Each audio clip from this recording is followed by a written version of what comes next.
I'm back in the saddle again, out where a friend is a friend, where the longhorn cattle feed on the lowly Jimson weed.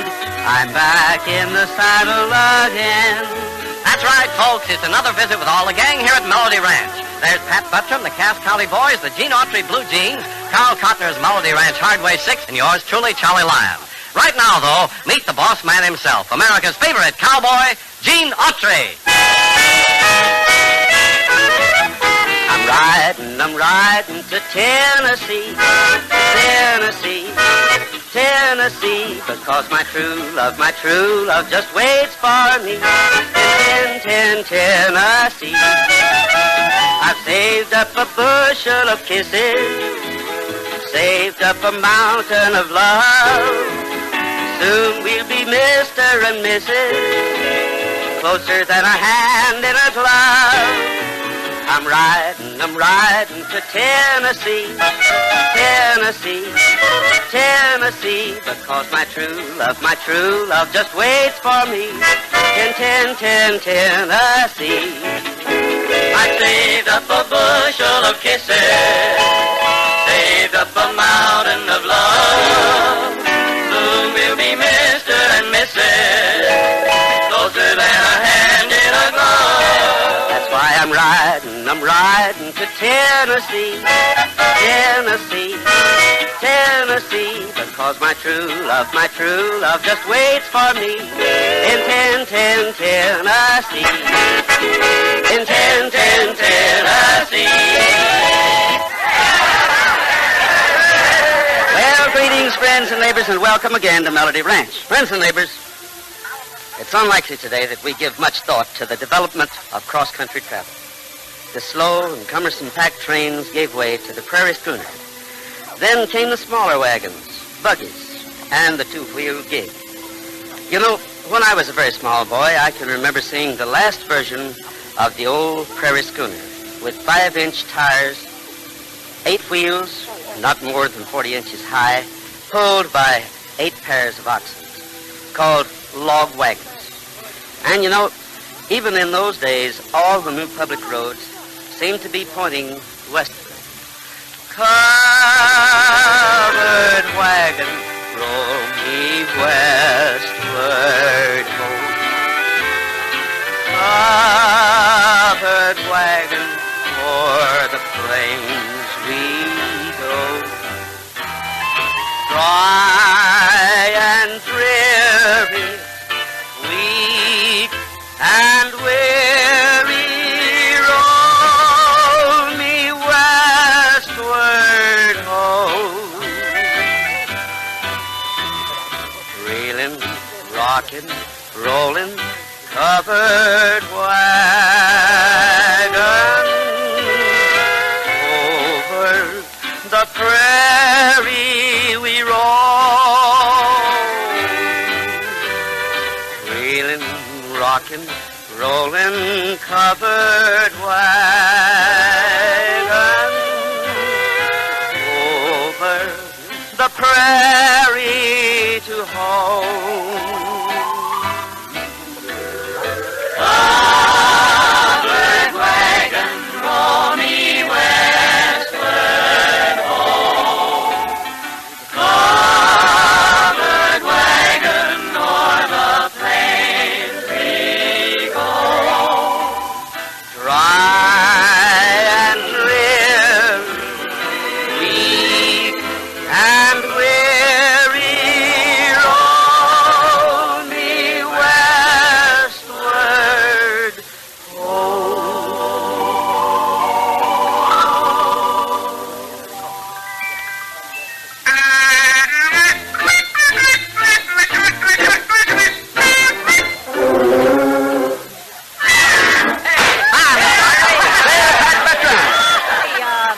Hey, what?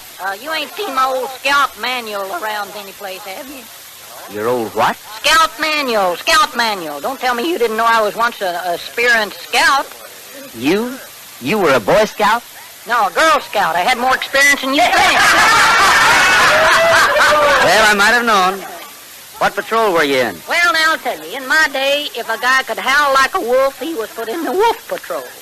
If he could track through the woods like a panther, he was put in the panther patrol. So? Shake hands with the platoon leader of the skunk patrol. Well, having been around you, I can understand the decision. Well, thanks a lot. Frankly, though, Patrick, I don't believe that you were ever a scout. Is that so? That's so. Just you listen, Mr. Gene Autry. At one time in my gay, mad, carefree youth, I could make a fire in 3 seconds by merely rubbing 2 sticks together. Oh, now, Patrick. You know, it's a physical impossibility to make a fire in 3 seconds by just rubbing 2 sticks together. Not if one of the sticks is a match, it ain't. Brother, did I ask for that one? Yeah, you got it, too. Yeah, you know, Buttram, sometimes I wonder how you ever got to be such a dope. I worked a lot at night. Seriously, though, Mr. Autry, I was sick a lot. In fact, you won't believe this, but I couldn't see a thing till a family doctor finally gave me a prescription that improved my eyesight 100%. Oh? And what did the prescription say? Get a haircut. That does it, brother. I give up. Now, wait a second. I'll get my hat and go with you here. No. Now, I'm serious. You get more stupid every day. Oh, yeah? Well, just ask me a question. Any question. The toughest one you can think of. I don't care. Go ahead, ask it. Okay, I will. All right. Now then, listen carefully. Now, quit stalling. Let's go now. Okay. Just simmer down. Now, if a fisherman sold 500 pounds of codfish at $1 a pound, how much would he get? Just a second. I'll figure it out. Let's see. Carry the 2 and 6 and drop the naught. No, the 6 is too heavy. Carry the 2 and... Did you say codfish? Yes, I said codfish. Well, no wonder I was having trouble. I was working on salmon. Go on, Patrick. And now here are the Cass County boys to open up your heart. Kids, let's have it. Open up your heart and let the love shine through. Open up your heart and make my dreams come true. Let me through that iron curtain. Let me know our love is certain. Open up your heart and let me in.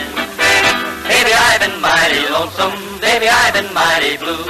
And the reason for it all is plain to see. From the very first day I met you, you've been walking in all my dreams. It's time you gave a little thought to me.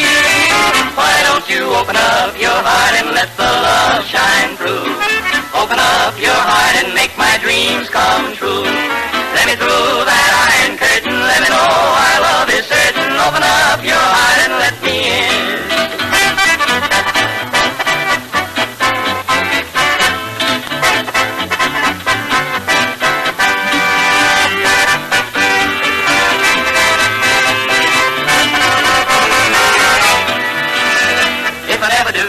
Love you, if I never get that delight, if I never do get you for my blushing bride, if the wedding bells never ring out, if I never do hold you tight, well, it won't be because I never tried. Why don't you open up your heart and let the love shine through? Open up your heart and make my dreams come true. All the other birds are mating, why do you keep hesitating? Open up your heart and let me in. Open up your heart and let me in. Oh, many thanks, our Cass County boys.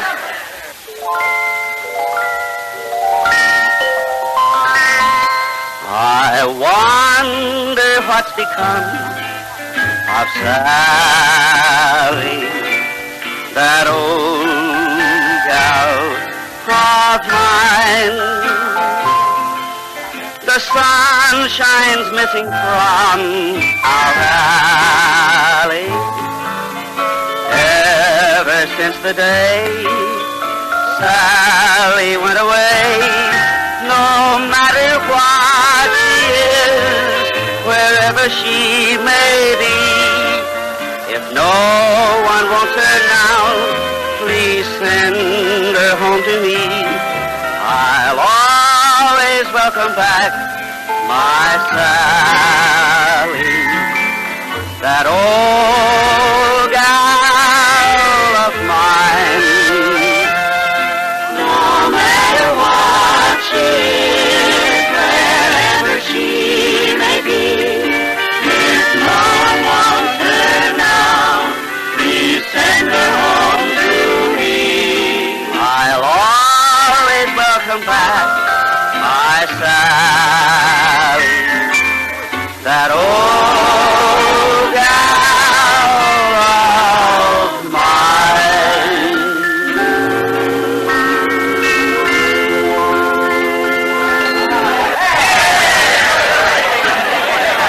That's mighty fine singing there, Gene. Everybody seemed to enjoy it. Well, that's mighty fine, Johnny. Don't think anybody's having a better time than Bert and Sarah Clayton. I sure wish everybody could be as happy as them two seem like. Well, I do too, Johnny. But I can remember a time when things weren't quite so rosy for them. Well, why? What was the matter? Well, it started because of a little mix-up between Bert's father and Sarah's father. It was really an accident that caused the trouble, but it almost turned into a silly feud. You know, Johnny, I've always felt that a feud has a lot in common with gossip. It sure doesn't take much to get either of them started. A good many years ago, I was working as foreman on Charlie Clayton's spread. Another rancher named Clem Carter moved in from the neighboring state and bought the property adjoining Mr. Clayton's. And within a few months, he and Charlie had become mighty good friends. Hey, golly, Clem, you're the only fella I ever met that could hold me a light as a checker player. Well, that's 14 games for each of us, Charlie. What do you say we play off the tie? Well, yeah, sure. It's early yet. By the way, where'd them two young'uns of ours get off to? They rode out early this afternoon. Said something about going over to a party the Hawkins girl was giving tonight. Sure. You know, Clem, I've been watching your Sarah and my boy Bert. If we ain't careful, we're liable to wind up kinfolks to each other. Well, that'd suit me fine, Charlie. Just fine. Oh, well, howdy, Gene. Come on in. Hello, Gene. Well, hello, Mr. Carter. Charlie. Say, I hate to interrupt your game, Charlie, but I'm afraid that we've got a mix-up on our hands over in the south pasture. Oh, what's wrong? Well, I don't know whether somebody cut the fence or not, but it's down. And your herd is mixed up with Mr. Carter's. Oh, that's so. Well, we will separate them in the morning. Me and Clem here want to play off a 14-game tie. Sure. There's nothing to worry about, Gene. Well, I wouldn't be so sure about that, Mr. Carter. What do you mean? Well, if the two of you will ride over to the south pasture with me, I'll show you.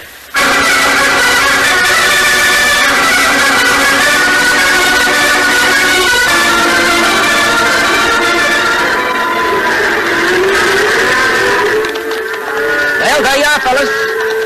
There's two herds. Yours and Mr. Carter's, Charlie. Now, you tell me how we're going to separate over 300 head of cattle when they're all Herefords with the identical brands. I'd say he's right, Clem. We have got the same brand, double C.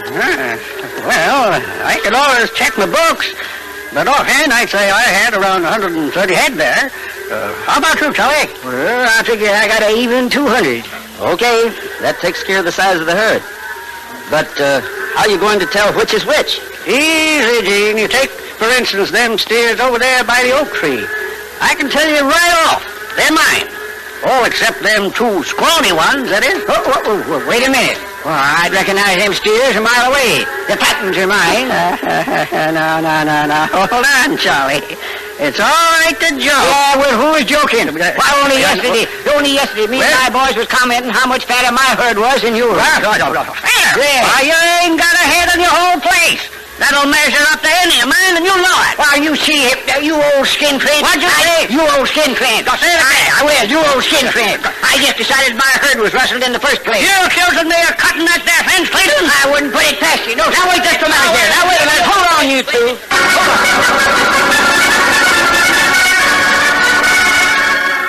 Well, that's the way it started. And as the days went on, the quarrel got worse.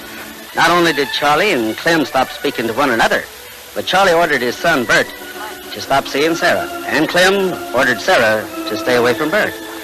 But one afternoon, I was riding back to the ranch, and I spotted the two youngsters down by the river. Well, hello there, kids. Oh. Hiya, Gene. Hope I'm not interrupting, am I? Oh, no, Gene. I was just about to leave anyway. Oh, now, hold on, Sarah. You two haven't been quarreling, have you? I'm afraid we have. That's too bad. Look, kids, this isn't your fight.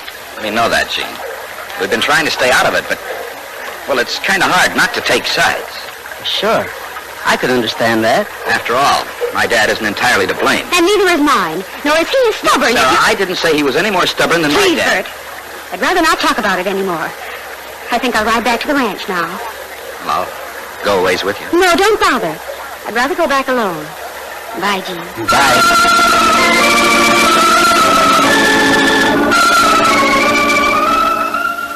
Well, I'd been afraid the youngsters would get themselves tangled up in the feud sooner or later. And now it was happening. On the way back to the ranch, Bert and I had a long talk, and something gave me an idea. That night I rode over to Carter's ranch to see his foreman, Pete Snowden. Pete was an old friend of mine, and I was pretty sure that he'd go along with my plan. Yes, you're right, Gene. It'd be a shame if this crazy feud spoiled things for Sarah and Bert. You know, they're mighty nice kids. That's right.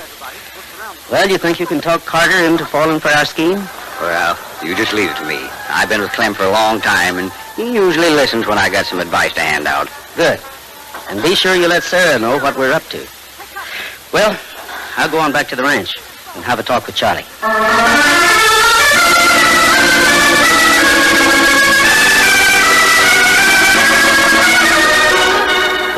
What do you mean I've been handling this all wrong?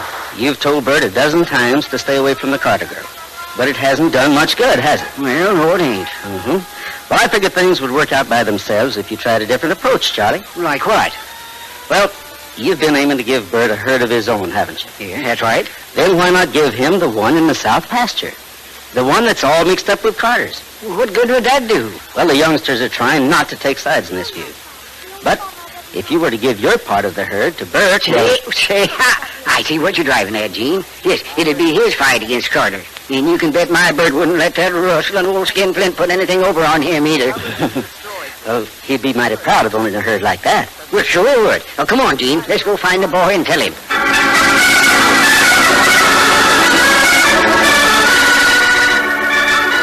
And so Charlie signed over the cattle to Bert. The following morning, the three of us rode out to the south pasture. Clem, Carter, and Sarah were already there. Oh. Well, good morning, Mr. Carter. Sarah? Well, morning, Gene. Bert? Yeah, no one, no rustler speaking to me nohow. Say, I've been thinking about this mix-up with the herd, Mr. Carter. Don't talk to me about it, son. It belongs to Sarah now. I give it to her as a present. What? You what? Wait a minute. I gave my part of the herd to Bert. Well, I'm a bow-legged curiosity. Well, it looks like it'll be up to the youngsters to straighten out this mess. Only I don't think it'll be such a problem. What do you mean by that? Well, he means, Dad, that we won't have to unscramble the herd. Then why not? Well, you see, Mr. Clayton, Bert and I were married secretly over a month ago. Married? You and Bert married? That's right, Dad. Well, I'm a long-eared... See here, Gene Autry. Did you know about this? Now, you're the one that talked me into turning my herd over to Bert. Oh, he must have known, Charlie. Him and Pete Snowden. Pete talked me into turning my herd over to Sarah. I'd say it was a nice wedding present for the kids, wouldn't you? Yeah, well, Clem, we'd better get out of here before they make us look like we're so dumb we couldn't track a load of hay across a snowfield. Yeah, but what are we going to do? Well, if I remember right, the two of you still have a 14-game checker tie to play out. By golly, he's right, Charlie. Yeah. Well, what in the name of sweet misery are we waiting for, Clem? Yeah, well, one thing is sure. It's pretty hard to mix up checkers, so you can't tell them apart.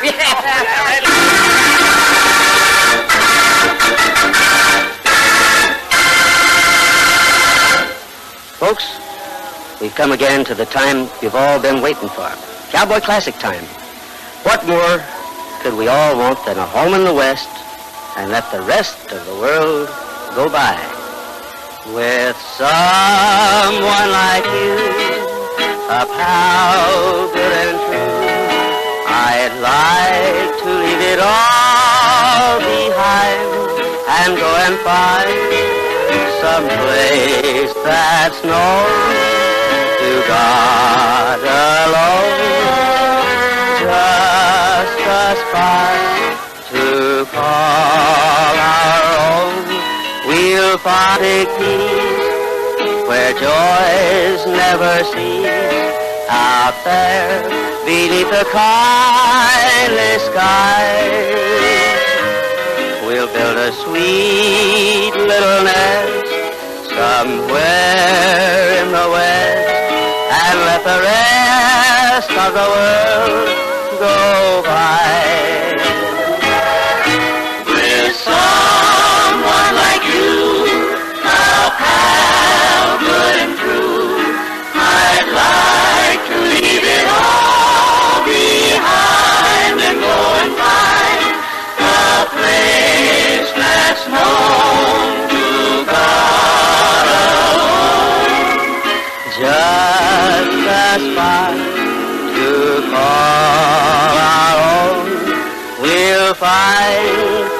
keep, where joys never cease, out there beneath the kindly sky.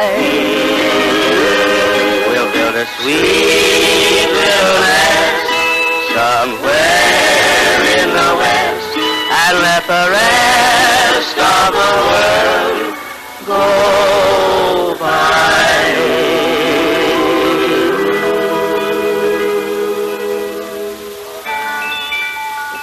Well, that was beautiful, Gene. You know, the seasons come and the seasons go, but at Melody Ranch, the doors are always open to friends and good music. Well, that's how we try to keep it, Charlie. And now, this is Gene Autry asking you to keep thinking of us.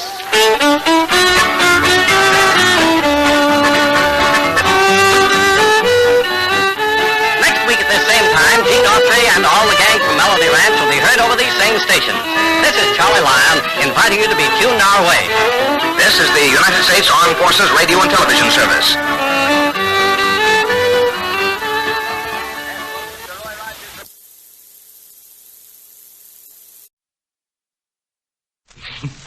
The Kraft Music Hall, starring Don Amici with Connie Boswell, John Scott Trotter and his orchestra, the Music Maids, and Jerry Lester. Don's special guests for this evening include George Murphy of Metro-Goldwyn-Mayer Pictures. George Murphy, my old roommate. And Lawrence Melchior of the Metropolitan Opera Company. Lawrence Melchior, my old roommate. And Joan Bennett, co-star of the picture Manhunt. Joan Bennett, my... Oh, my. And here's Don Amici. For there's a change in the weather, there's a change in the sea. From now on, there'll be a change in me. My walk will be different, my talk and my name. Nothing about me's gonna be the same. I'm gonna change my way of living, and if that ain't enough, I'll even change the way I strut my stuff. 'Cause nobody wants you when you're old and gray. There'll be some changes made today. There'll be some changes made. For there's a change in the weather, there's a change in the sea. From now on there'll be a change in me. My walk will be different, my talk and my name. Nothing about me's gonna be the same. I'm gonna change my way of living, and if that ain't enough, I'll even change the way I strut my stuff. 'Cause nobody wants you when you're old and gray. There'll be some changes made today. There'll be some changes made. Oh, nice going, Don. And, gee, there certainly have been some changes made. You mean Jerry Lester's new suit? A suit? Oh, so that's what it is. Oh, now, Jerry, he's only kidding you. I think it's a cute suit. It's too bad they didn't have your size. Well, I'm sorry you don't like it, Don. I really needed some new clothes. Honestly, I used to look so shabby I was turned in twice to Bundles for Britain. Well, now, Jer, I can't understand that. I rather like that blue serge suit you used to wear. Oh, yeah, me too. But the seat was getting so shiny, every time I went out I had to powder it. I see. Don't you really like this little creation, Don? Well, maybe I'll get used to it when those gable shoulders start to sag. But, say, what's this extra button on the lapel? Oh, that button's a new idea, Donzie. When your draft number is called, you press this button and the suit becomes a uniform. Well, now, that's remarkable. How does it work? Oh, don't ask me, but the government knows the secret. I say, gee, I hope you didn't pay a lot of money for that dishcloth with pockets, because I know a place downtown where they have just what you like, and they're having a fire sale. A fire sale? Who wants to buy a fire? I don't know. You bought a false alarm. Oh, yeah. Listen, I'm shrewd. You see, Trotter never wears his vests, so he gave me one of his old vests, and I had a suit made out of it. Well, now, that was right nice of John Scott. Sure, he gave me a pair of old trousers, too. I say, what are you going to do with Trotter's trousers? Make seat covers for my car. Well, the reason I asked was because those are pretty high pants you're wearing. You know, Jer, you're not George Raft. Yeah, I know it, and so does Betty Grable. Murder! I wonder if she likes Raft because he's the only one who was ever outfitted from head to foot with just a pair of pants. Tell me, isn't it uncomfortable wearing such high-waisted pants? Well, a little. You know, these I'm wearing come up so high I have to stand on a chair to look over the top of them. Well, then why did you have them made that way? Well, I was undecided whether to take a business suit or a sports suit. But the salesman made up my mind for me. He gave me the business. You must be a cinch for a clothing salesman, Jerry. Ooh, I'd like to be on the selling floor of some large clothing house when you come in to buy a suit. Oh, boy. How do you do, sir? Can I interest you in something? Yeah, the telephone number of that cute little salesgirl. Which cute little salesgirl? The one in men's garters. Please, sir, now just what kind of a suit would you like? Well, I want something really sharp, you know? Oh, we'll give you something so sharp it cuts the furniture. What are you prepared to spend, sir? Well, money's no objection. I just came from a sports shop where I was looking at an imported Angora sweater you couldn't buy for $10,000. How could even an imported Angora sweater be worth $10,000? Lana Turner was in it. I say, now what exactly did you come in here to buy? Well, I was told you people carried pajamas with a built-in icebox for sleepwalkers who get hungry. Is that anything? Yes, we have, and the Iceman comes daily to fill them for you. Now could I interest you in a nice tweed suit? Say, look, Snorky, have you got one... I'm sorry, I used your maiden name. Have you got one with a money pocket that goes clear down below the knees? What good's a money pocket that deep? Well, by the time you reach way down and get your money out, someone else has paid the check. I see. We could put such a pocket into any one of our special suits, with which, for today only, we're giving away several valuable articles of haberdashery. Yeah? What? A beautiful fall snap-brim hat. Oh, no.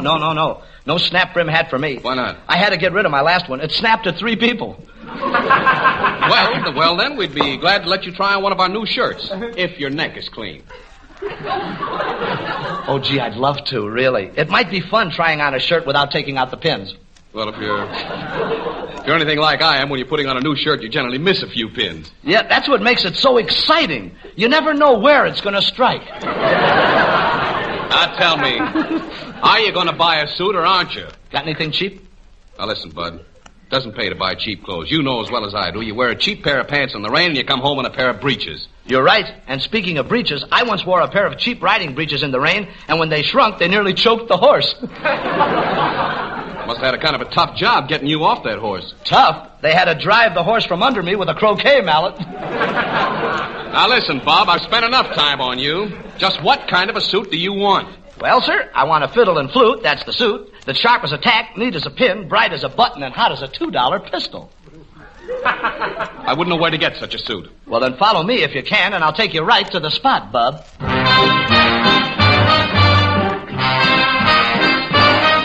Well, hiya, Connie. How'd you do? Hello. Hiya, Jeff. What do you know? Well, everything but a place to go. Say, tell me, how's the band inside here? Oh, don't get much of a ride here. Why? Do you know much about bands? Oh? Is there much about them you understand? What's left? Well, then let me slip you a high quiz and test your heft. Now, suppose you were accumulating a group. What would be your instrumentation? Now, that's a silly interrogation. I gotta have a piano for that ever-loving melody gate. Yeah, you do need that old 88. And I gotta have them drums to give me that beat. Got to have them skins solid complete. Now, how many brasses you figure will do? Oh, about 172. Well, tell me, ain't that too much brass, old girl? Brother, there ain't too much brass in the whole darn world. Sister, I like this world as you've outlined it. Can't be far. How do I find it? If it's pleasure you're about and you feel like stepping out, all you gotta shout is, let me off uptown. Mellow territory, Gatus. Mighty mellow. If it's rhythm that you feel, then it's nothing to conceal.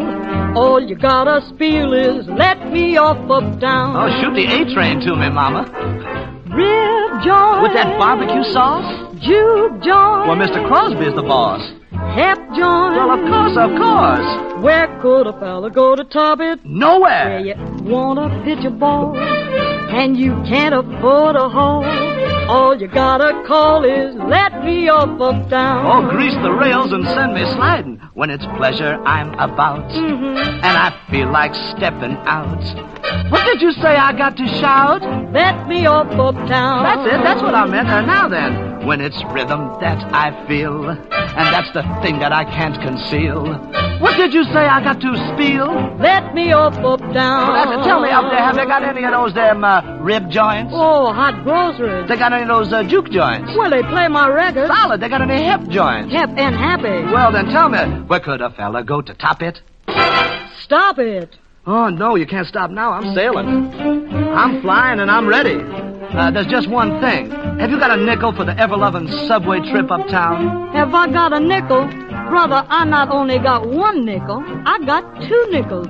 Well, sister, you're loaded with that loving moo.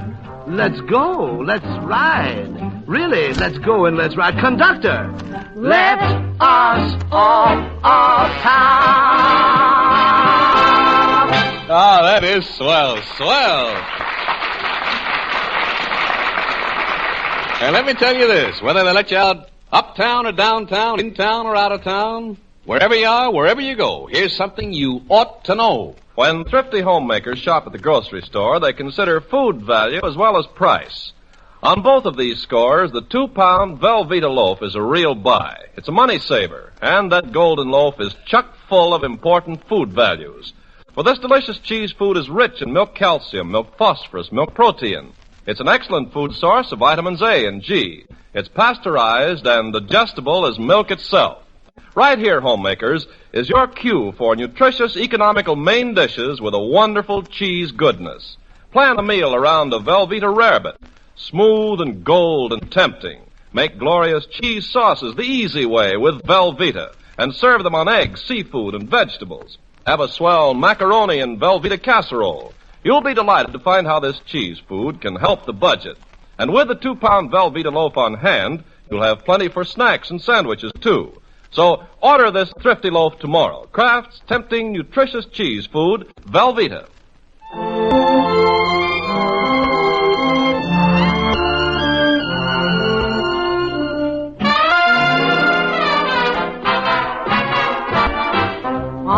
So pure, so bright, burst her beauty on my sight. Oh, so mild, so divine, she beguiled this heart of mine. Reft of fame as she came, dark the future seemed to loom, till her clear, brilliant sphere knew with light dispel the gloom. Oh, she fled, quickly sped all my joy in fleeting gleams. As I worked, hope forsakes, robbing me of God-like dreams, of God-like dreams.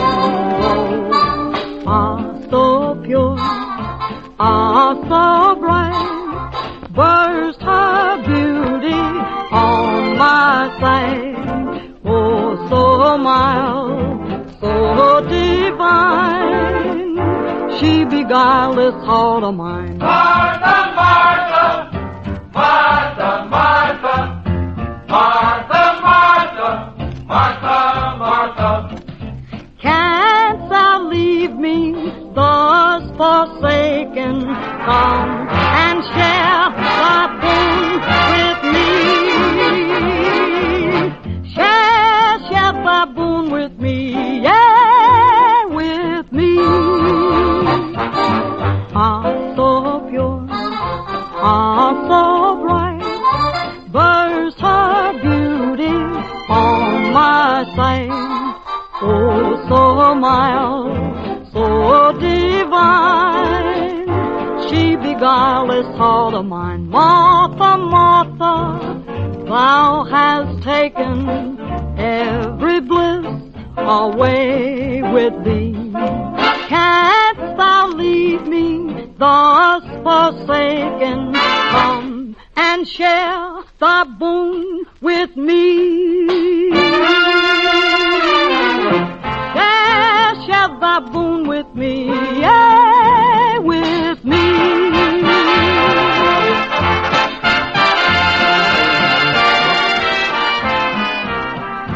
Oh, Martha, share thy bones with me.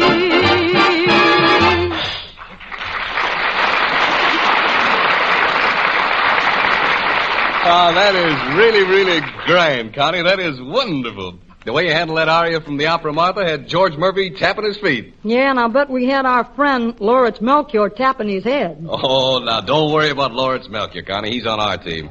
And as for George Murphy, anything he wants to do in the way of tapping with those educated feet of his should certainly be okay with us. Well, thanks, Don. It's nice of you to flatter my feet. Oh, say, that reminds me. I've got to step outside for a few minutes. Why? I want to phone my draft board that I have flatter feet. No, I wouldn't do that, George. You might be held for non-support of your arches. But really, the way I've seen you dance convinces me there's nothing wrong with your dogs. If you really approve so highly of my pups, Don, maybe I ought to wear open-toed shoes and win blue ribbons. Well, how can you win blue ribbons with open-toed shoes? The dog show. All right, the dog show. But personally, being an admirer of your skill as a hooper, I hope you're doing some dancing in your new 20th Century Fox picture, Rise and Shine. Yes, I do, Don. I do a couple of numbers, but mainly it's a football picture. Oh, say, that's great. Are you the fiery young fullback who wins the big game by going in at the last minute of play to kick the winning dean? Or are you the peppery young grad who comes back to coach the old Alma Mummy? You mean Mammy? No, George. Any team you coach would be a mummy. Oh, now, hold on. Wait a minute, Don. I used to coach a football team. Yeah? The New Union Training School, yeah. And I'll never forget the last football game I ever coached. I can almost hear the whistle at the half calling the boys off the field. Yes, Don, I can see the Union training team straggling towards the dressing room now in their Union suits. As the New Union Training School band marched onto the field and spelled out our initials, N-U-T-S. As the team neared the gym, the band completed its formation and broke briskly into our fight song.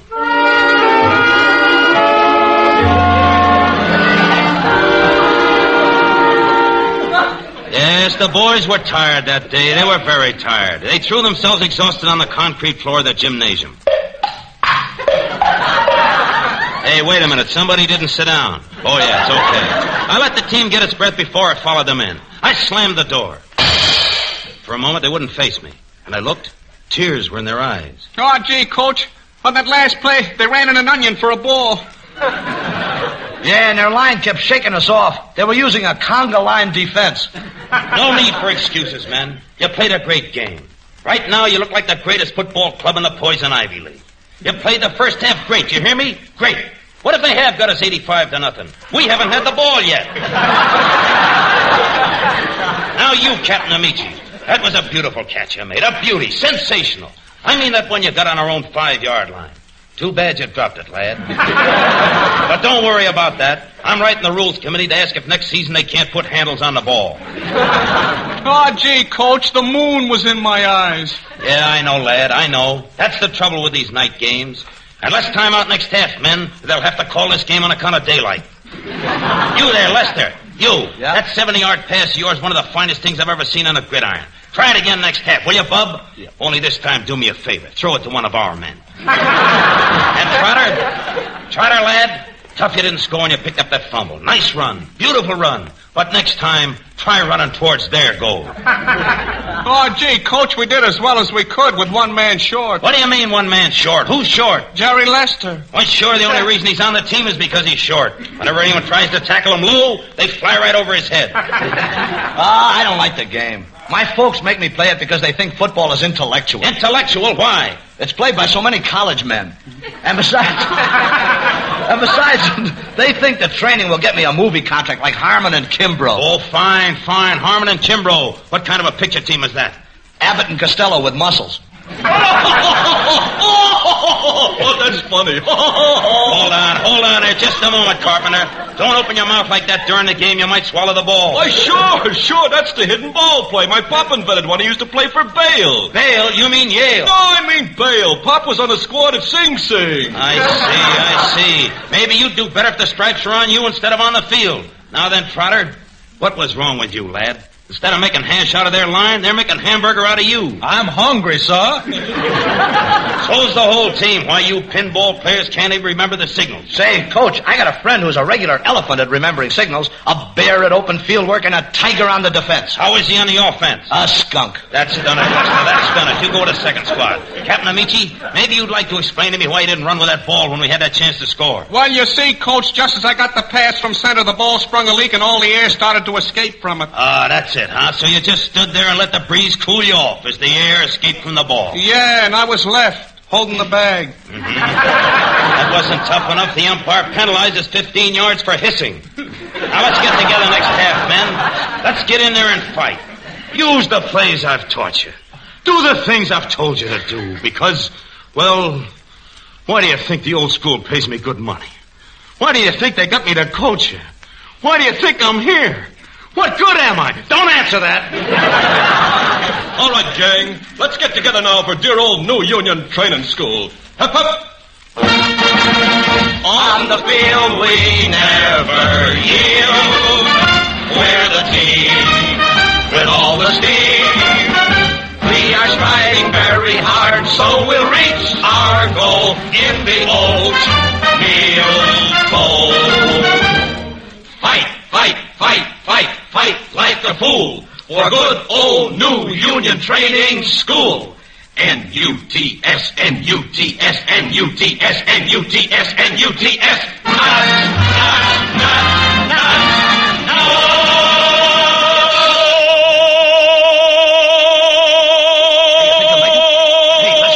Who's this character? I don't know. The biggest man I've ever seen. Well, he ain't the one who gets it. Listen to that voice.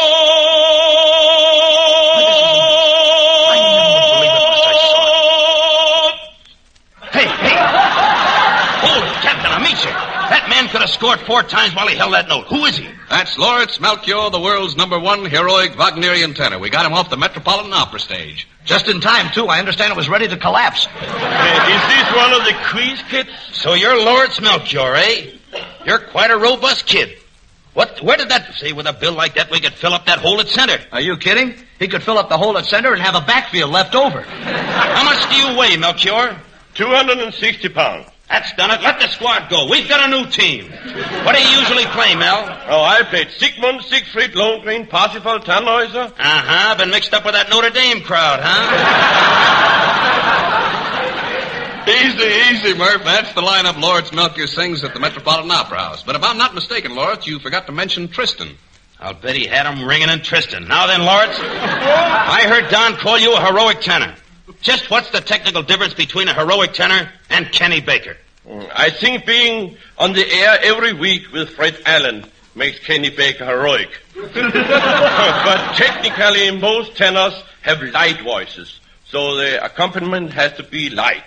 Heroic tenors have to outboom a 200-man orchestra. See, I'd like to see a booming contest between Trotter and Melchior to see which is the biggest boom.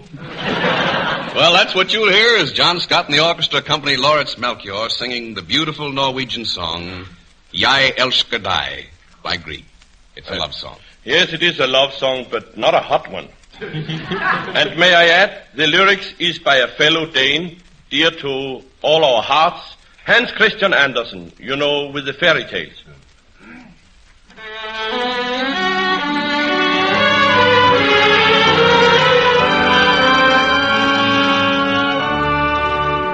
Min tankes tanke inne du hoden.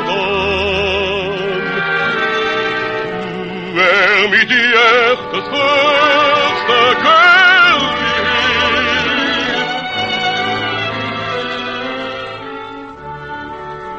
Jeg elsker deg som ingen her på jorden.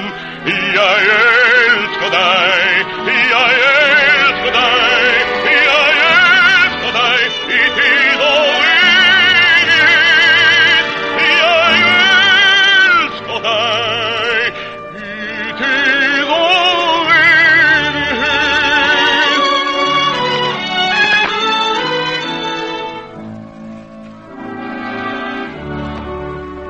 Min tankes tanke inne du våden.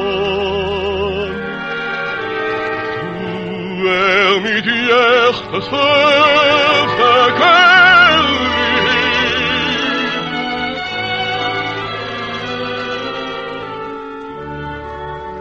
Jag älskar dig som ingen här på jorden.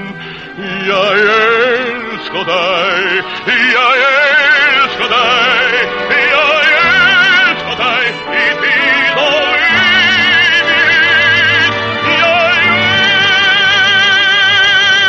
älskar dig i tid och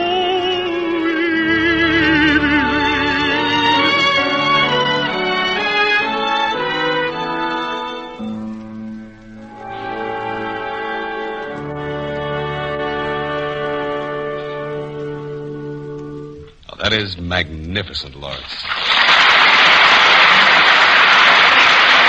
I thank you, Don. And now I would like to congratulate the piano player in Mr. Trotter's band. Well, that's Charles Levere. He's the man who played the Boogie Woogie piano last week when Connie Boswell sang Boogie Woogie Piggy. Probably brought back tender memories of an old jam session backstage at the Met, huh, Laurie? I don't think we haven't had them at the Metropolitan. Well, then it is certainly fortuitous that this should happen to be the Thursday. Charlie Levere lets us hear another of his own boogie-woogie compositions. This one is called Very 8 and Boogie, with Charlie opening up and John Scott Trotter and the group adding tone and depth to the work. Charles Levere.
And as one of our special guests this evening, in addition to your regular stint with the band, I think you're entitled to one of those large, amply filled baskets of groceries. Tell Charlie what those baskets contain, among other things. Football days are here, and that means that many a homemaker must have her refrigerator well stocked for after-the-game snacks. Now, we'd like to suggest that you keep Velveeta, Kraft's delicious cheese food, on hand for such occasions. It's swell for quick-toasted sandwiches. You just cut a thick slice of this golden cheese food and put it on toast and pop it in the broiler for 45 seconds. Presto, rich, mild Velveeta toasts to perfection. If you want those sandwiches to be a little more elaborate, just add a slice of tomato and a bit of crisp bacon. And by the way, if your household includes some little future All-American quarterbacks, serve Velveeta regularly at family meals. For this cheese food is rich in important milk minerals that help build strong bones. rich, too, in muscle-building protein. It's an excellent food source of vitamins A and G, and digestible as milk itself. Tomorrow, when you order the groceries, stock up on delicious Velveeta for the weekend. Get this cheese food with the rich, mild cheddar flavor that everybody loves. The 2-pound loaf or several of the half-pound packages. Remember, tempting Velveeta helps build strong Americans.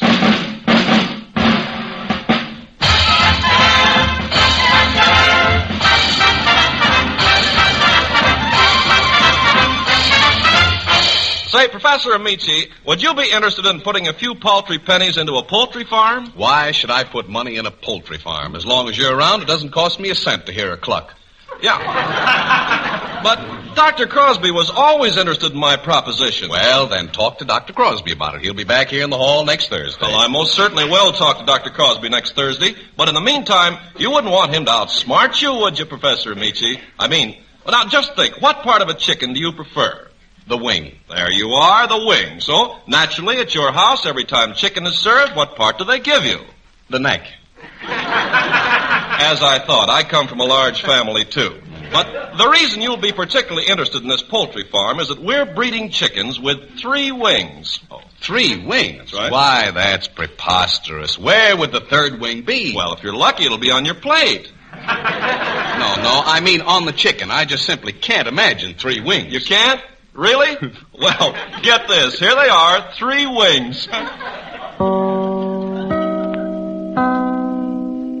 Well, Professor Amici, what's your answer about the chicken with the 3 wings? It's still no, Carpenter. Talk to Dr. Crosby next Thursday. I assure you I will, sir. But please, won't you reconsider? Carpenter, I am no more interested in a chicken with 3 wings than I would be in a horse with 6 legs. Ah, that's the item we have for Dr. Crosby.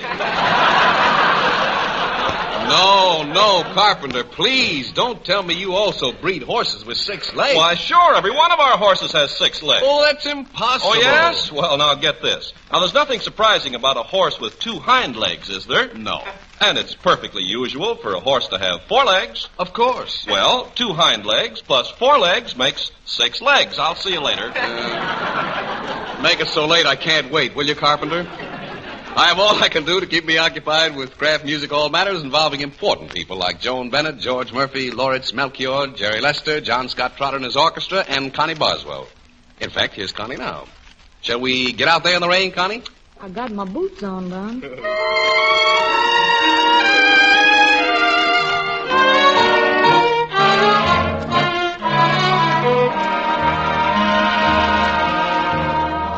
I searched for love. I looked in vain. Then I found you in the rain. The raindrops sang a sweet refrain when I found you in the rain.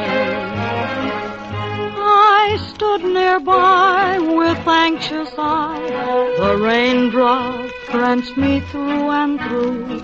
You lifted your umbrella high and whispered shy, there's room for 2. My search for love was not in vain, for I found you in the rain.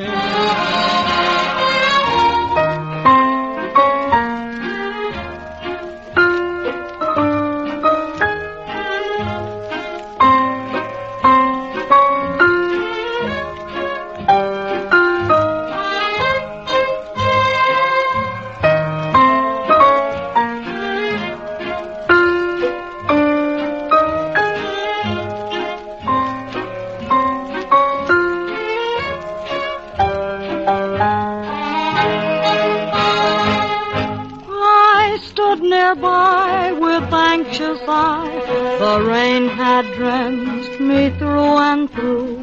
You lifted your umbrella high and whispered shy, there's room for 2. My search for love was not in vain, for for I found you in the rain.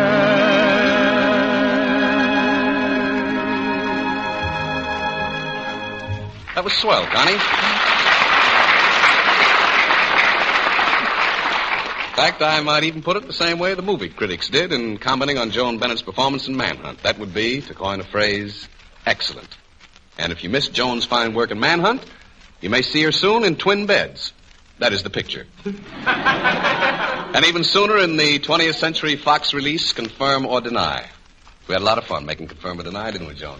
Well, Don, I suppose if you look at it, Joan, did you or didn't you have a lot of fun making the picture? Confirm or deny? Oh, sure, Jerry, and it was a wonderful part, but I keep looking forward to the day when I'll be able to play the part I've been anxious to play for a long, long time. I know just how you feel, Joni. I've turned down many a good part for similar reasons. Why, I even turned down the part of the man who came to dinner. You didn't, Jerry. Yeah, the food was no good. Say, Joan, tell me, what is this part you've always wanted to play? I'd like to be one of those efficient career women in a big department store's shopper service bureau. I've always been thrilled by the atmosphere of a department store. People rushing hither and yon, the customers hithering and the salespeople yawning. I've always loved the congenial, friendly conversation of lady shoppers chatting over the bargain counter. The contented, carefree stride of husbands happily following their wives about on a shopping tour.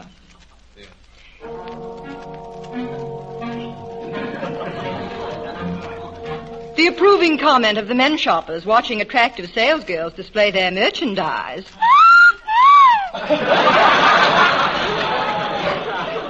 And I'd like to be in the middle of all that, conducting the shopper service, answering questions for our telephone customers with a polite, hello?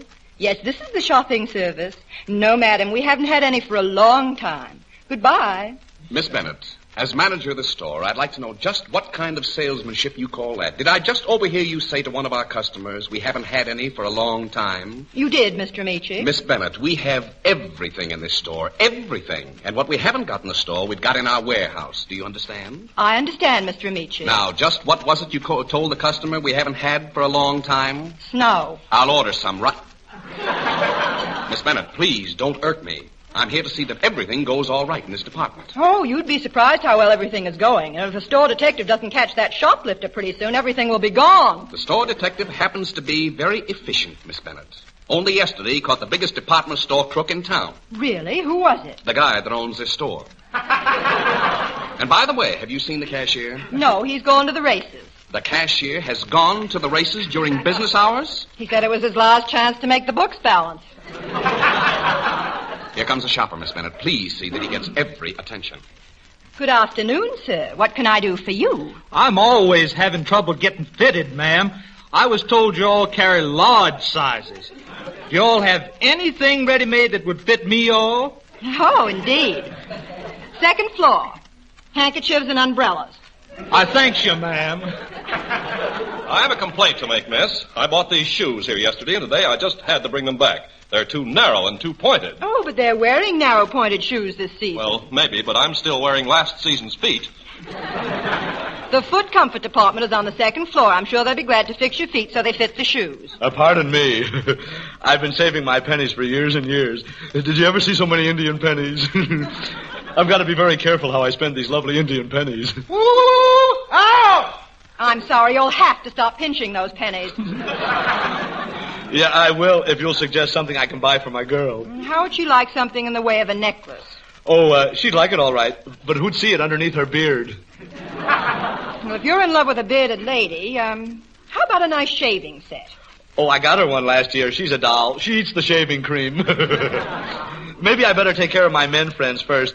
Let me have a double-duty hat. Oh, I'm sorry, sir. We don't have such a thing. Why does it have to be a double-duty hat? It's for a man with two heads. My, what charming friends you have. Yeah, they're from the Hollywood Picture Colony. The Picture Colony? Uh-huh. They modeled at Disney's. Of course I know... Oh, of course I know a great many of the other stars, too. Why, Just last night I was out with Greta Garbo. We had an old-fashioned date. We drove through Griffith Park in a Victoria and dined at a restaurant just like Delmonico's. I suppose you drank champagne from Garbo's slipper. No, I drank carrot juice from her sneaker. What happened? I nearly drowned. Well, it's been nice having this little chat with you, Mr. The boys in the detention ward call me Napoleon. Oh, thank you, Mr. Bonaparte. Next case, please. How do you do? I'd like to get some information about gloves. What kind? Kid? Oh, if you feel that way, babe, forget the gloves. What's cooking for tonight? I'm going to the Legion Stadium to watch my boyfriend box. Oh, he boxes and you rap. Some gag, eh? I can suggest something. Could you suggest something for the dearest, sweetest girl in all the world? Oh, what does she like? Bubble gum. Oh, we have just the thing. Our crunchy bubble gum is the most popular gum in the city. Really? In all the stores? No, on all the sidewalks. You can buy it at the counter 2 hours over for 5 cents a pack or 3 hours over for 10 cents a pack. What's the difference? None. The 10-cent packs are for Hollywood show-offs. Is there anything else? Yes, there is. How much are your kisses? The candy counter is 2 hours over. Oh, who wants candy? Are you afraid to meet me face to face? Any day but Halloween. And if you keep on asking for kisses, I'll call the manager. What for? I don't want to kiss him. Oh, come on, baby. Loosen up and give. I will. There. Well, sir, did you get what you were looking for? He got it all right. Why? The man's unconscious. Miss Bennett, how many times must you be warned about dropping things on the floor? I'm sorry, Mr. Amici. It won't happen again. It certainly won't. I'm transferring you to the music department immediately. What's going on over there? Miss Boswell's demonstrating a new Mexican importation, Popocatépetl. Popo-what-a-pedal? How do you spell it? P-O-P-O-Catépetl. Oh, gee. I didn't think you could spell it.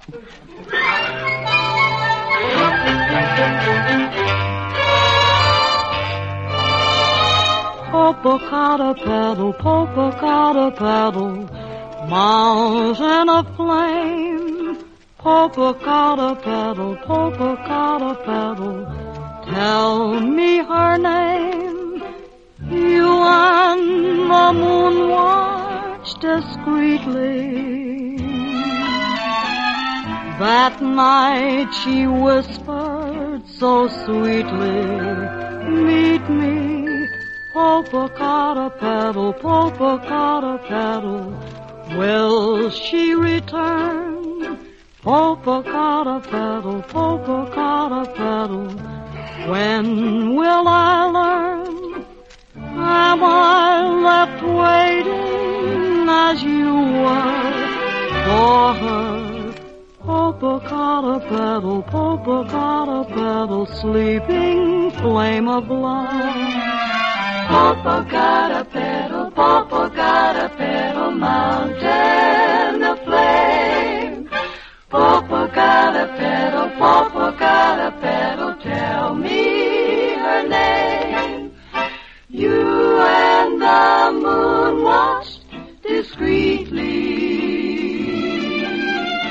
That night she whispered sweetly, meet me. Popocatépetl,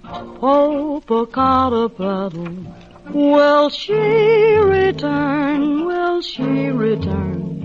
Popocatépetl, when will I learn? Am I left waiting as you were?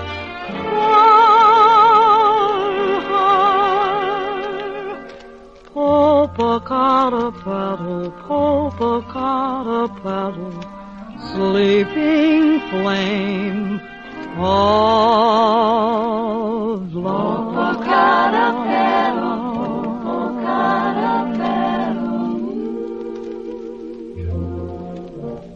Oh, that's very nice, Connie.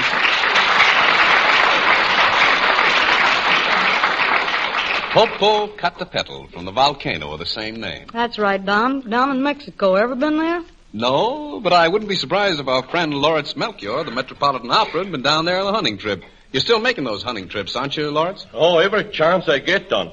Just recently I took a trip to North Dakota, gunning for ducks, rabbits, and deer.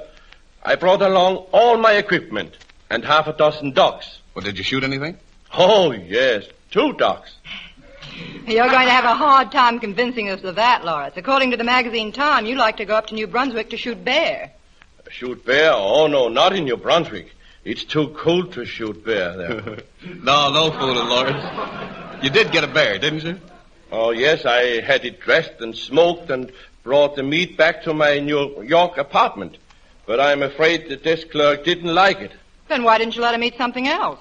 No, Joan. I meant he didn't like me having the bear meat around the hotel. There wasn't enough room in the refrigerator, so I had to hang it out of the window.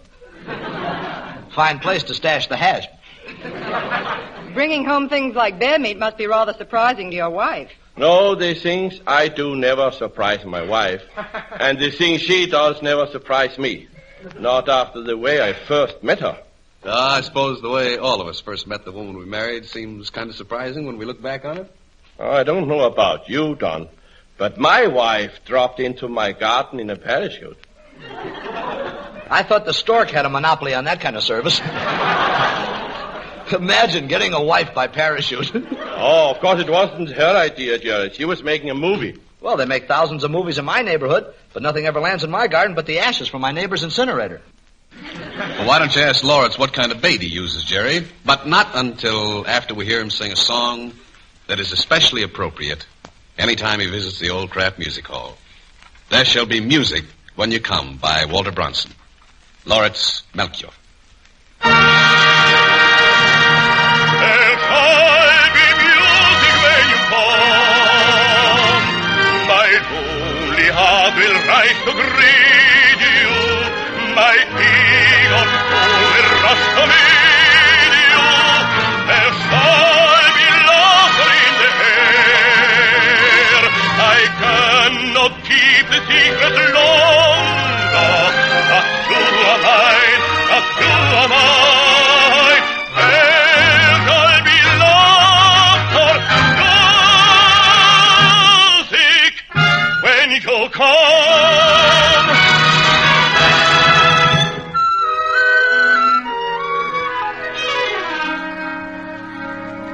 Let there be silence in the night when you and I as lovers meet. In darkness let there be such light as never earthly dawn did breathe. Let there be mortality in every word, in each caresses. You are melody to me, my symphony of happiness.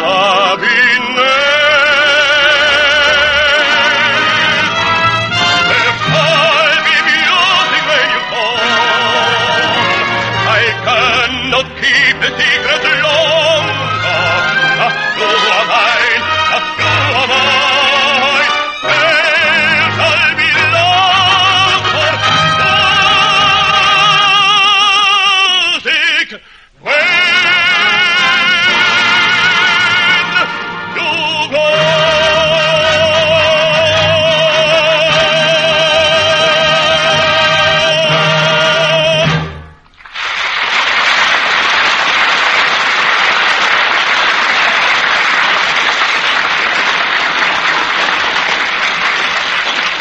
That is really great, Lawrence Melchior. That was a honey. Well, then, this must be the land of Melchior and honey. Thank you, gentlemen. Especially you, Jerry. There's something about you that interests me. Yeah? Definitely. What are you planning to do when you grow up? I don't want to grow up and have to pay full price at the movies. Yeah, that's right, Lawrence. Why, Jerry actually has his pants made with leather knee pads so he won't wear them out playing marbles. Sure, I love marbles. Like Venus de Milo. I said it and I'm glad. Don't try and gag your way out of it, Jerry. I saw you in that big cowboy hat. On you it looked like a tent with a brim. Oh, I have to wear a big hat, Don, to carry my sandwiches in. Why don't you carry your sandwiches in your pocket? That's where I carry my oranges. Must take an orchard worker to pick your pockets, huh? But don't oranges make your pockets kind of bulge, Jerry? Oh, no. I design all my suits myself. I have a lot of swell mechanical features like my new no-spot vest. What do you mean, no spot? Well, when you spill gravy on it, you just pull it down to a clean place like a roller towel. I see. It's too bad you didn't invent some loud ties to go with your face. Say, did you hear? This year, all the loud Christmas ties will have a label saying, guaranteed not to wrinkle, even if used to strangle the person who gave it to you. Don, I think the thing that would make Jerry happy would be a Superman outfit. Oh, I had one, but it was a little loose around the muscles. Who ever heard of a midget Superman? Well, the suit was a fake anyway. I almost knocked my brains out trying to dive through a brick wall. Honestly, Jerry, where do you get the fantastic ideas you seem to have about clothes? Tell Joan about that purple jacket and yellow pants outfit you have, Jerry. Oh, you mean the one with the boxing gloves to match? Why the boxing gloves? Oh, when you wear a purple jacket and yellow pants, you need boxing gloves. You see, Joan, the secret is that Jerry can be high-pressured into buying anything. Oh, don't say that, Don. I wasn't exactly, high-pressured into buying that suit. All they did when I was trying it on was to pour acid on my old one. Jerry, don't let them kid you. Don't let them kid you. Being well-dressed is important. I suppose you read Esquire magazine. Oh, yeah. And I think it's perf, Murph. I read Esquire from uncover to uncover. Now, there's a petty remark. Solid. But I suppose you also follow the pictures on the trend in men's fashions. Oh, does Esquire have pictures of men's fashions, too? Boy, I wish I'd known that before I bought my genuine camel's hair coat. What makes you think it's genuine camel's hair? It still has an Arab on its back. One thing I will say for your wardrobe, Jerry, you really have a swell pair of shoes. Oh, how right you are, Donzo. These shoes are so expensive that out on the street they stick their tongues out at other people's shoes. Did you buy all your clothes in such an expensive shop, Jerry? Oh, sure. And they know me. Why, when I came into the shop the other day, the salesman come up to me and said, "Aren't you Jer, Les?" I said, "Yes." He said, "Big spesh in base on clo." Well, why did he talk like that? The sale was on shorts. Tell me, Jerry, isn't a Beau Brummel like you affected by the shortage of silk? Nah, buy American. I wear rayon. Yeah, wonderful fabric, isn't it? Marvelous how they can make that rayon out of fiber from trees. Fiber from trees? Yeah. Oh, no wonder every morning when I wake up the birds are singing in my socks. Why don't you ever wear wool? Oh, I used to. In fact, I was such a black sheep, I grew my own wool. And speaking of sheep, bleat it, Jer. While Connie sings Shepherd Serenade.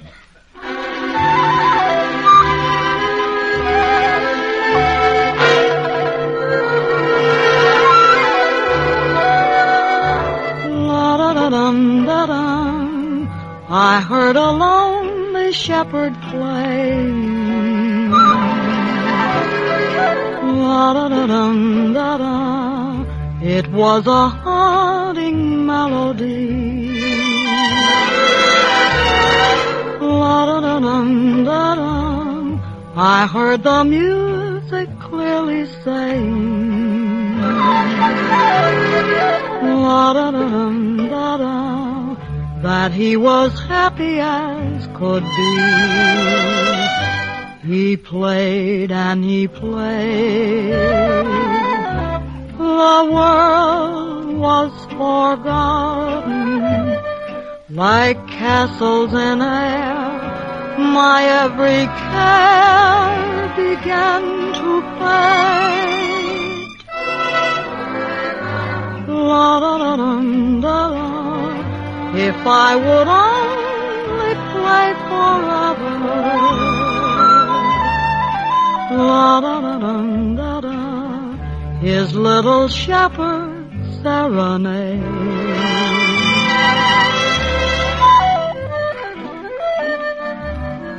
I heard a lonely shepherd playing.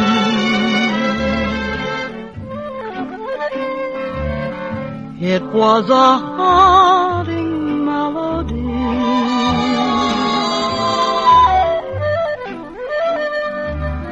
I heard the music clearly saying.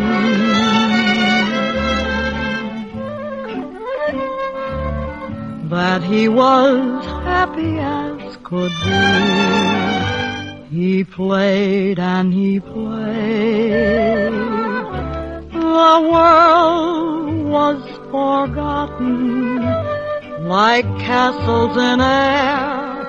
My every care began to fade. La-da-da-dum-da-da. If he would only play forever. La-da-da-dum-da-da.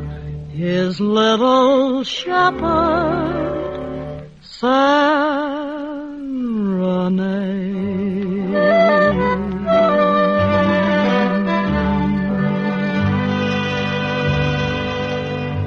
Delightful, Connie, as always.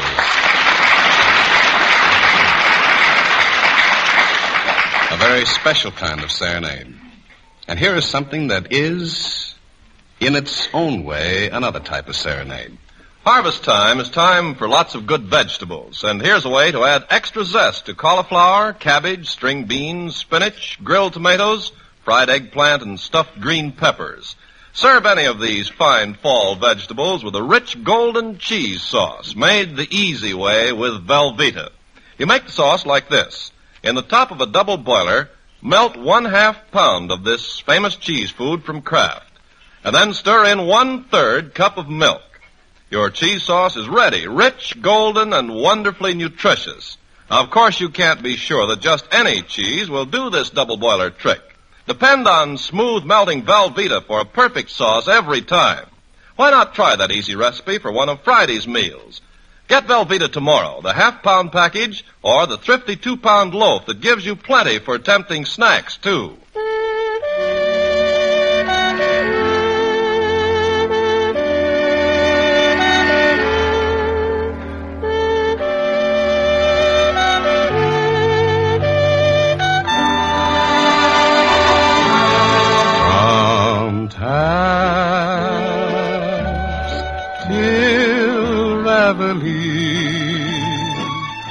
I dream the whole night through, each night till I hear reveille. I dream, my dear, of you. I have your face before me. The moments we're apart, from taps till I hear reveille, I dream of you, sweetheart. From taps till reveille, I dream the whole night through, each night till I hear reveille. I dream, my dear, of you, my dear, of you. I have your face before me. The moments we're apart,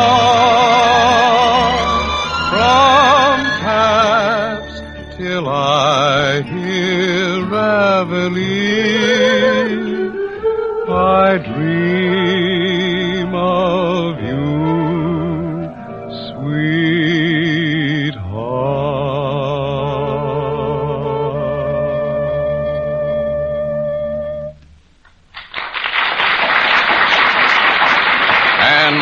That's about all we have room for this evening in the old Kraft Music Hall, except, of course, to thank Joan Bennett, George Murphy, and Lawrence Melchior for being with us. And I'd like to take another moment to thank John Scott Trotter, Connie Boswell, the music maids, Ken Carpenter, and last but by no means least, Jerry Lester, for all their wonderful cooperation in helping me keep the old Kraft Music Hall in running order for Bing Crosby. And I want to join them and you in welcoming Bing back next Thursday. Bing is going to have as his special guests Reza Stevens of Metro-Goldwyn-Mayer and the Metropolitan Opera Company, William Frawley, one of Bing's special pals, and Warner Baxter.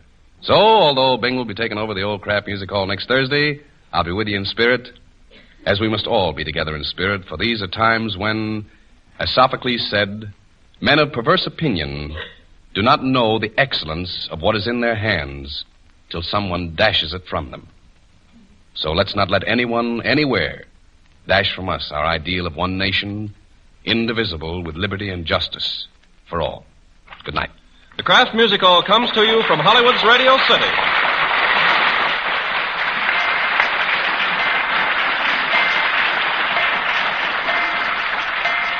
When the clock strikes 6, do you have to sometimes hurry like mad to get dinner ready on time?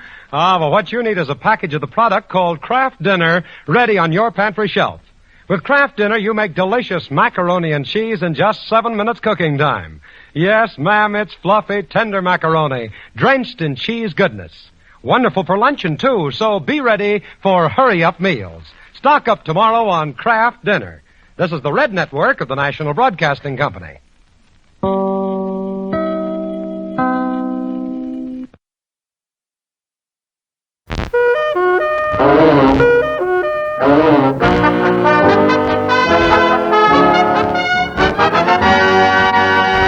It's Texaco time. Texaco, from Maine to Mexico, wherever you may go on any route. Texaco. Good evening, ladies and gentlemen. This is Jimmy Wallington welcoming you to the Texaco Star Theater Summer Show, brought to you by Texaco dealers while Fred Allen takes his summer vacation. For your enjoyment, 30 minutes of America's musical favorites, old and new, played by the Texaco Star Orchestra under the direction of Al Goodman, sung by Jane Froman, Bob Hannon, and the Texaco Star Singers, and presented by Texaco dealers from coast to coast. Texaco, from Maine to Mexico, remember, roll with Texaco.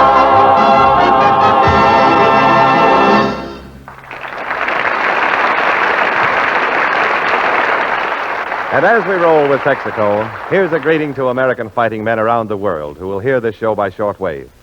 And from the Texaco Star Orchestra and Singers, a tune that's tops in training camps. There's a good reason, too. For this new song describes a pleasant side of service life that isn't in the rules and regulations. I'm Dancing with the Mamas with the Moolah, featuring Bob Hannon.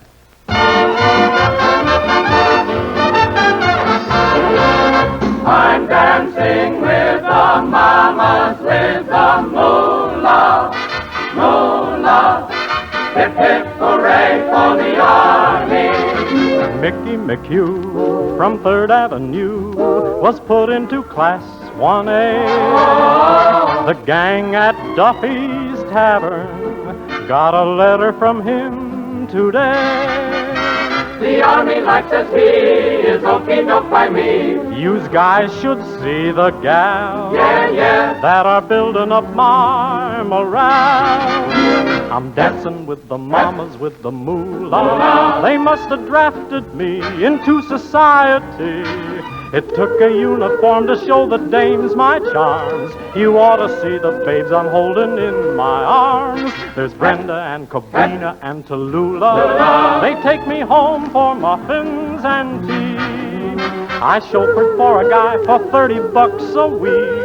Now I'm waltzing with his daughter, cheek to cheek. I'm dancing with the mamas with the moolah. The army made a woo-woo out of me. I'm dancing with the mamas with the moolah, the moolah. I'm palsy-walsy pals with all the glamour gals. At first them ritzy dames gave him the how'd you do. But they're all babe and toots to me before I'm through. There's Brenda and Cobina and Tallulah, Tallulah. They take me home for muffins and tea. I peel potatoes all day long, but that's all right. Oh boy, the hot potatoes that he gets at night. I'm dancing with the mamas with the moolah. The army made a woo-woo out of me. The army's made a woo-woo out of me.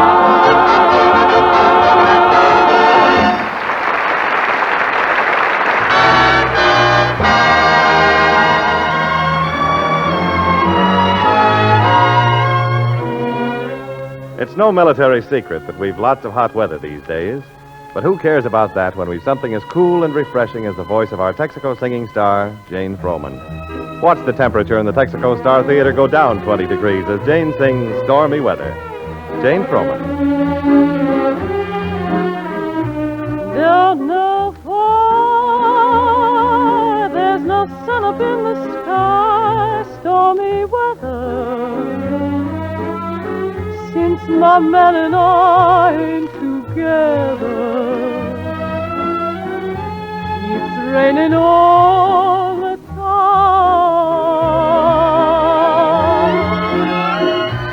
Life is bad, gloom and misery everywhere, stormy weather. Just can't get my poor self together. I'm weary all the time,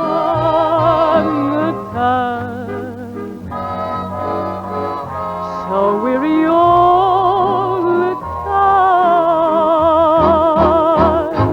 time. When he went away, the blues walked in and met me. If he stays away, old rocking chair will get me. All I do is pray the Lord above will let me walk in the sun once more. Can't go on, everything I had is gone, stormy weather. Since my man and I ain't together, it's raining all the time.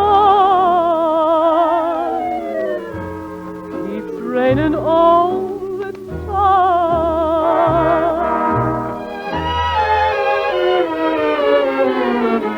When he went away, the blues walked in and met me. If he stays away, old rocking chair's gonna get me. All I do is pray the Lord above will let me walk in the sun once more.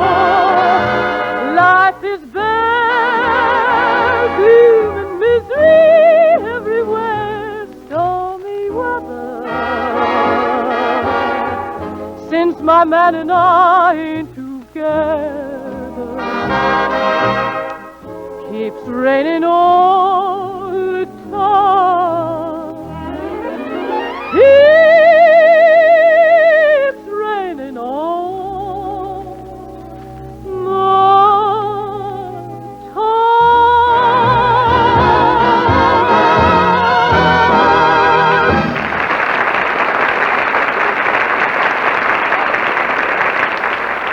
More from Jane Froman in just a few minutes. There's an old saying, an ounce of prevention is worth a pound of cure. But today, it's an ounce of lubrication may be worth a ton of car. In other words, your whole car can be put completely out of action if one vital part fails through neglect. That's why it's wise to see that your car gets regular, systematic attention from your Texaco dealer. His Texaco 40-point Marfax chassis lubrication fights wear on 40 fronts where friction is trying to put your car out of action. His Texaco gear lubricants are especially made to keep costly gears running quietly and long. And his premium motor oil, Haviland, is insulated to resist heat and to protect your motor at high operating temperatures. But remember, that indispensable car of yours gets the best protection when it gets regular protection. So, see your Texaco dealer regularly and let him help you to care for your car, for your country.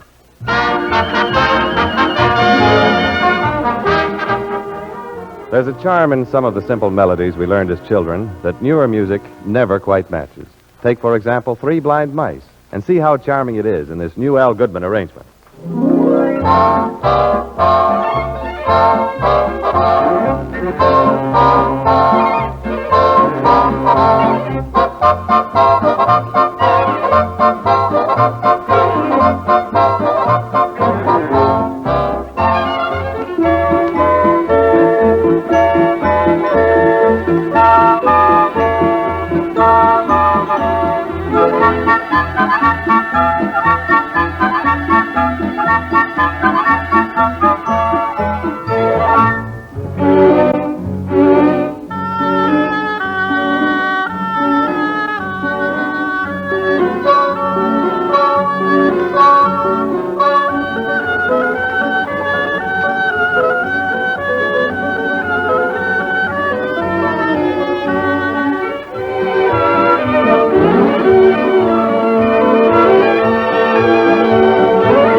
And now for your Sunday night visit to a famous Broadway show. Tonight, the Texaco Star Theater sends you melodic tickets to a musical comedy from the pen of an Englishman who's contributed much to the American stage. The actor, writer, and composer, Noel Coward. Long before the war began, Noel Coward wrote a musical filled with the beauty and gaiety that was then Vienna. And although Vienna's spirit has changed, its beauty and gaiety live on in the music Noel Coward wrote for Bittersweet. So here is a memory of old Vienna in your tickets for Bittersweet from Al Goodman, the Texaco Star Orchestra, and singers.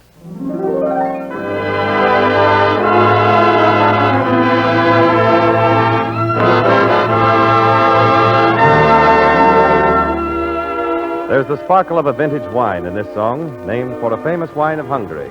It's Tokay.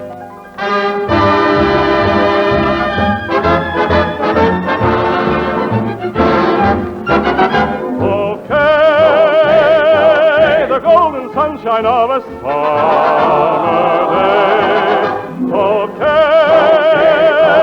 we'll bear the burden of your care. Here's to the love in you, the hate in you, desire in you. Wine of the sun that will wipe you along, lifting you high on the wings of a song. The dreams in you, the flame in you, the fire in you. Okay. So while forgetfulness we borrow, never minding what tomorrow has to say. Okay, the only call we all obey. Okay, okay, okay.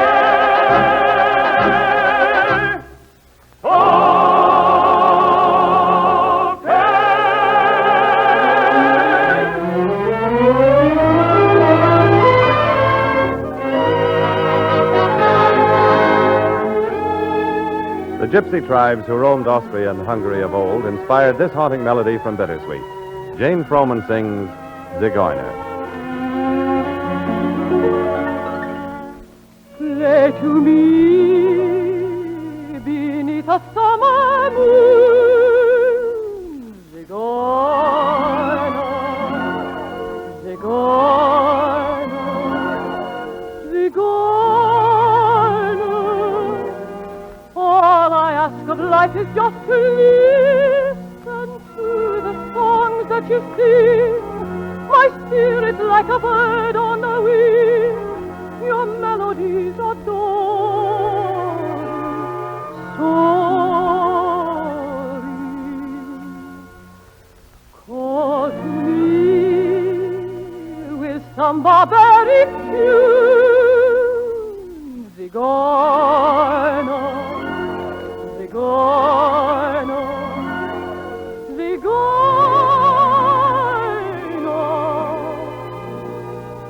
Now you hold me in your paws. Listen to me for just an hour.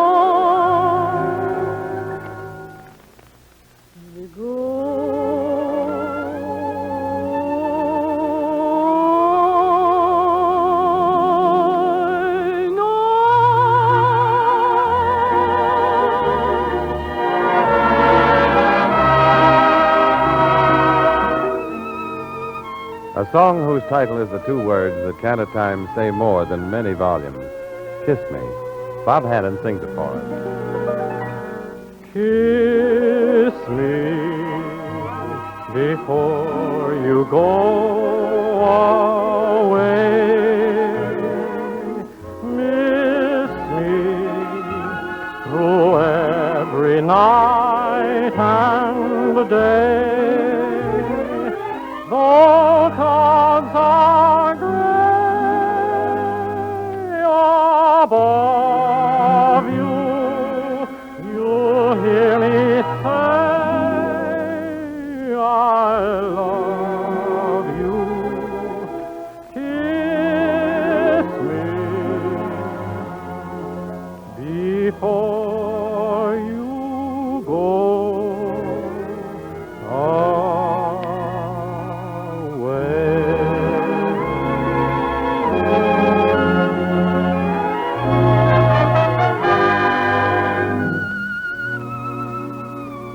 For a finale to Bittersweet, here's music that may be a prophecy, that may mean the romantic beauty of old Vienna will sometime return.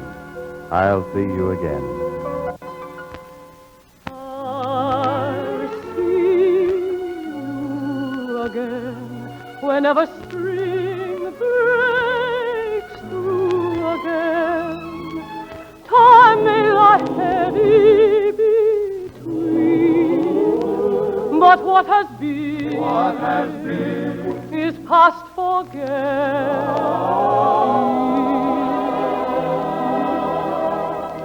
This sweet memory across the years will come to me. Now my world may go wrong. In my heart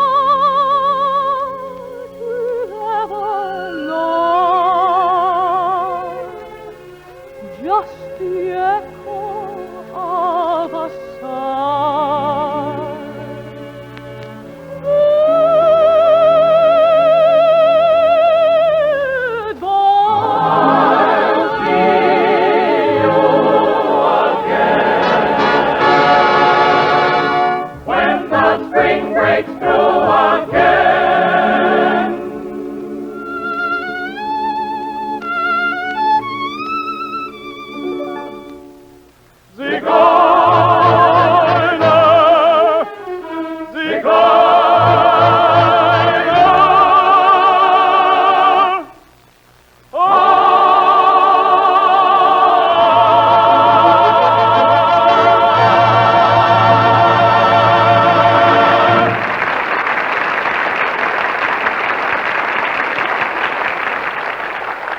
These days, more than ever, when we buy gasoline, what we actually buy is transportation.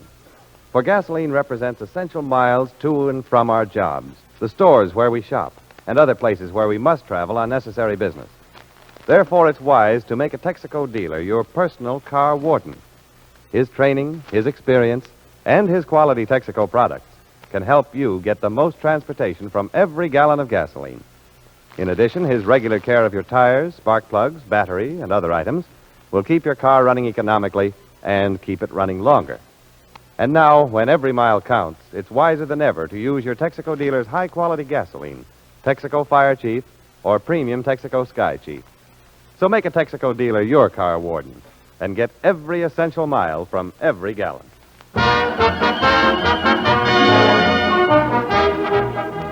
It started in New Jersey, where a lot of good things start, and it's jived itself from coast to coast into each Hepcat's heart. It, ladies and gentlemen, is Al Goodman's version of that Jersey City Symphony, that Hackensack Minuet, that Trenton Tone poem, The Jersey Bounce.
Again, the Texaco Star Theater's lovely singing star, Jane Froman, and a lilting love song with a new way of saying the old, old words, "You are always in my heart." There's no mountain top so high that somehow love can't climb. No, no, true love will find a way. There's no river quite so wide that love can cross in time. Please believe me when I say you are always in my heart, even though you're far away. I can hear the music of the song of love I sing with you. You are always in my heart, and when skies above are gray, I remember that you care, and then and there the sun breaks through. Just before I go to sleep, there's a rendezvous I keep. And the dream I always meet helps me forget we're far apart. I don't know exactly when, dear, but I'm sure we'll meet again, dear. And my darling, till we do,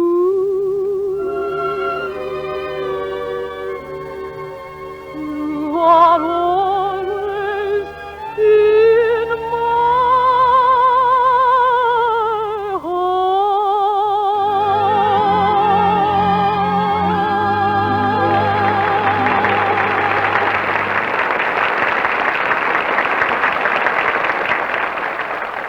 Very beautiful. And thank you, Jane Froman. Now, ladies and gentlemen, we of the Texaco Star Theater send a greeting to a group of our friends and good neighbors, the citizens of the rich and romantic lands to the south. To America del Sur from America del Norte, as an expression of the respect and esteem of Los Estados Unidos, Al Goodman and the Texaco Star Orchestra and Singers send a selection of melodies in the rhythms of Latin America. Our salute, señoras y señores, in a medley of music you like best.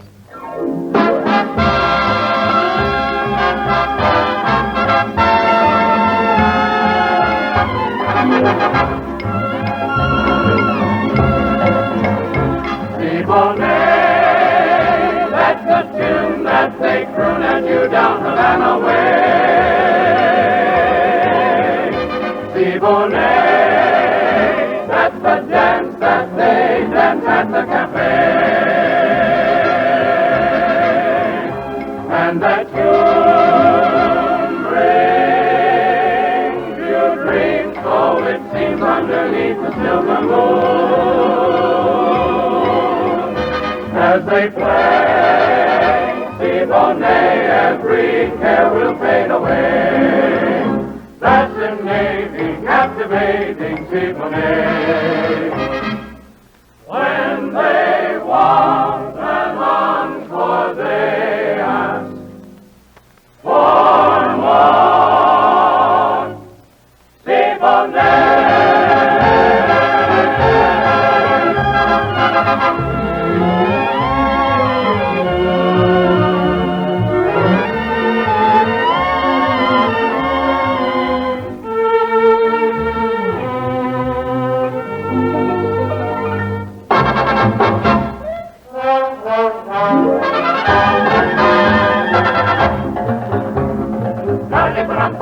Ping pong, ping pong boom.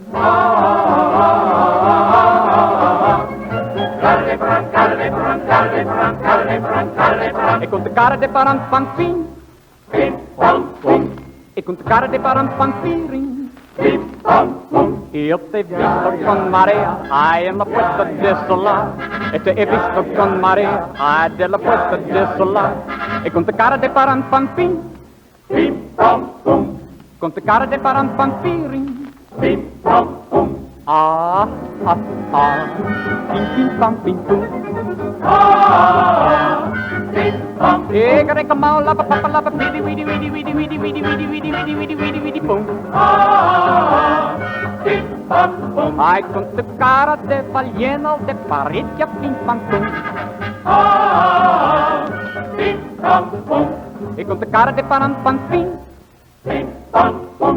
E con te cara de paran pan ping, ping pong boom.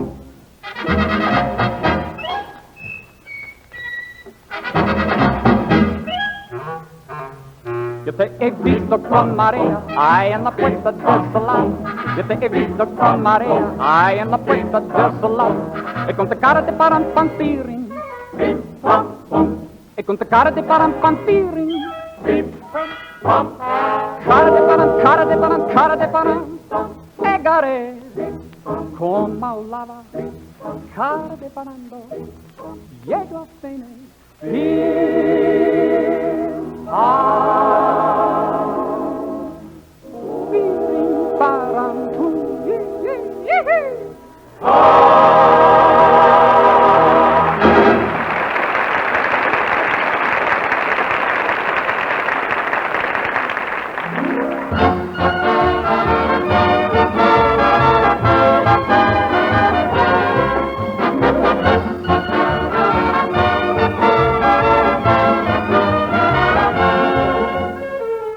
means closing time for another Texaco Star Theater Summer Show, brought to you by your neighborhood Texaco dealer. May we suggest that you listen again next Sunday evening, same hour, same station, for another 30 minutes of America's musical favorites with Al Goodman, Jane Froman, Bob Hannon, and the Texaco Star Orchestra and Singers.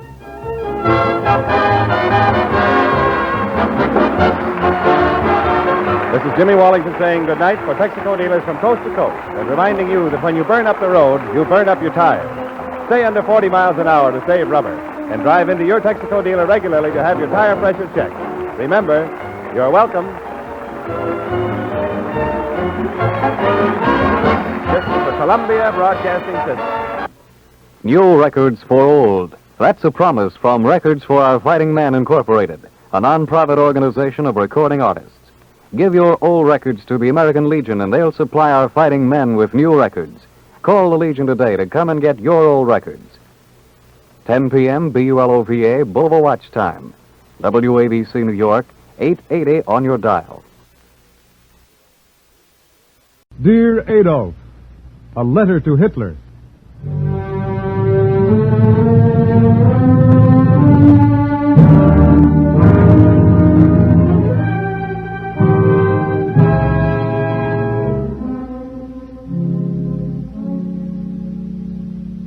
The National Broadcasting Company, in cooperation with the Council for Democracy, presents Dear Adolf, a series of 6 narrative letters written each week by Stephen Vincent Benet, one of the nation's greatest writers. These broadcasts are based upon actual letters written to Hitler by Americans. Today's program, the 5th of the series, presents the well-known screen actor William Holden, who is now a private in the United States Army Signal Corps at the Photographic Center, Astoria, Long Island.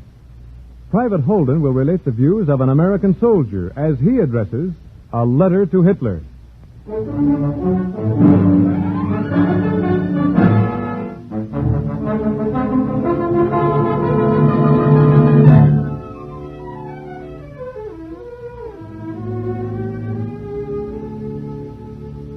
Dear Adolf, this is me, one American soldier. My dog tag number's in the millions. My draft number came out of the hat in every state in the Union. I'm from Janesville and Little Rock, Monroe City and Nashua. I'm from Blue Eye, Missouri and the sidewalks of New York. I'm from the Green Mountains and the Big Sky-Hootin' Plains, from the roll of the prairie and the rocks of Marblehead, from the little towns where a dog can go to sleep in the middle of Main Street, and the nickel-plated suburbs and the cities that stick their skyscrapers into the sky.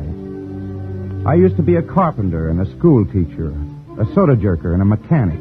I used to be a hacky and a farmhand, a leg man and a bookkeeper, the son of a guy with money and the son of a guy with none. But I'm a soldier now. 4.5 million of us by the end of this year. Listen to the roll call. Adamowski, Adams, Anderson, Bailey, Bertillo, Brown. That's my outfit. That's us. The biggest and best trained army ever raised on American soil. Ski troops and parachute troops, motorized and mechanized, tank troops and tank destroyers, cooks and cryptographers, bakers and bombardiers. Cohen, Costello, Dougherty, DeRoss, DuPont. From Alaska to Australia, from Australia to Ulster, in the cold skies and the hot, under desert suns and fierce skies and jungle rains. That's us, the United States Army.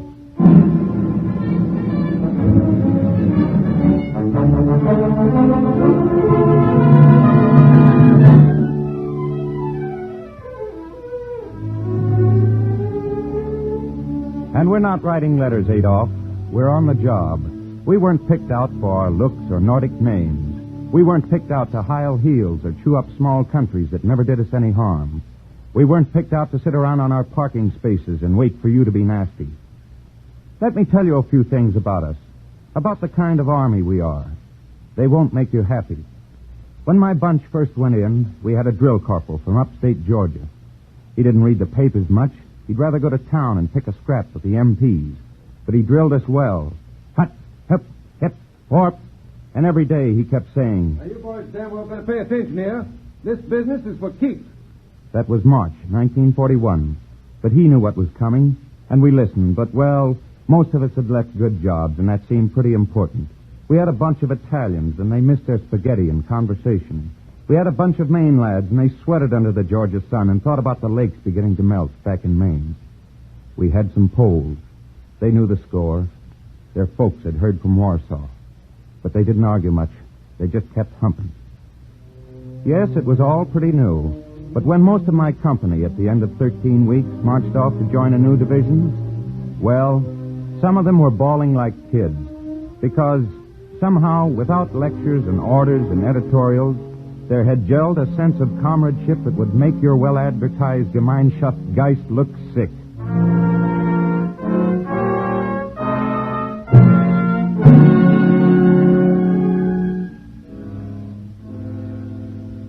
And then we trained some more and waited for the answer you gave us that Sunday, you and your Axis pals.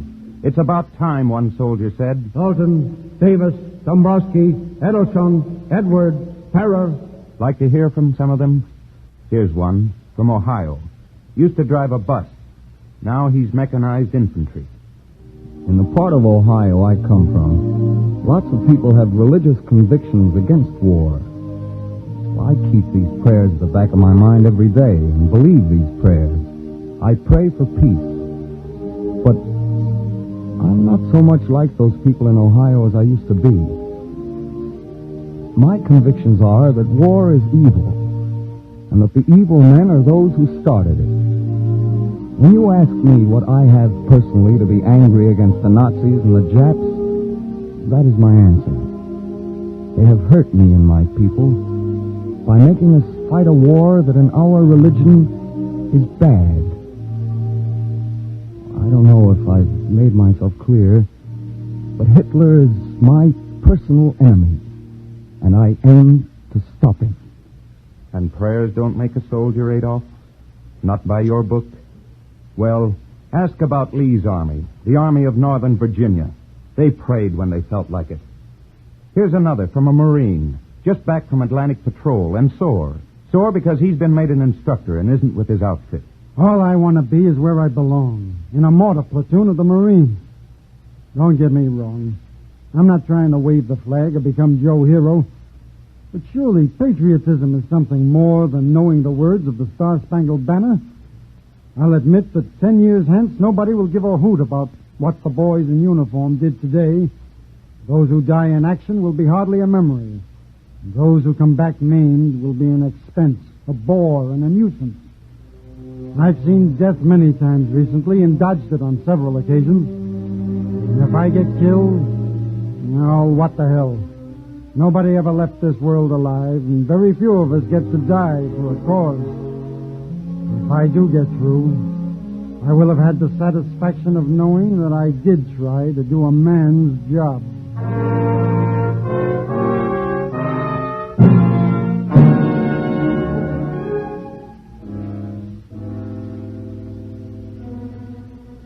And here's a letter from Baton, February 12th, 1942. Dear Mother and Dad, and Francis, this letter may never be delivered. It will go to Corregidor and there await transportation. I am proud to be part of the fight that's being made here. Bataan may fall, but the eventual outcome of the war is foreordained. I've seen some horrible things happen and had my share of narrow escapes. But I have also seen some very wonderful acts of courage, self-sacrifice, and loyalty. At last I have found what I've searched for all my life, a cause and a job in which I can lose myself completely. Life and my family have been very good to me and given me everything I've really wanted. Should anything happen to me here, it will not be like closing a book in the middle. In the last 2 months, I have done a lifetime of living and been part of one of the most unselfish cooperative efforts that's ever been made. Mistakes may have been made, but that has nothing to do with the manner in which my comrades on Bataan, both Filipino and American, have reacted to their trial of fire. If that same selfless spirit were devoted to the world's betterment in time of peace, what a good world we would have. And how dull, I can hear the younger generation muttering. This letter is written to send you all my love and thanks. for just being my family. It is written with no so-called premonitions. My chances are pretty good, so I'll send it on its way. Keep 'em flying west. Your loving son and brother.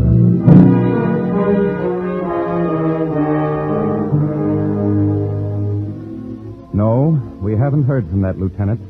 Not since Corregidor fell. But we'll keep 'em flying. We're not talking about being Joe Hero. There's a long, dirty, bloody job ahead of us, and we know that. Wars mean filth and thirst and pain and the scream of dive bombers on top of you and going on to the end of your endurance and beyond. Wars mean seeing your best friend killed beside you, and it's only afterwards you have time to think about him, because the line must be held. All right, mister. You started it rolling. We know the score.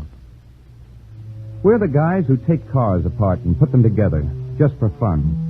We're the guys who fiddle with radio sets and are crazy about the comics, Batman and Terry and the Pirates and Donald Duck, and all kinds of people who do things they aren't supposed to do. The Army wasn't supposed to get away with bombing Tokyo, but they did it. The Navy wasn't supposed to sink 4 Jap air carriers in the Battle of Midway, but they did it. We don't build armies just to put guys in uniform and shove civilians around. We build them to fight and win battles.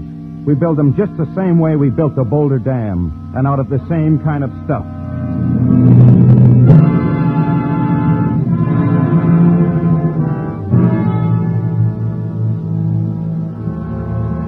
And in back of us, all the time, there's a roll call and a knowledge. Follett, Fraser, Garrett, Hamilton, Herkimer. That's the muster roll of the Revolution, Adolf. The muster roll of free men who fought for their country because she had to be born. And they got worse chow than ours, and they got paid off in paper. And if they were living afterwards, they went back to their farms and hoed corn. But they knew what they'd done, and they were satisfied. Izzard, Jones, Jacobson, Jackson, Kearney, Lee Fitzhugh, Lee R.E. That's the roll call of the Civil War, Adolf. And out of it, the Union lived, and a free thing went ahead. It cost blood and toil and long bitterness, but it made us one nation. Levinsky, Leibowitz, Liggett, MacArthur, McCook, Maganetti. And that's the last war, Adolf. The Rainbow Division and the 1st Division and all the divisions. The 2 million who went to France. And we came in late and had to borrow other folks' equipment because ours wasn't ready. But the records written from Cantini to the Argonne. This time we'll have the equipment. Our factories are turning it out. And this time we aren't going to stop with just saving democracy and then running out on it. This time we're after a durable peace. And that isn't your kind. Nathan, Nininger, O'Brien, O'Hare, Orlando. That's a few of the new names, Adolf. No, the roll isn't finished. It won't be finished until you are. Papagos, Patterson, Prakash, Pryor, Quintanilla, Casado, Hugh Lung. Chinese, Italian, Greek, Bohemian, British, Mexican. The sons of men who fought 6 wars and won them. The sons of men who came here to get away from wars. We don't like being ordered around, though we'll take it and like it in wartime. We think that one man's just as good as the next, and maybe better. If we feel like going to church, we'll go to the church we pick out, and the next guy can go to his. If we want to get married, we'll marry the girl we like, and the guy who makes a crack about her ancestry had better look out for his teeth. If we don't like the people who run our government, we'll change them by peaceable election. That's us.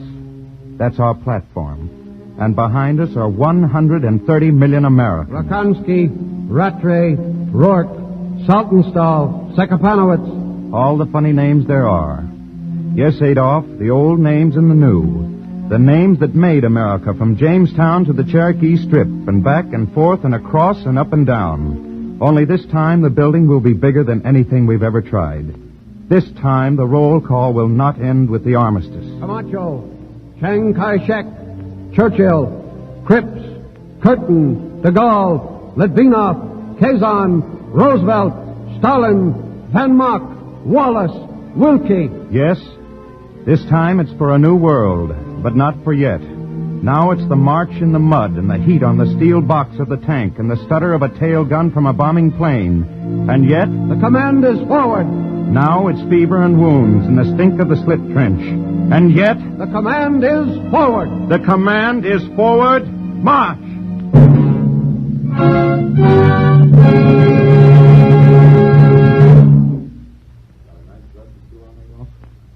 Vanilla or chocolate? Well, make it a double one with maraschino. You'll need it before we're through. You have just heard Dear Adolf, starring Private William Holden, the fifth of a series of 6 narrative letters written each week by Stephen Vincent Benet and presented by the National Broadcasting Company in cooperation with the Council for Democracy. The program was directed by William Sweets with original music composed by Tom Bennett and conducted by Joseph Stopak. These broadcasts are based upon actual letters written to Hitler by Americans. Won't you send in your own letter to Dear Adolf? Listen next week to a foreign-born American's letter to Hitler with Joseph Schildkraut as narrator. Copies of today's Dear Adolf letter from an American soldier may be secured without cost by writing directly to the Council for Democracy, 11 West 42nd Street, New York City. This program came to you from New York. This is the National Broadcasting Company.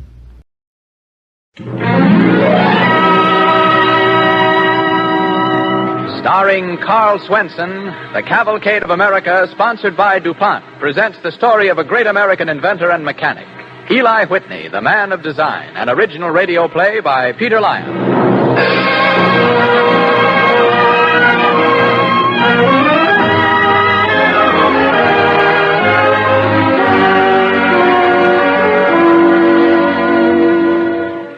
There are those who, from their earliest boyhood to the day when they can move no more, work with one single-minded passion, driven by one overwhelming compulsion.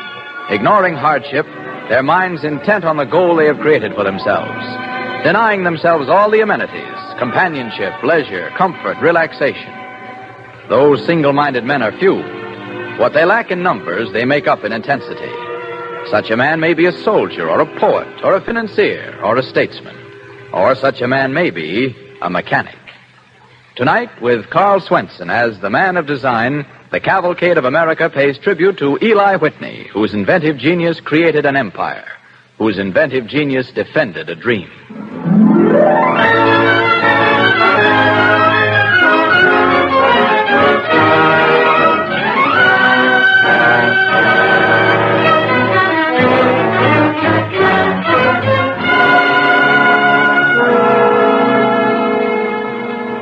In New Haven, in the spring of 1796, Napoleon Bonaparte was still no more than a name.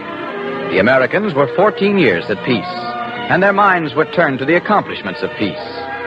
Eli Whitney, as he stood being measured for a new coat and breeches in Townsend's tailor shop, had never even heard of Bonaparte. His mind was on the cotton gin he had invented, on how the idea had been stolen from him, on how he might gain financial redress.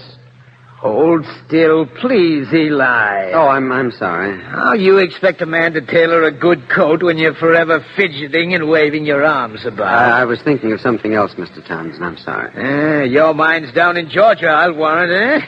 Yes, sir. My thoughts would be down there, too, if I were in your boots. How do you mean? Lift your arm, please. All right. How do I mean, Eli? Now, don't you go trying to fool me. I know about your cotton gin right enough. Millions it must be making for you. Millions. Mr. Townsend, suppose I were to tell you that I haven't a penny in the world, that I owe my workmen 2 months' back wages, that I don't have enough to eat properly. You're joking, Eli. No, I'm not. My invention has been stolen from me by the planters, Mr. Townsend, and my only chance of getting money is in long and expensive legal proceedings. Well, then why are you here being measured for expensive clothes? Mr. Townsend, will these clothes be ready by Wednesday evening? Might be. You're in a hurry for clothes you can't pay for. Your tailoring is very important. If I'm to get my money, I must have these clothes by Wednesday. Oh? See, I go to Pierpont Edwards' house for dinner. I go to ask him for money. A loan. For capital till the courts step in to protect my patents. Just slip the coat off, please. Can't go asking a loan with patches on my breeches, can I? Then my clothes are important to your cause, are they? A man works hard with his hands and his brain, and he creates something of great value, bringing great wealth. And then he must order clothes on credit, so that there'll be no patches on his breeches when he petitions for a paltry loan. Never mind, Eli. I'm on your side. Your clothes will be ready on Wednesday, and don't worry about when you have to pay. And, Eli, just stop at the counter by the door on your way out and pick yourself out a handsome cravat. I'll throw that in for good measure. Don't forget, Pierpont Edwards' daughter Henrietta is growing up a fine-looking girl.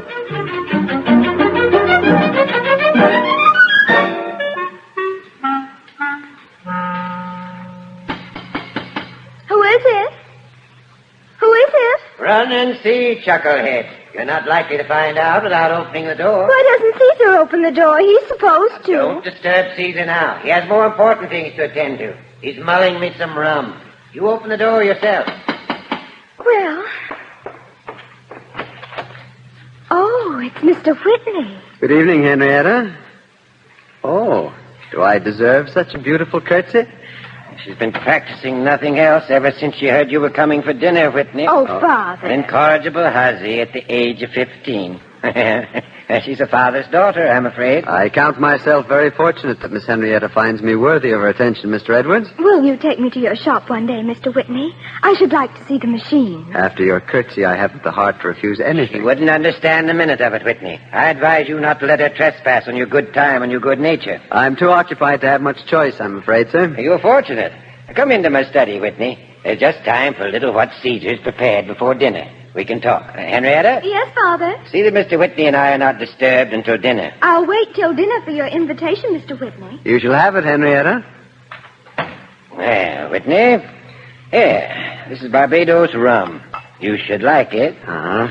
Oh, no, not too generously, sir. I'm an indifferent drinker. Your health. Yours, sir.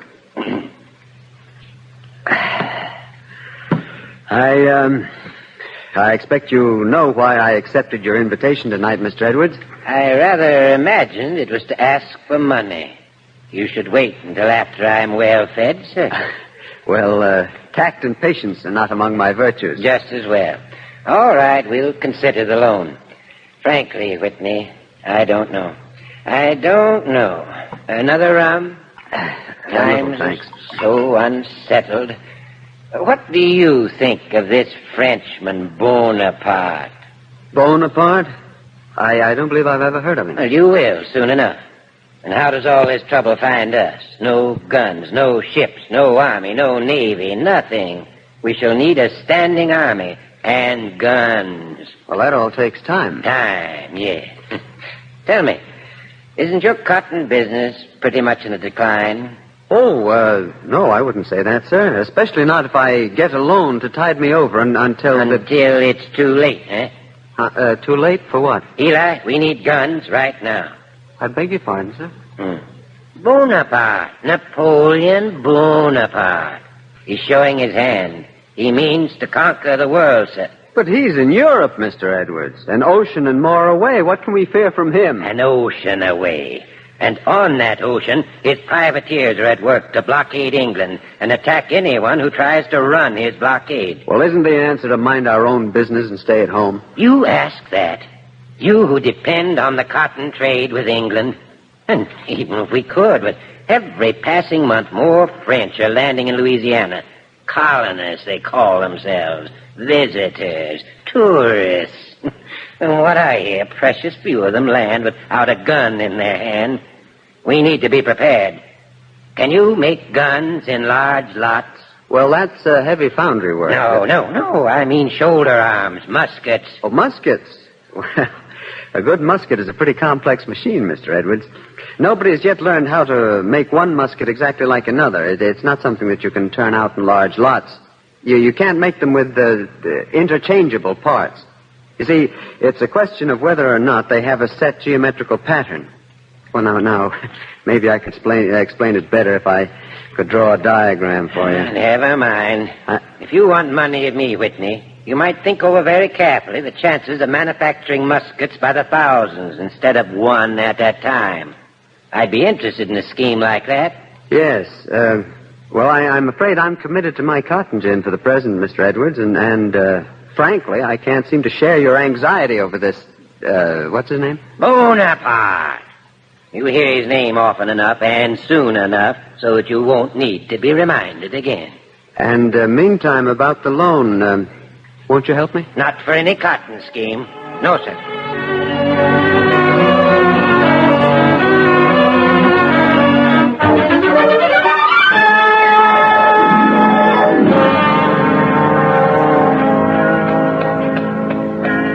Will you walk me home from church, Mr. Whitney? Henrietta Edwards. Why, it would be a pleasure. I was with my father, and I saw you here alone, so I thought... Oh, that was very kind of you. And I haven't invited you to see my shop yet, have I? You truly wanted to see it? Oh, yes. I hear Father speak of it so often, and of how clever you are at machines, and of the work you might do there. The work I might do there. Everyone's the same, anxious to divert me from my work and start me onto something new. Maybe it's simply a question of your confusing perseverance with obstinacy, Mr. Whitney. Just a moment. Your father has put you up to this, Give me credit for some wisdom. What do you know of this affair? I only know that you once designed something very clever, a very good machine, and that therefore you should be able to design others. And that when your fortunes are lost on the first design, why then you should all the more bravely turn to designing a second. Your sight is very clear for a child, Miss Henrietta. And you are very blind, Mr. Whitney, to see me still as a child. Well, but I thank you for escorting me. I hope that when I am invited to your shop, it will be busy with a new design, not dusty with the old. Good day, Mr. Whitney.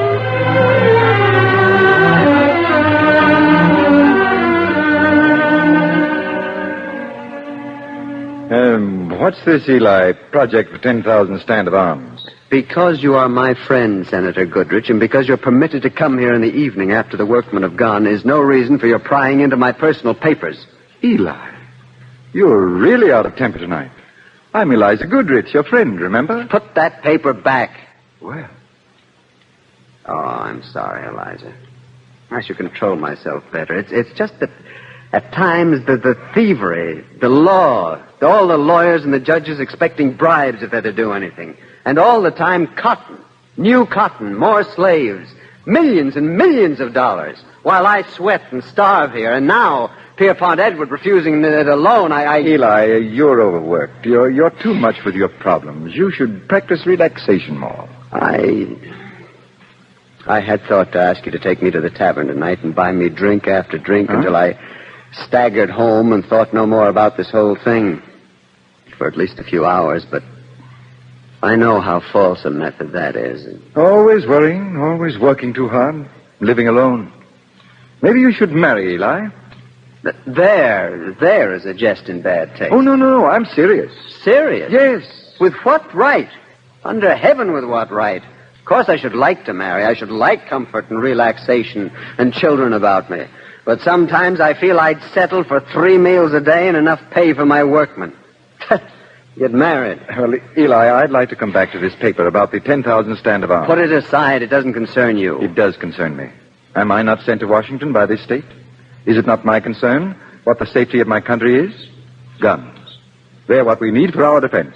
If you can make 10,000 stand of muskets, then it is decidedly my business. I am not a gun maker. I am in the business of making cotton gins and trying to gain my rights.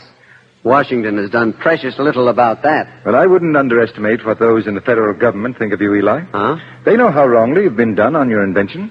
They respect your skill. If it's money you want, they'd supply it to manufacture muskets. The federal government? Yes, men like Thomas Jefferson. Oh.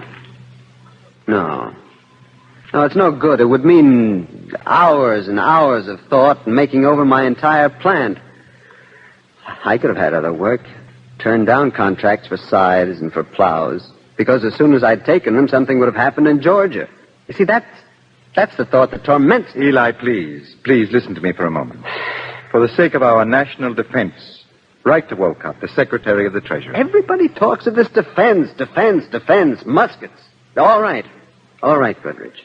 If you want me to, I'll write.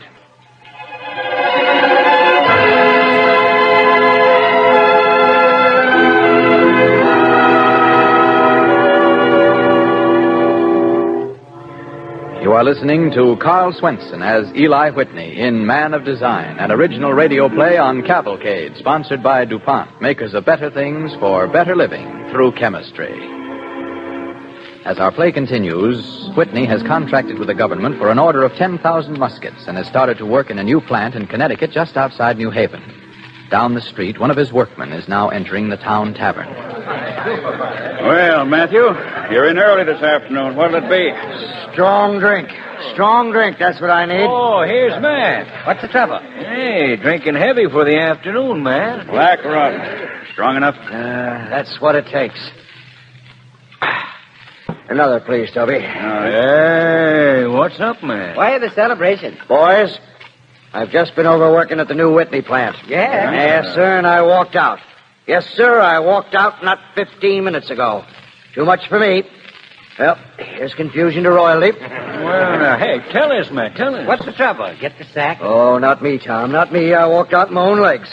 I know when I've had enough. I never saw a machine shop like that one in my life. I'm going out of my head. Toby? Coming up, Matthew. Worm gears, ratchets, the generating cycle of the epicycloid. A mechanic's got to know geometry just to hang his hat up in back of the door. Hams, paws, the generating cycle of the epicycloid. Well, what's Whitney doing? Oh, search me. I think he's gone off his rocker. He thinks he's going to turn out muskets, each of them exactly like the others.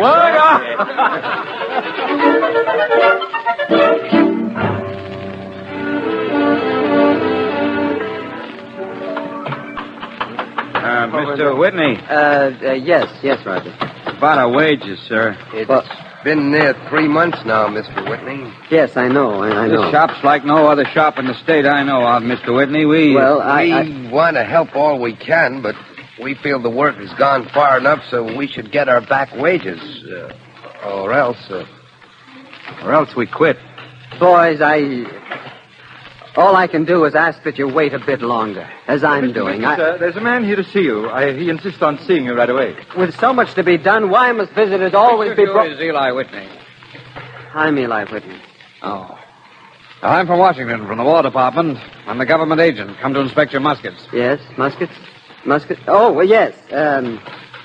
Maybe I could have one of the workmen show you one of the experimental models. Mr. Whitney, may I remind you that the time for your contract has expired, sir. But you have been extended thousands of dollars of the government's money and completed nothing. I shall be forced to report that you've not lived up to your end of the contract. Well, you see, I must apologize, Mr. Gansford is my name. Mr. Gansford.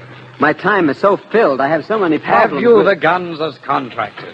Well, not the full 10,000, but very soon. Mr. Whitney, I'm afraid I shall have to report that you failed to meet your contract. But wait, Mr. Gansford. Well, that's enough for me, Mr. Whitney. I'm getting out of here. I'm with you, Roger. Let's go.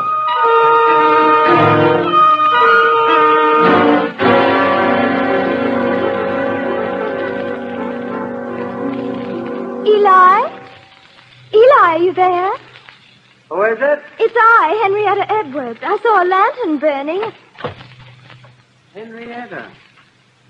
Well, you should never have come out like this at night alone. Do you still insist on thinking of me as a child? No. No, you're not a child any longer. But, still... I was more eager than ever to visit your shop. And I saw the lantern, and they told me you often worked late. You look tired, Eli. Tired? Well, I guess I should. My men are leaving me. I can no longer get an extension of time or money on my contract. I missed something. What? Something you had even when you had patches in your clothes. Do you mind my mentioning them? No. Then there was strength and determination in your voice, Eli. I don't hear that strength anymore. That's what I miss. First, my cotton gin. And you know what they're saying now? They're saying that I stole it. I stole it from some planter. And now this bad luck with a government contract. My men leaving me just when it seemed... Yes? Well, I thought I would surely succeed. Should the government give you more time and money? Why? Well, because with ever so little more time and some more money, I could complete the contract. My machines are all built. I don't understand the mechanical problems, Eli, Well, but it's very simple. See, all I'm trying to do is to design machines that make guns with parts that are interchangeable. See, nobody's ever done that before. Nobody's ever dreamed of doing it. But now I'm sure that it can be done. Then you should fight as you used to fight and not give up. You should go to Washington and show them yourself how your machines can work. Henrietta, I must talk to you. I think I know why, Eli. But this is not the time. Now you must stay at your job. You must go to Washington and fight and make them give you the time and money you need. Yes. Yes, you're quite right. Go to Washington. You still have your design to think of. You can talk later. And when you come back from Washington, Eli, I shall be waiting to listen to you.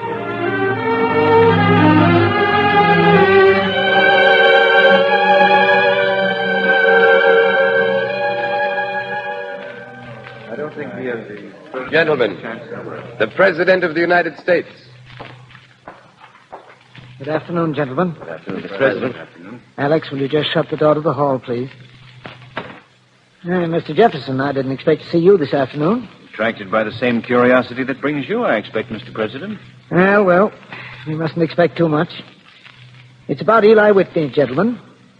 He's outside now. For those of you who don't already know, he has contracted to supply 10,000 stand of arms to the government. And the contract time, of course, has expired. How many guns has he delivered? How many was it, General North? 500. He contracted for 10,000. And yet Whitney has the gall to ask for more money and more time. But were those 500 good pieces, General?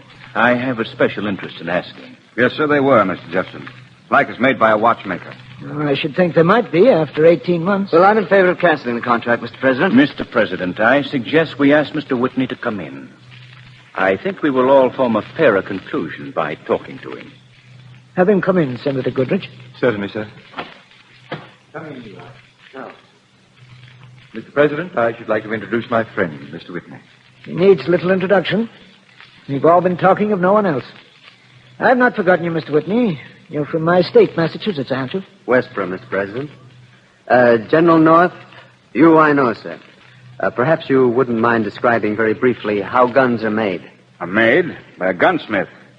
Pours the barrel on a lathe, screws it by grinding, a little here, a little there, carves the stock and fits the barrel to it. Then forges the lock plates. It's very delicate, skilled work. Files the lock parts, trying them all the time until they fit. Then assembles the parts of the lock plate, screws the plate into the stock, puts the musket on the shelf, and starts the next one. Yes, and the muskets, because the parts are individually fitted by hand, are each different, one from another. Of course. What are you looking for? They're bound to be different. Well, sir, here are the parts of 10 of my guns.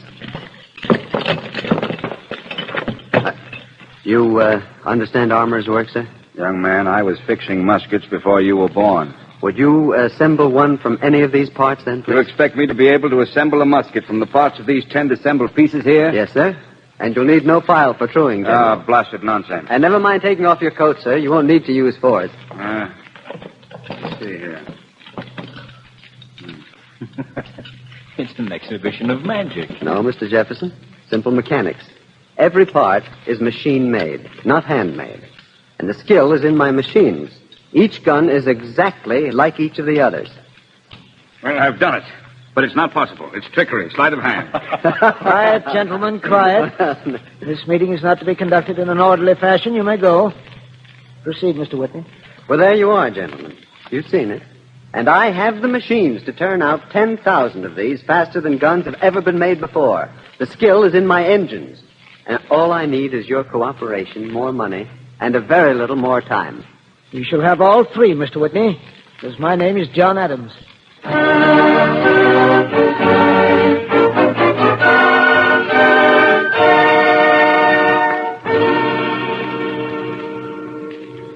Sit with me for a time before the fire, Whitney.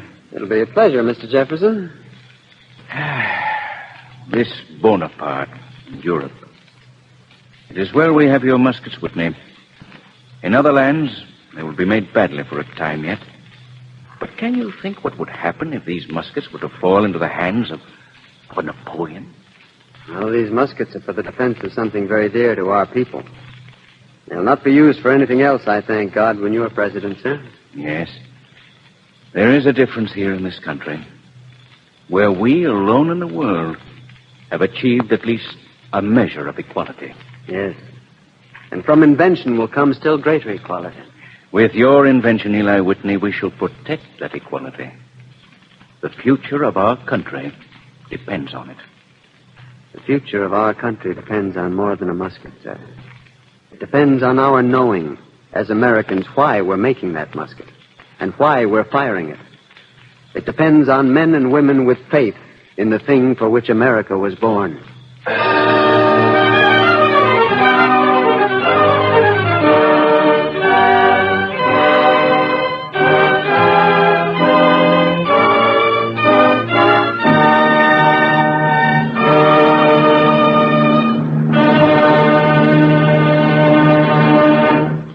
In a moment, we'll hear again from our star, Carl Swenson. But first, let us consider how much we Americans in our mighty struggle owe to the genius of Eli Whitney.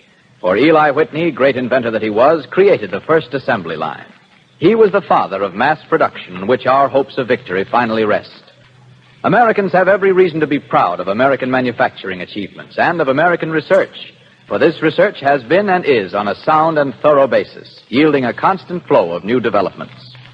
Today, our developments of the past stand us in good stead in this crisis. And just as surely will new developments in this time of need serve our future. Though they serve our war needs, they cannot fail to hit the distant and perpetual target of better living. To find the reason why the mass production begun by Eli Whitney is a peculiarly American development, we must turn back to the founding of the American patent system, under whose protection and guidance American invention has flourished. The first patent laws were enacted in 1790. And the first patent issued by the government bore the signatures of President George Washington and Thomas Jefferson, then Secretary of State. It was their encouragement and foresight which brought about the foundation of our patent system.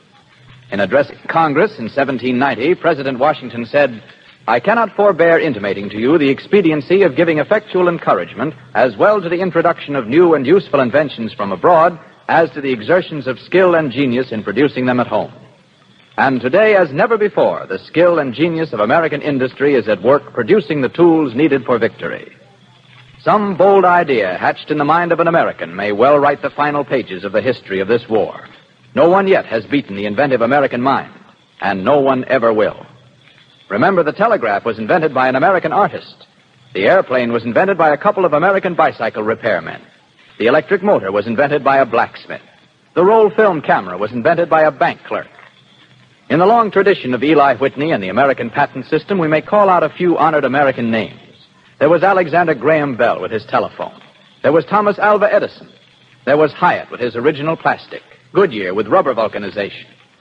From the laboratories of DuPont alone, and DuPont is only one company in the American chemical industry, have come such accomplishments as nylon, neoprene, developments in refrigerants, chemical agents to improve fuels and lubricating oils, new finishes, explosives, insecticides, dyes, and rubber chemicals, to name a few of many.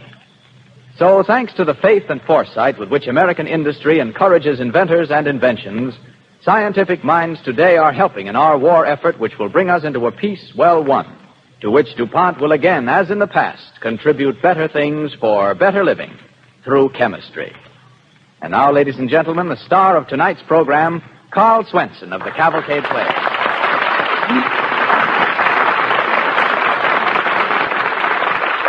Ladies and gentlemen, I'd like to give you a message at the request of the United States government. A message of utmost importance to young men and to our country. The United States Coast Guard, one of the most vital branches of our armed services, needs more officers to command its expanded forces. Any United States citizen who is a college graduate between 20 and 30 years old with proper physical qualifications may apply. The place, any Coast Guard recruiting station. And if there is none where you live, write to the Commandant, United States Coast Guard, Washington, D.C. Today, the Coast Guard is under the jurisdiction of our Navy. It's a fighting service. No other service has a wider scope or a greater need for fighting men. Thank you.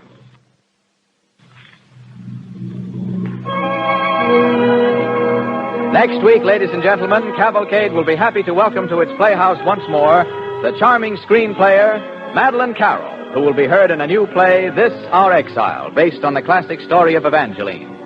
Don't forget, next week, Madeleine Carroll stars on Cavalcade in This Our Exile, an original play inspired by the poem Evangeline. Tonight's play was based on Roger Burlingame's book, The Whittling Boy. The orchestra and musical score were under the direction of Don Voorhees. This is Clayton Collier sending best wishes from DuPont. This program came to you from New York. This is the National Broadcasting Company.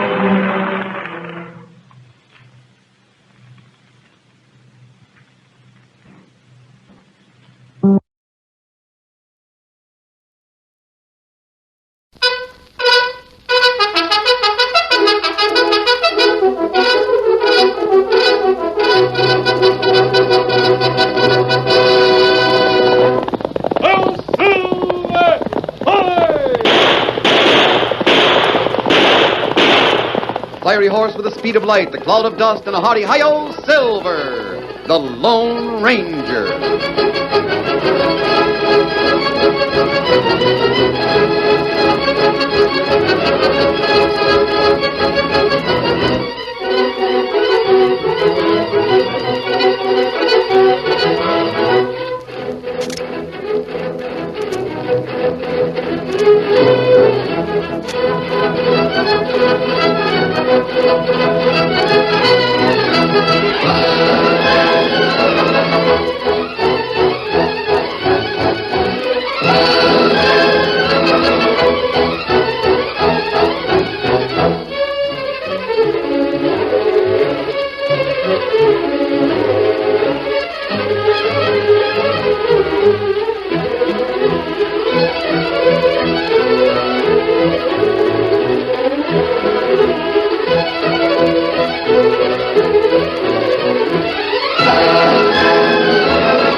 With his faithful Indian companion Tonto, the masked rider of the plains led the fight for law and order in the early western United States. The stories of his strength and courage, his daring and resourcefulness, have come down to us through the generations. And nowhere in the pages of history can one find a greater champion of justice. Return with us now to those thrilling days of yesteryear. From out of the past come the thundering hoofbeats of the great horse Silver. The Lone Ranger rides again. Come on, Silver. There's trouble on the trail ahead. Well, Silver!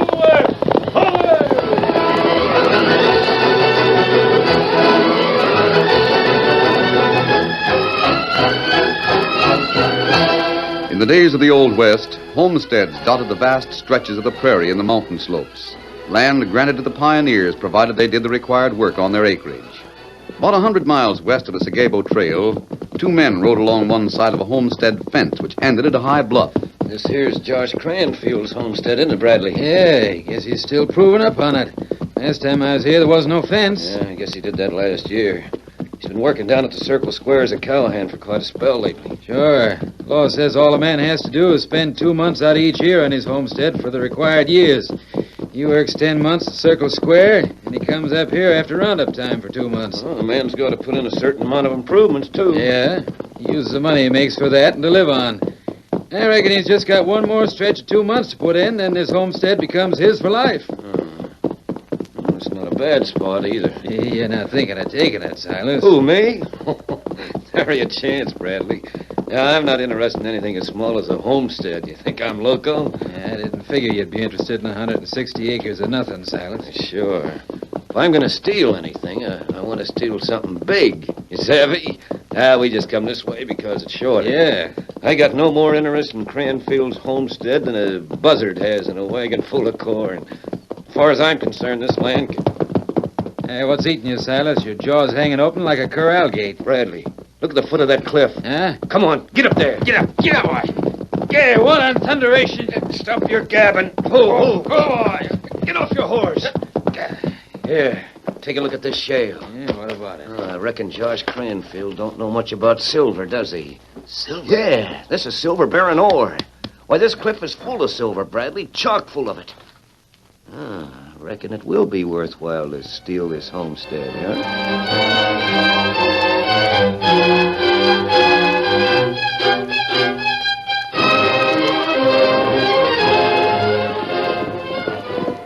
Howdy there. Well, looks like the Circle Square's got company. Howdy, Mr. Squires. Howdy, Squires. How's things? They weren't bad till you two came along. What do you want here anyway, Pender? That's no way to talk, Squires. No? I reckon you two hombres would be in jail if there was enough proof for the town marshal to put you there. Actually, been in jail already. Not enough. You ought to be there permanent. I thought the Circle Square had a reputation for being right pleasant to anybody passing by. Yeah, we have. Much as I dislike you two coyotes, I'm not going to spoil that reputation. Get off your horses and have some coffee and victuals. Well, now, that's more like it. How about it, Bradley? It suits me fine, Silas. Coffee pot's right on the fire. Keno. Hey, Mr. Squires. I'm all set and ready to go. You got my pay case, Mr. Squires? I sure have, Josh. We should change your mind and stay around. You're the best cowhand I ever hired. Oh, no can do, Mr. Squires. I got to put in my 2 months of my homestead. Can't that wait a while? No, sir. Drawn it pretty fine already. Only got 2 months and 10 days till my time's up. Are you going straight up to your homestead, Cranfield? No, mister. Heading for grassland first. Then back to the homestead. That's mighty nigh a 10-day trip by itself. Yeah, you'll have to make sure you get to your 160 acres in time. If I don't, I'll lose the whole shebang. After putting in 4 years already, I'm making doggone sure that don't happen to me now. Well, how about it, Mr. Squires? Here's your pay cash, Josh. Oh, Keno, thanks. Hey, aren't you going to count it? Count it? What for? I trust Mr. Squires. Adios, gents. Adios, Mr. Squires. You've been swell. Adios, Josh. Good luck. Kiss the bride for me. I'll do that. Get up, boy. Come on, get up. Kiss the bride. Hey, I didn't know Josh Cranfield was hitched. Well, he ain't yet. His bride is coming into Grasslands on the train day after tomorrow. He aims to get married in Grasslands, and then they head for the homestead. Oh, day after tomorrow, huh? What's the girl's name? A girl from Omaha. Her name's Sarah Gordon. Sarah Gordon. Thanks for the coffee, Squires. Come on, Bradley. We ain't finished yet. Sure we're finished. On your horse. Adios, Squires. Adios. They didn't even stop for food. Left the coffee untasted. There's something mighty strange about the way those hombres rode off all of a sudden. I wish somebody could figure it out for me.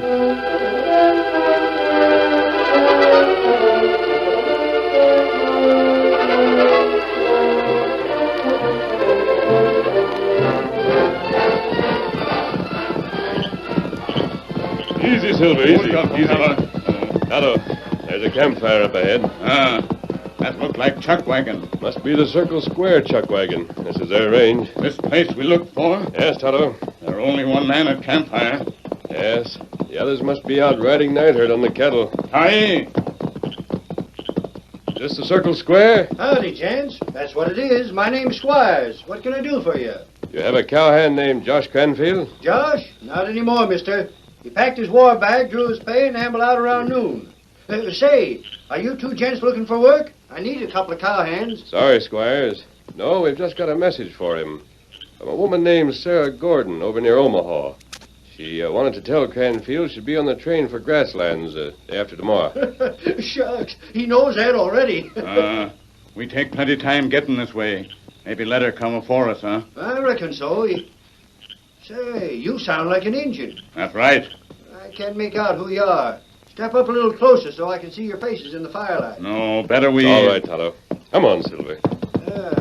That's better. I always like to know who I'm... Suffering Jehoshaphat. You're wearing a mask. Take it easy, Squires. Outlaws, that's what. Out! That's better. Now, move your hands up slow, Squires. Jehoshaphat. I never seen such a lightning draw in my life.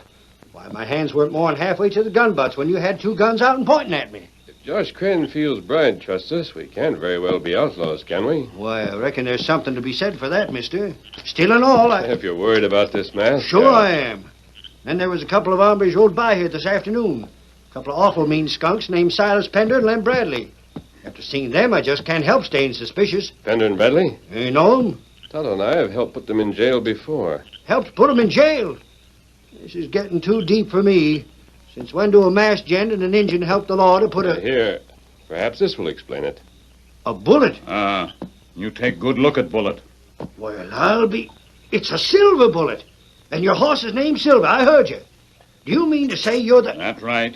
Him Lone Ranger. No wonder you're wearing that mask. Glad to know you, mister. But say, I wish you'd do something about Pender and Bradley. That's the second time you've mentioned them, Squires. Well, But they're not wanted for any crimes. They were released from the jail at Sagabo only a month ago. Mister, those rattlesnakes are interested in Josh Cranfield. Cranfield? Do they know him? Oh, they got a speaking acquaintance. But why? Cranfield hasn't any money. But he's got his pay. Oh, that's not enough. Those two go for bigger game. Outside of that, all he's got is his homestead. Homestead not worth nothing. Well, all right. Reason or no reason, I feel it in my bones. Why, they lit out soon as Josh left. They headed north. But before they got out of sight, they swung east towards grasslands. And that's right where Josh was heading. Keno, Squires, perhaps you're right. Tonto and I'll head for grasslands ourselves. I knew you would, masked man. How long ago did they leave? Around noon. Oh, that heap long time. Maybe something happened already. And there's no time to waste. Let's go, Tonto. Get him up, Scout. On, Silver!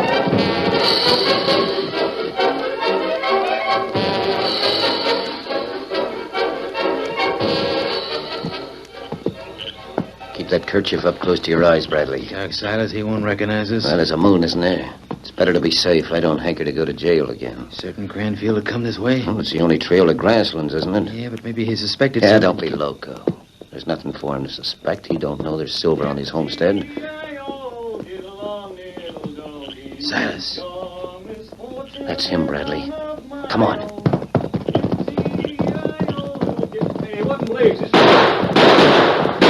How you doing, mister? Drop those guns, Pronto, we'll drill you clean. Who are you? What do you want? I got precious little money. Shut your mouth and keep it shut. Bring a rope on him. Now, listen, gents, I'm in a hurry. I got to get to Grasslands. I got to meet a train at Grasslands. You're not meeting any train. Get moving.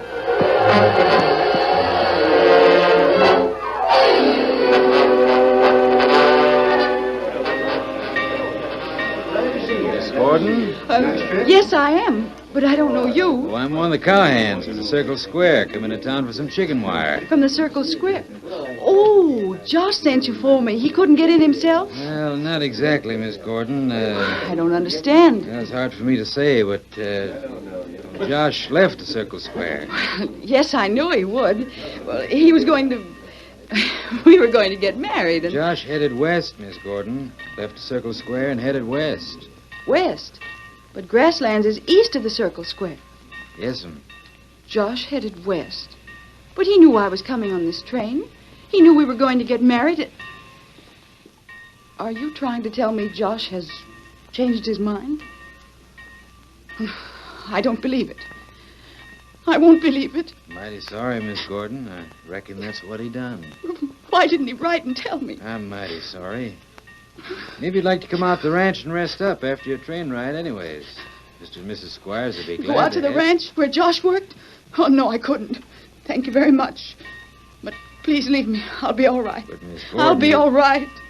You know, miss, I'm sorry. Oh, Josh. Josh, how could you? How Miss could... Gordon. Tonto. Cranfield, him not here? No, Who that fellow talked to you? I don't know his name. Tonto, Josh has left the Circle Square. That right. Him come here to train. No, you don't understand. He went the other way, west. He doesn't want to marry me. Well, that heap's strange. Tonto not think I him... didn't think anything like that would happen either.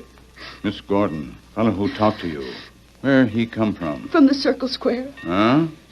Well, that not sound right to Tonto. Oh, please. I don't want to talk about it anymore. Just leave me alone. I'm going back to Omaha on the next train. Not no train till day after tomorrow. Then I'll wait. I'll put up at a hotel. But I never want to see Josh again. Never.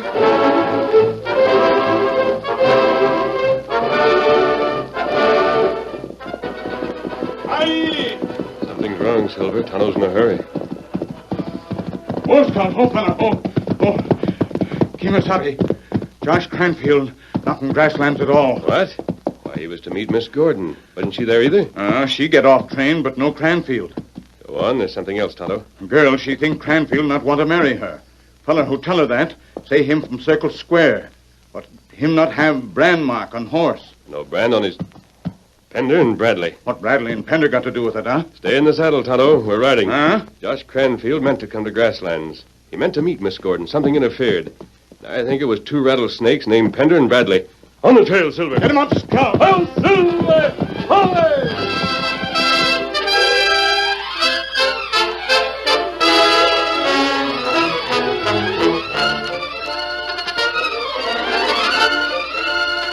The curtain falls on the first act of our Lone Ranger story. Before the next exciting scenes, please permit us to pause for just a few moments.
Now to continue our story. The Lone Ranger and Tonto checked the old trail from the Circle Square to grasslands once more. But this time they were watching for signs of foul play. They'd covered half the distance before they found what they were looking for. Right up, Tonto. Here it is. Oh, Scout. Oh, Steady, Silver. Whoa. Time to see it. Bushes off the trail are trampled down. That's right. 2 horses. 2 men watching the trail. Watching it from a spot where they couldn't be noticed. Pender and Bradley? Who else? This is a lonely trail. It isn't used very much. And here, you can see they rode out of the bushes hard. The hoofs left deep impressions. And here, when they reached the trail, they milled around. Kimasabi, here marks another horse. Yes, that one came up the trail, heading from the Circle Square. Maybe that Cranfield, huh? Now look, Tonto. Off on this side to the west of the trail. The 3 horses headed that way. Oh, that looked bad. We can't be sure it's Pender and Bradley, Tonto. We can't be certain the third one is Cranfield. But we've nothing else to go on. We'll just have to take the chance. Come on, Silver! Get him up,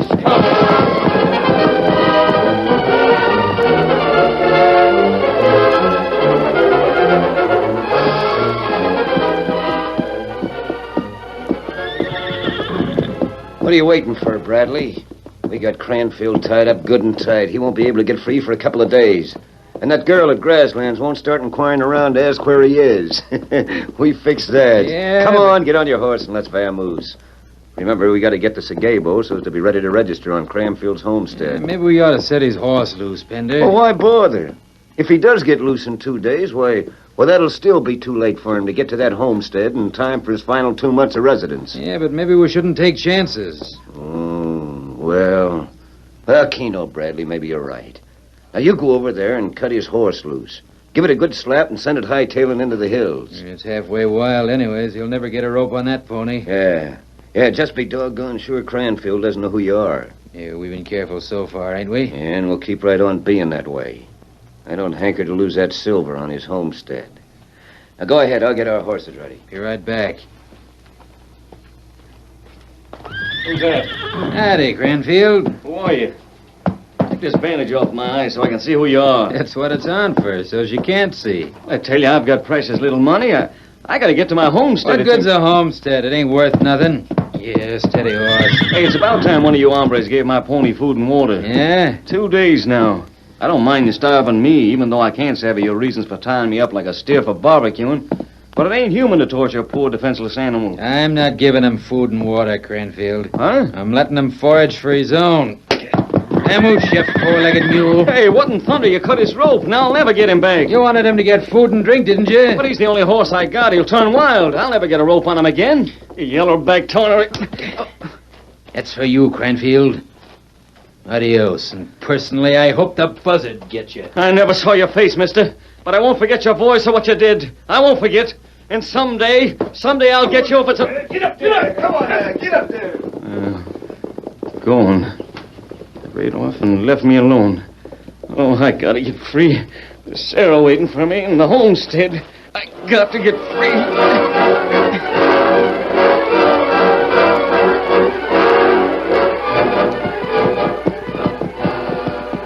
Trail lead this way into prairie.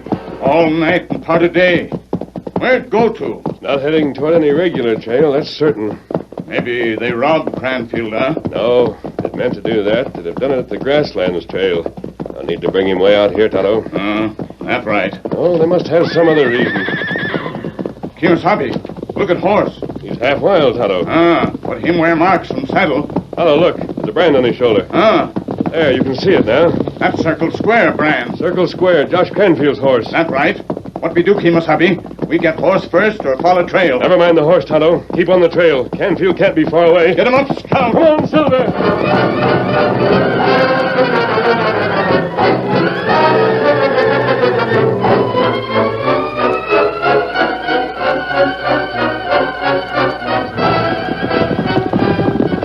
Trail get plenty hard to follow now. Wind covered track. It's getting towards sundown. The shadows are longer.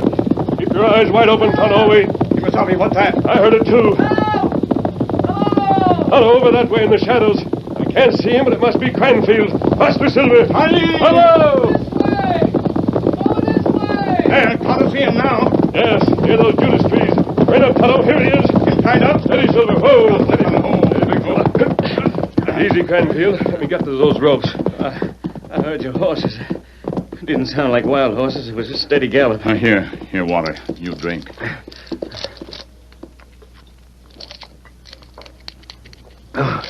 Oh, that tastes good. There, the ropes are off now. Oh, thanks. Now, can you do likewise for this blindfold over my eyes? Well, I can't rightly thank you if you don't know what you look like. There. Hey, what? You're wearing a mask. No, you not move. You're the same two hombres who held me up on the grasslands trail and brought me out here. You're the same two...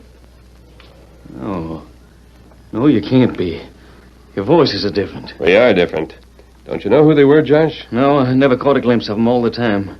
First they wore kerchiefs over their faces, and then they slipped this blindfold over my eyes. Them Pender and Bradley. Who? Pender and Bradley.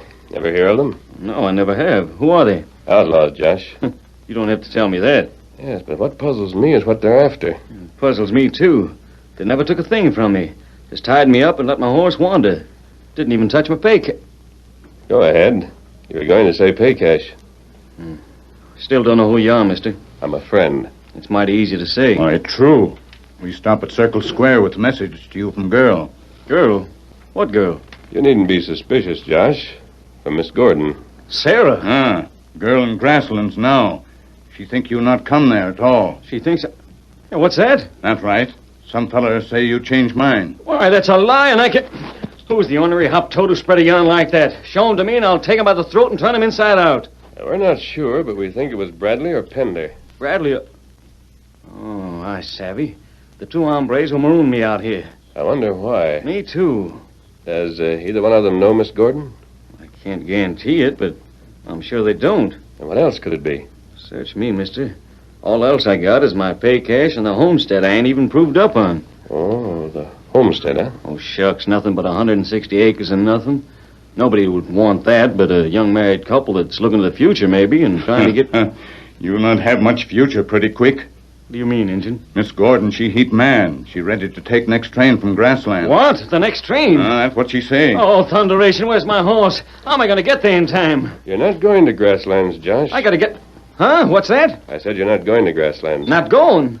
Mister, I love Sarah. Yes, and she loves you. But that won't do much good if she's in Omaha and I'm out here. I tell you, I'm going. Josh, I said you're not going. I think I know what those men were after. At least I can guess. Tonto will go to Grasslands. You're going with me.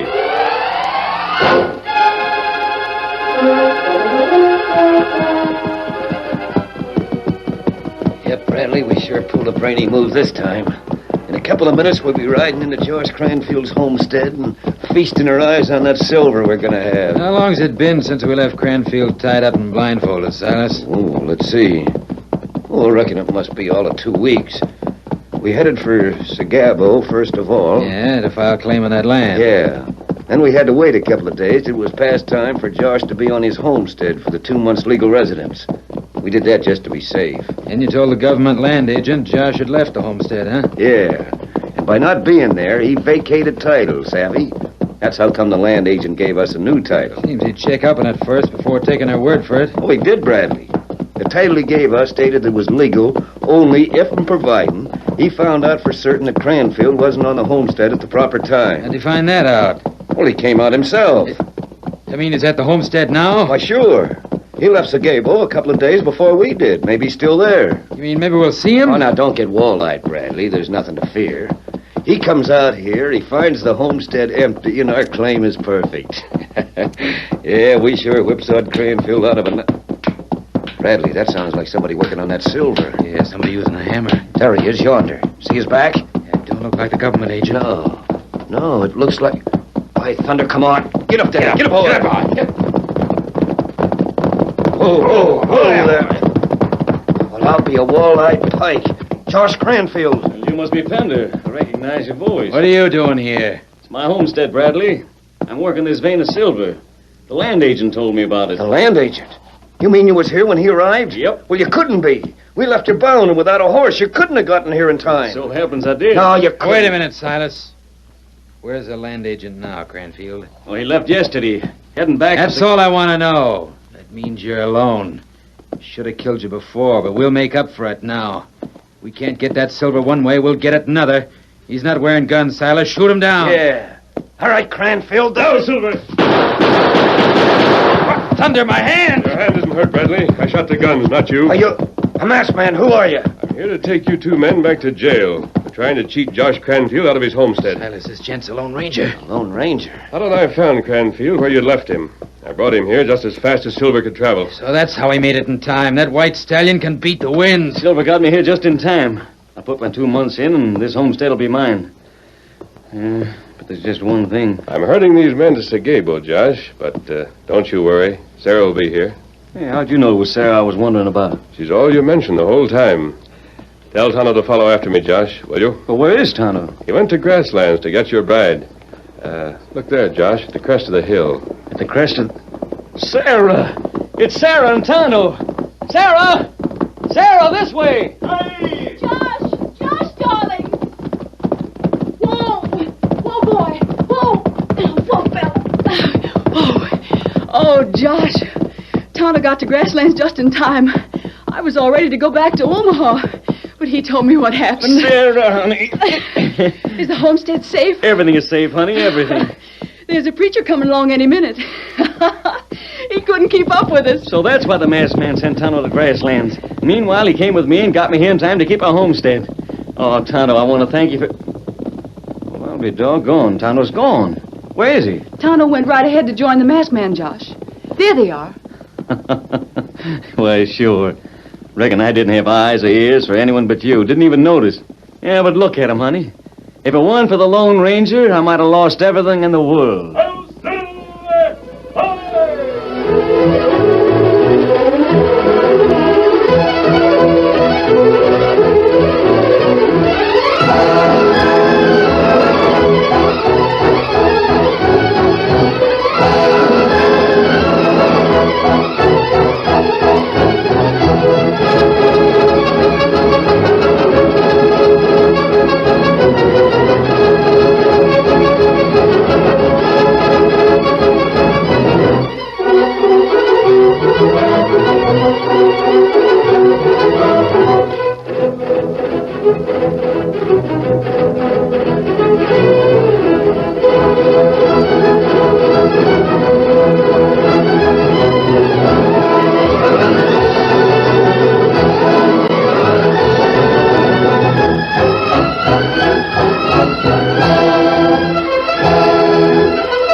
You have just heard is a copyrighted feature of the Lone Ranger Incorporated.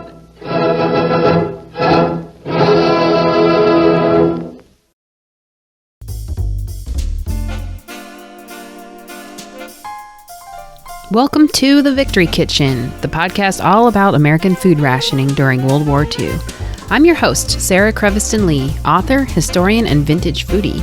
I'll be exploring the logistics of food rationing, featuring wartime cookbooks and recipes, and highlighting real home front experiences.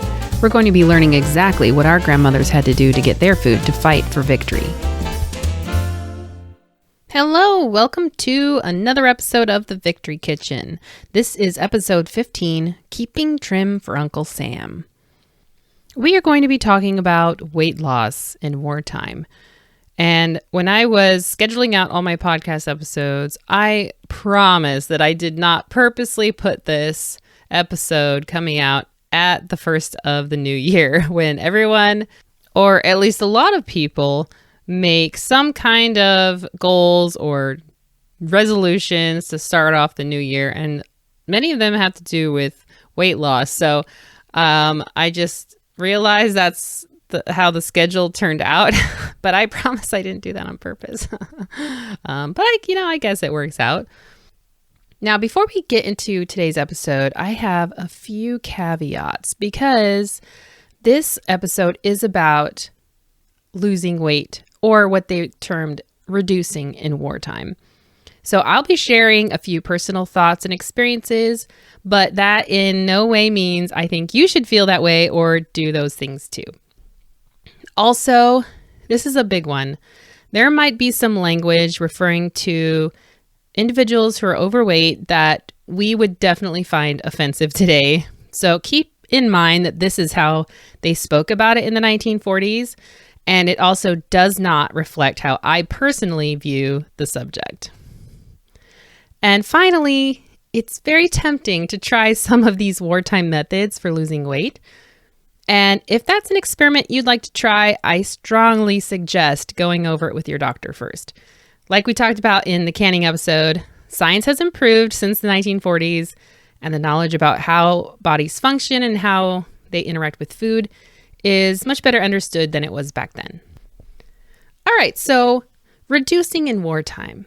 What does reducing in wartime have to do with rationing? Well, besides it being an interesting aspect of social culture in our country, there also seemed to be an underlying belief by some that rationing would help them lose weight. I mean, that may have been the case in the UK or in more dire places like Europe and East Asian countries like Japan and Korea, where rationing was just really another name for a starvation diet. But in the US, on the average, Americans were pretty well fed. But like we've talked about before, they were undernourished, and that's what the underlying problem was. So there were at least 4 ways reducing was promoted in wartime America. And really, this is just, I think, the tip of the iceberg, because just like today, if you went to Google, lose weight, you would come up with countless sites or fads or diets, ways to lose weight, miracle drugs, whatever. That's kind of the case in the 1940s as well. There were a lot of things available. And so I am really just covering very basic things, but there's still a lot to cover. So these 4 ways of the way reducing was promoted in wartime America they were advised through cookbooks. There were fad diets, including miracle pills and things like that, and diets published in newspaper columns. There were articles and ads in magazines. And then there was mail order courses like the Dewberry Success Course is the most famous one. I'll mainly be focusing on the diets talked about in newspaper articles and cookbooks, and then one magazine article. All right, let's start with the diet fads and products found in newspapers.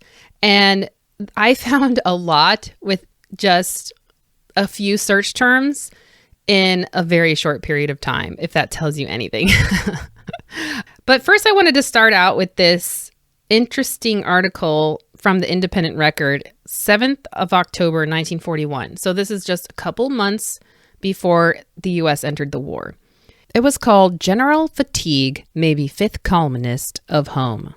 If you've been meaning for a long time to get back into condition, now is the time to begin. These may be perilous times ahead, and it will be patriotic to be fit. General Fatigue may be the 5th columnist in your program of home defense. This was a very heavy-handed way of saying to be patriotic, you must be trim and fit in your top peak condition. And the fact that they're calling like general fatigue, meaning like people are feeling tired, exhausted, that is the fifth columnist in your program of home defense. I don't know. That's, well, that's the 40s for you right there. But this was also kind of a clue, like people feeling fatigued, was a symptom of something, whether it was undernourished or not getting enough food or, being overweight and you're just tired. So it could mean a lot of things, but it's just interesting that this article, is addressing this issue. The next thing is miracle pills, supplements, or quote unquote diet foods. I think this is one of the most interesting sections of categories in these newspaper articles. The first one is stay trim the Hollywood way. Bring your figure up to date. Down in weight. This was for the Hollywood bread, baked exclusively in Spokane, Washington by Jacobson's Bakery. The claims were that it helped you reduce because it was made without fat or shortening of any kind. And they showed the lovely actress Marjorie Reynolds. So this was in March of 1945. It did not say that Ms. Reynolds ate this bread, but really it's just a fat-free bread. But it's supposed to help you lose weight. I don't know. Then the next thing is this thing called Vitine. The headline says, get rid of ugly fat. New no hunger vitamin way gets results while you eat plenty. The claim is that this liquid vitamin mineral supplement allows you to eat normally while losing weight. You take 2 tablespoons in a glass of juice, coffee, or any other beverage. I guess you just interpret that the way you want to. And then it contains, quote, vitamin A, B, C, D, and G, as well as calcium, phosphorus, and strength-building proteins. More of these precious, nourishing substances probably than you would normally get in your food at lunch. Vitine acts, first of all, to satisfy your appetite without adding an ounce. Secondly, it helps to induce the body to utilize its own fat for energy, close quote. The cost was $1.89. And this was from the Kansas City Star in January of 1942. See, this right here is also, they're playing on that you're not getting enough nourishment in your food. And so this vitamin supplement will help you satisfy your appetite with all these lovely vitamins and minerals. This is the first time I've seen, I don't know the complete history of weight loss fads and stuff and products, but this is the first time I see where they're starting to talk about the body burning up its own fat stores for energy. The next article was from the El Paso Herald-Post in Texas from January of 1944. It says, oh dear. This is titled, Personal to Certain Fat Women. A drug called Marmoia, aimed at women that were overweight due to a thyroid deficiency. The claim was that it was not a cure-all, and you had to strictly follow the directions for usage on the bottle and in the accompanying pamphlet, and to consult a physician with questions. It does not exactly say what it is or what's in it. So I don't know what this is about, but it's, playing to this, women who have thyroid issues. But man, that title, rude. Okay, so next, but this is something that I actually studied in college, was the image of women in magazines. And there were lots of advertisements like this, where they just come straight to the point about overweight issues. And there's no softening it in any way. Okay, the next article is from the Fort Worth Star-Telegram from August of 1942. It says that new style dresses won't hide ugly fat. Lose fat and eat plenty. Eat potatoes, starches.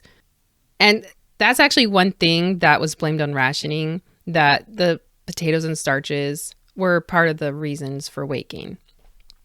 So the claim was this delicious vitamin fortified AIDS candy, AIDS. You eat one before each meal, and it helped to dull your appetite for fattening foods. Oh, that's handy.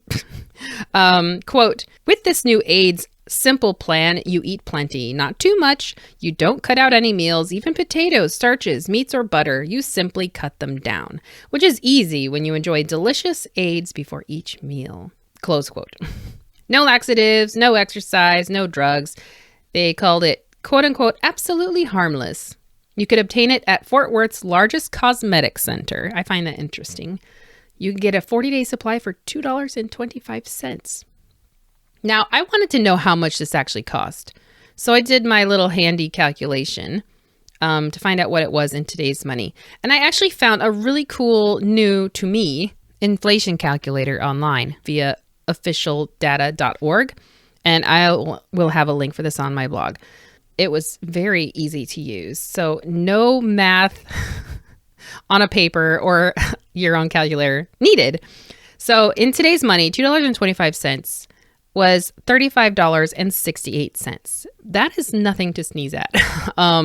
That's a lot of money for pretty much a month's supply of this special candy that dulls your appetite for fats.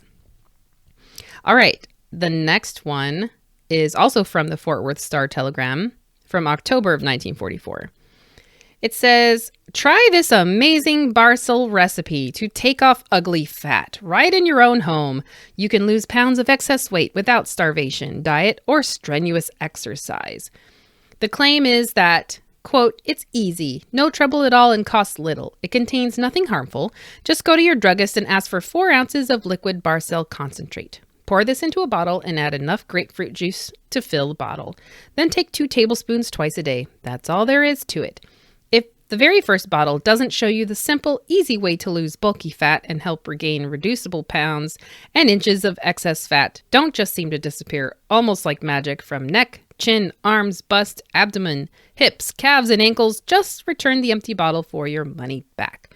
They also claim that bloat disappears and you appear more youthful and active. I love that phrase. You appear that way, but are you really? And there's no starving or going hungry. That sounds easy enough, right? Okay, the next one is from the Akron Beacon in Ohio. It's from November 1942. Oh, this is a fun one. This is the title of the ad. Wonder wartime reducing plan that burns off fat safely, quickly. No starving, no drugs, no violent exercise. I really love that. And then it says, here now is a way you can reduce to that slim, military-looking trim figure you want. A way not only safe, but simple and pleasant. Thus, in the interest of health and a better figure, why not do now what you know you should do? Start today and get rid of some of those ugly rolls of fat that now give you an unsightly S-bump figure.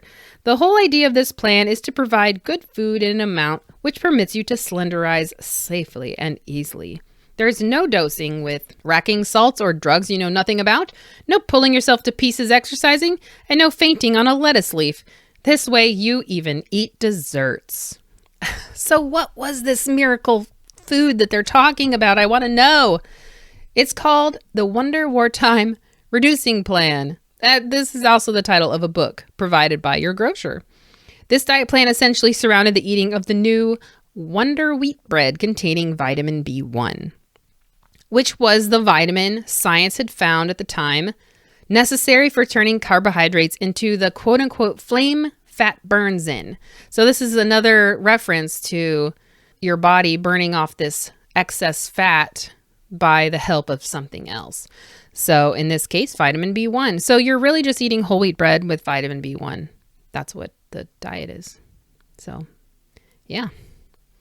But I love that. No pulling yourself to pieces exercising and no fainting on a lettuce leaf. Yes. All right, the next one is the Poughkeepsie Eagle News, 7 February 1942. And this is not a diet fad or even a supplement, but it was a lovely poem written by Zoe Beckley called Vitamin Verses that I thought you would enjoy. She says, Although they prefer to keep it quiet, there is such a thing as the Hollywood diet.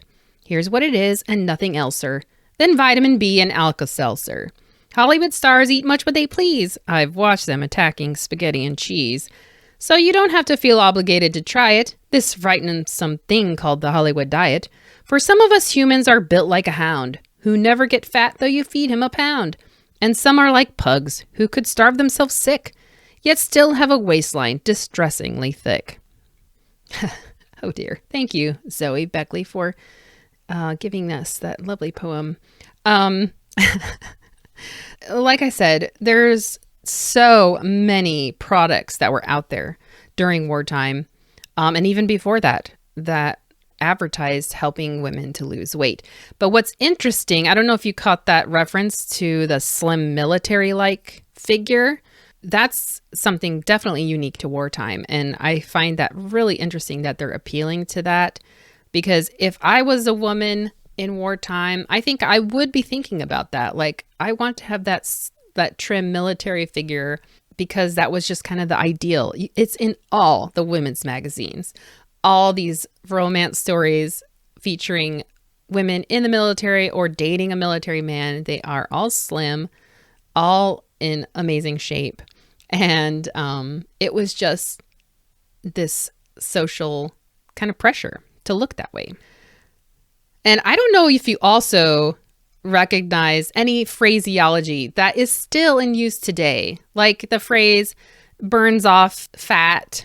You know, that phrase is very common even still.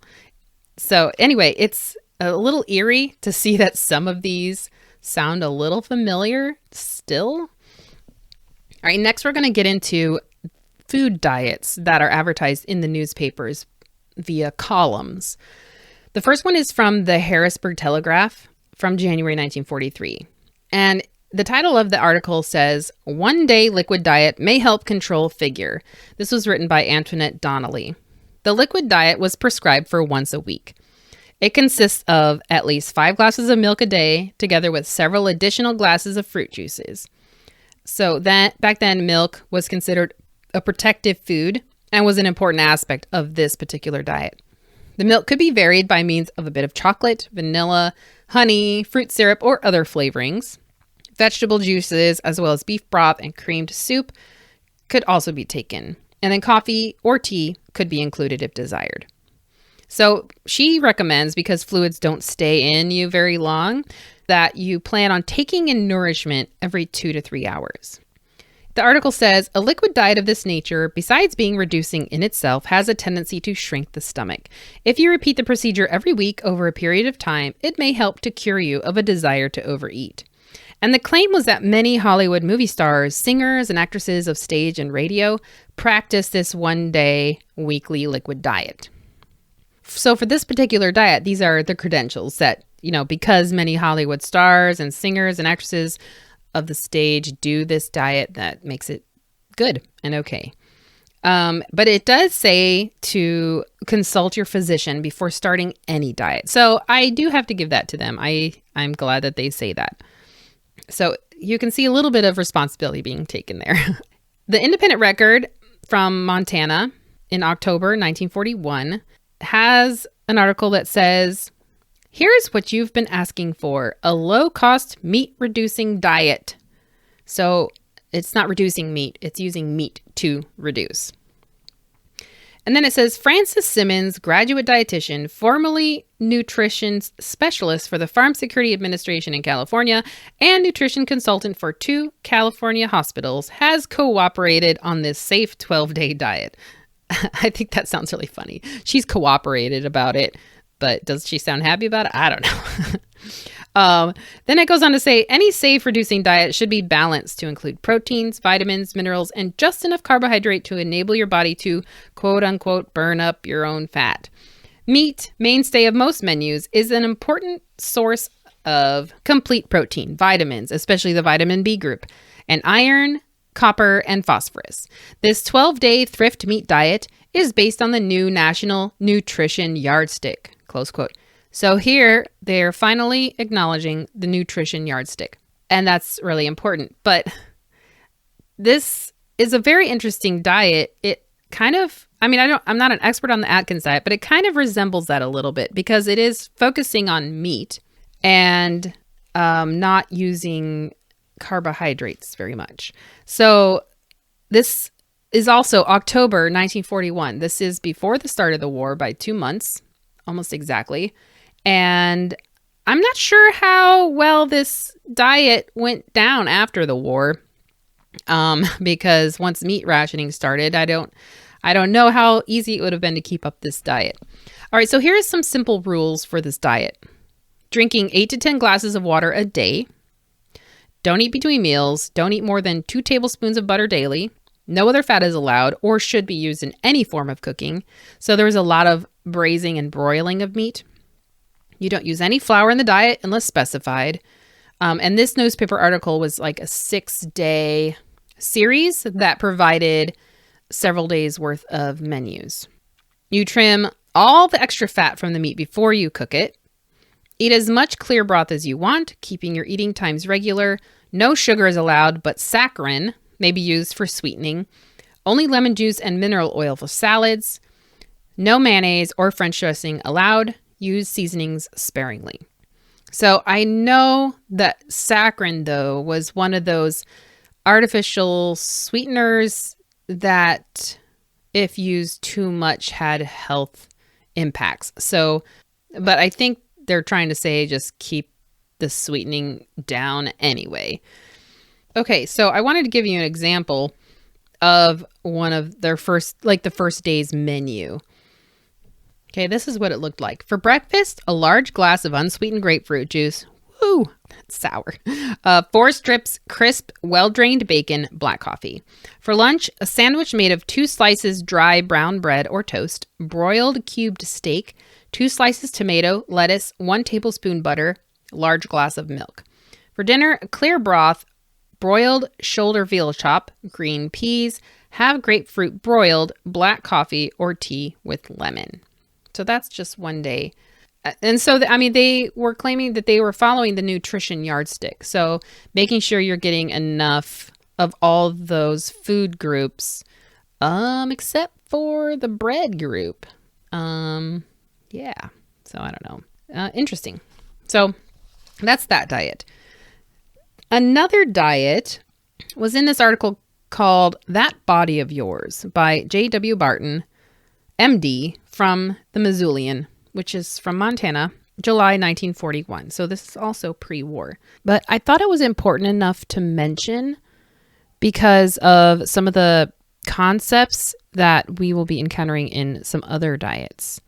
This is a doctor who had a male patient who had had some success with a reduced diet for losing weight.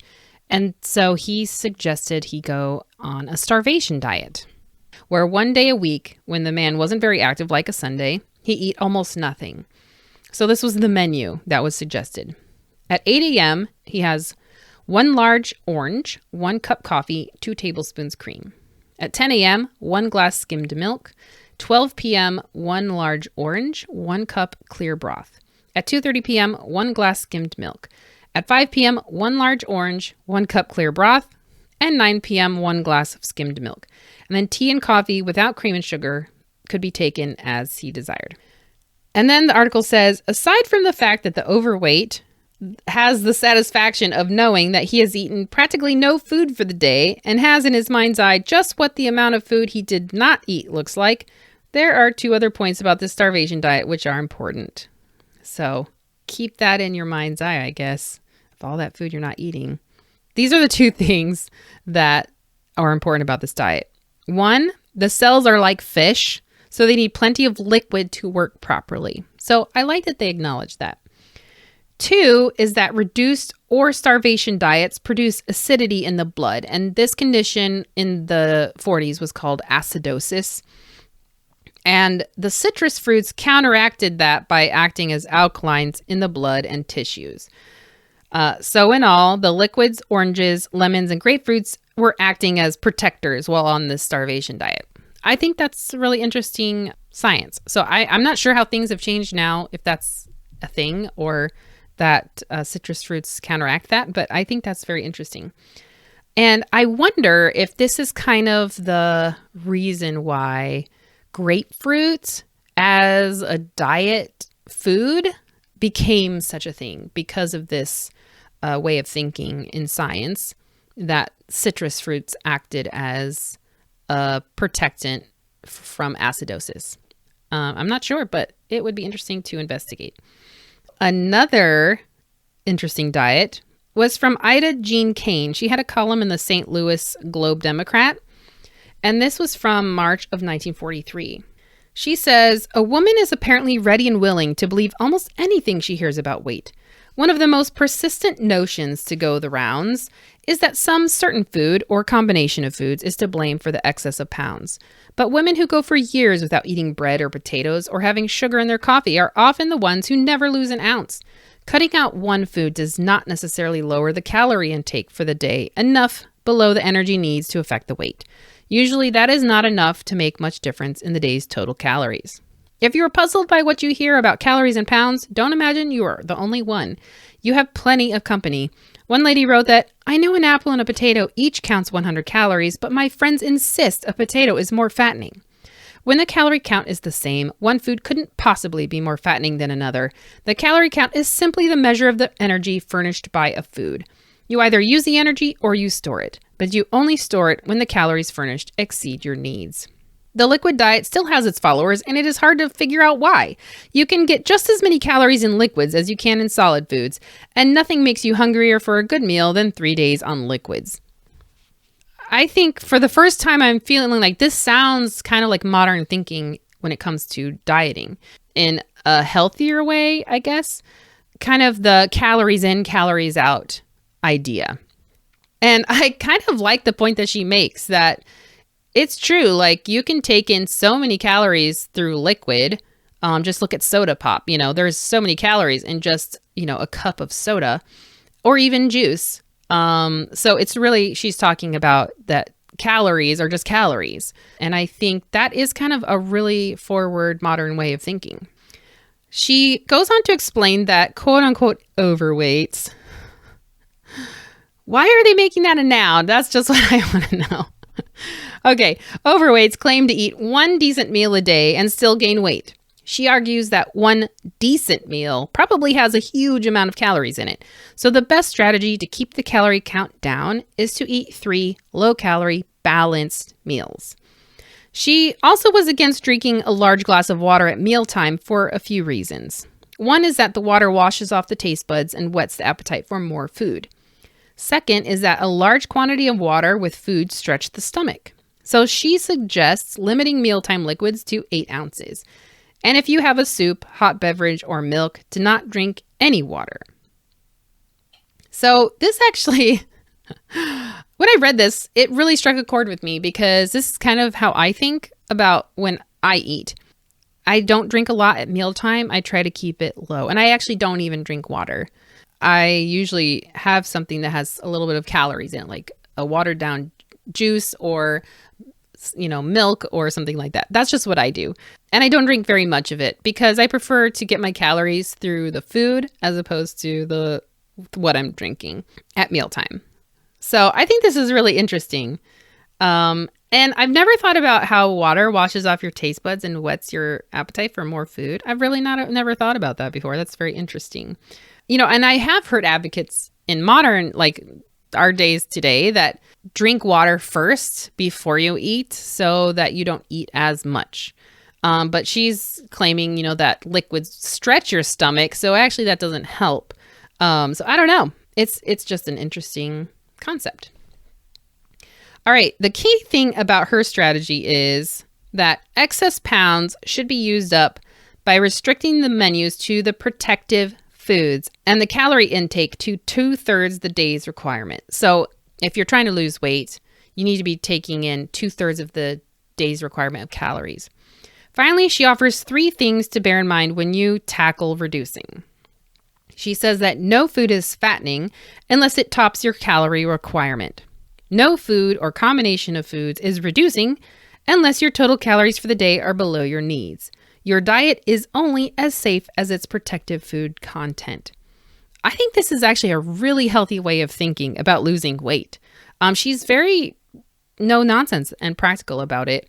It's just really down to the calories, and stop assigning evil, concepts towards certain foods. And I think that's actually a really healthy way of looking at food. The column also mentions her book called Protective Reducing Diet. Later in her career, she also wrote a book that was published in 1958 called Stay Slim for Life. And you can check out the link in my resources on my podcast blog for a really interesting article about her career. Okay, in a different article in the Montgomery Advertiser from December 1942, Mrs. Kane offers some more insight, and it's called Your Figure, Madam.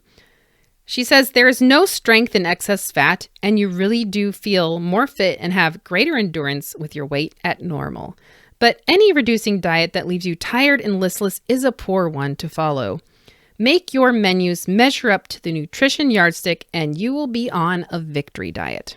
You will add to your vitality while taking your weight down. So once again, I think this is really healthy language about weight loss, and that she is, emphasizing eating balanced meals, because that was really at the heart of the problem of America's, health. And it's really heartening to know that there were messages like this out there that hopefully was counteracting the negative things, like with what I started out with. A lot of these diet fads and diet supplements and whatnot that claim all these things.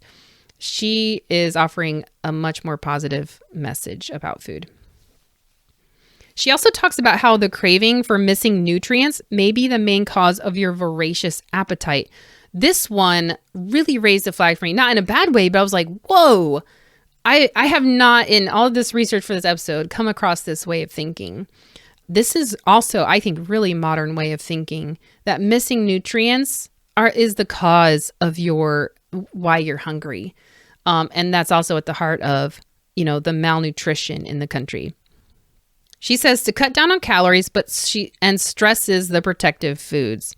To do this, she suggests including in your day an egg, 2 glasses of skim milk or buttermilk, a cooked green leafy vegetable, a chopped green salad, a third vegetable, 2 fresh fruits, 1 a citrus or tomatoes, a serving of lean meat, fish or fowl, at least 4 slices of 100% whole wheat or enriched bread, and 1 and 1.5 tablespoons of butter. So this is following the nutrition yardstick that they're talking about, to include all of those things from the food wheel of the 7 food groups.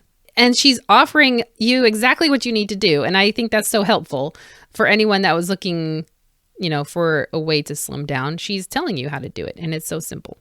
All right, so to keep the change in calories from being too drastic, she suggests quote-unquote space filler foods, such as coleslaw, celery, a mixed green salad, apples, and some of the chewy foods such as crunchy biscuits. They trick your appetite into contentment. And here we're talking about that texture. If you're on a liquid diet, I think it'd be so hard because your teeth just want to chew something. In fact, my 4-year-old, he says he needs something for his sharp teeth to chew on. I think it's so cute. But that's really so true. It's a 4-year-old's way of explaining exactly what she's talking about, is that we just need that, texture difference in our diet. She also says that salt and too much water may stimulate the appetite, explaining again that the water washes the taste buds. And then she says that ice water stimulates the mucous membranes. So drink no more than 8 ounces of fluid with your meals, and not ice water. So very interesting. She says the safest and most comfortable way to get rid of the excess pounds is to eat 3 meals a day on time, include all the protective nutrients, and cut down gradually on both calories and the quantity. At first, you may have to exercise your willpower to do this, but it gets easier every day of your diet. Thank you, Mrs. Kane, for your wise words. All right, so from the Pittsburgh Sun-Telegraph, June 1944, there's another article that says, "Who said food rationing would help my figure?" And it shows a woman, a picture of a woman working in her victory garden, and her husband is looking down at her, and she's looking up at him, and, and she's, clearly overweight in this picture. And it's this idea that people are thinking food rationing would help their figure, and yet this woman had not found that to be true. It says, in spite of food rationing, people gain weight because of too many starchy, vitamin-poor foods. If your figure isn't as slim as you'd like, better try the sensible Rye Crisp reducing plan.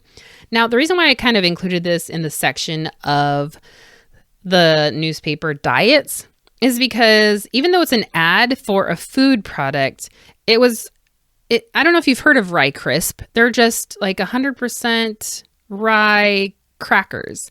And you could obtain the free booklet called Low Point Low Calorie Meal Planner by requesting one in the mail. So essentially, it was advertising Rye Crisp, but they had a whole plan in a booklet that you could obtain for this diet. And of course, Rye Crisp crackers were at the heart of the meal plan. And they were just kind of a bread replacement. There's no bread in the diet, but these Rye Crisp crackers are the grain.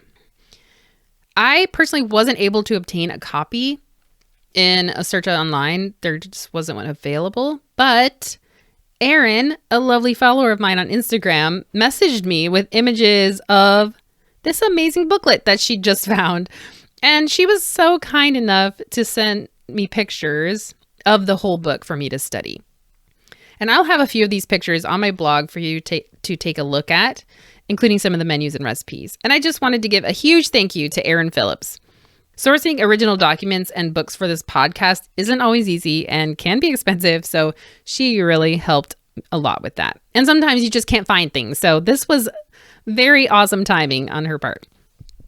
So the book provided a reducing diet for women and a reducing diet for men.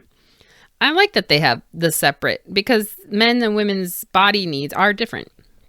It has the added caveat that, quote, these diets are not designed for those whose obesity is due to glandular or organic causes, so not health-related causes. The beginning of the book actually echoes the Rye Crisp ad. It says, you might think food rationing would automatically keep people slim. Not at all. During food rationing, people tend to fill up on starchy, unrationed foods. They get too many carbohydrates and not enough protective foods. As a result, many are overweight and at the same time actually underfed. So there you go. There's that message again. It goes on to say, when you have a cold, a headache, a persistent pain, you do something about it. Excess fat is a danger signal too. First of all, excess fat is a warning that you'll have less energy for normal activities because you'll be forced to use some of your energy to carry your surplus weight around. More important, every pound of surplus fat places an added burden on the heart. Diabetes is another penalty of excess weight. Those who are too fat do not stand infections well and are poor surgical risks. In fact, your insurance company will tell you that the bigger your waistline is, the shorter your lifeline is apt to be. What can you do about it? So this brings up a lot of points that I think even are talked about today. It does take extra energy to carry surplus weight around. It's exhausting. And, there are other health risks involved, like diabetes, like they mentioned, and being a poor surgical risk. So I like that they're pointing these real world examples out. I think that's important to inform people about, even back then. So they ask you, what can you do about it? Lose fat and be fit. Of course, that's number one. Number two, your diet must supply protective foods. So that's the nutritional yardstick. It says, don't be tempted to indulge in alcoholic beverages, fatty foods, fried foods, starches, or sweets. You'll get slim faster if you learn to say no, thank you. And number three, being on a reducing diet can be fun, providing you keep your meals from becoming monotonous. Actually, there's no limit to the variety of tempting menus you can plan from the basic low-calorie diet. To help you get started, menus for 1 week are suggested on this and the following 3 pages. If any vegetable or fruit included in these menus is not easily available in your community, simply choose an alternate, remembering to always use the basic diet on page 4 as your guide. So here's an example for one of their menus. For breakfast, half a grapefruit, a poached egg, cereal with skim milk, a half teaspoon sugar with some black coffee, and 3 Rye Crisp crackers. Lunch or supper, cold sliced chicken, tomato and lettuce salad, spicy dressing, 3 Rye Crisp, a pear, and buttermilk. Then for dinner, roast beef, cauliflower, green beans, 3 Rye Crisp, tea, and then raspberries with skim milk. it's interesting some of the recipes that they include for desserts. A lot of them are just fruit, like a large cinnamon baked apple or junket made with skim milk. So that's like a custard.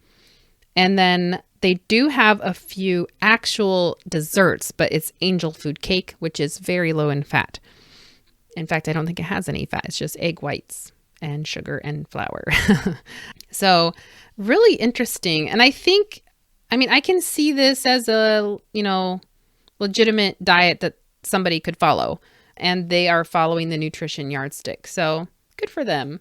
Of course, it's using the rye crisp, but I also applaud that they are using their particular product to fulfill one of the food groups. Instead of cutting out any one food, they are replacing it with an option, so people aren't going without grains, which was against what the government was trying to achieve with the 7 food groups.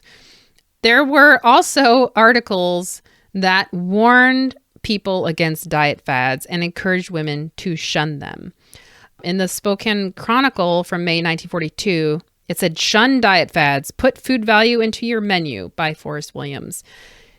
He said, "It remained for this country, with its ability to glamorize and dramatize fresh ideas, to take the lead in promoting some of the most ridiculous and often unsound dietary plans.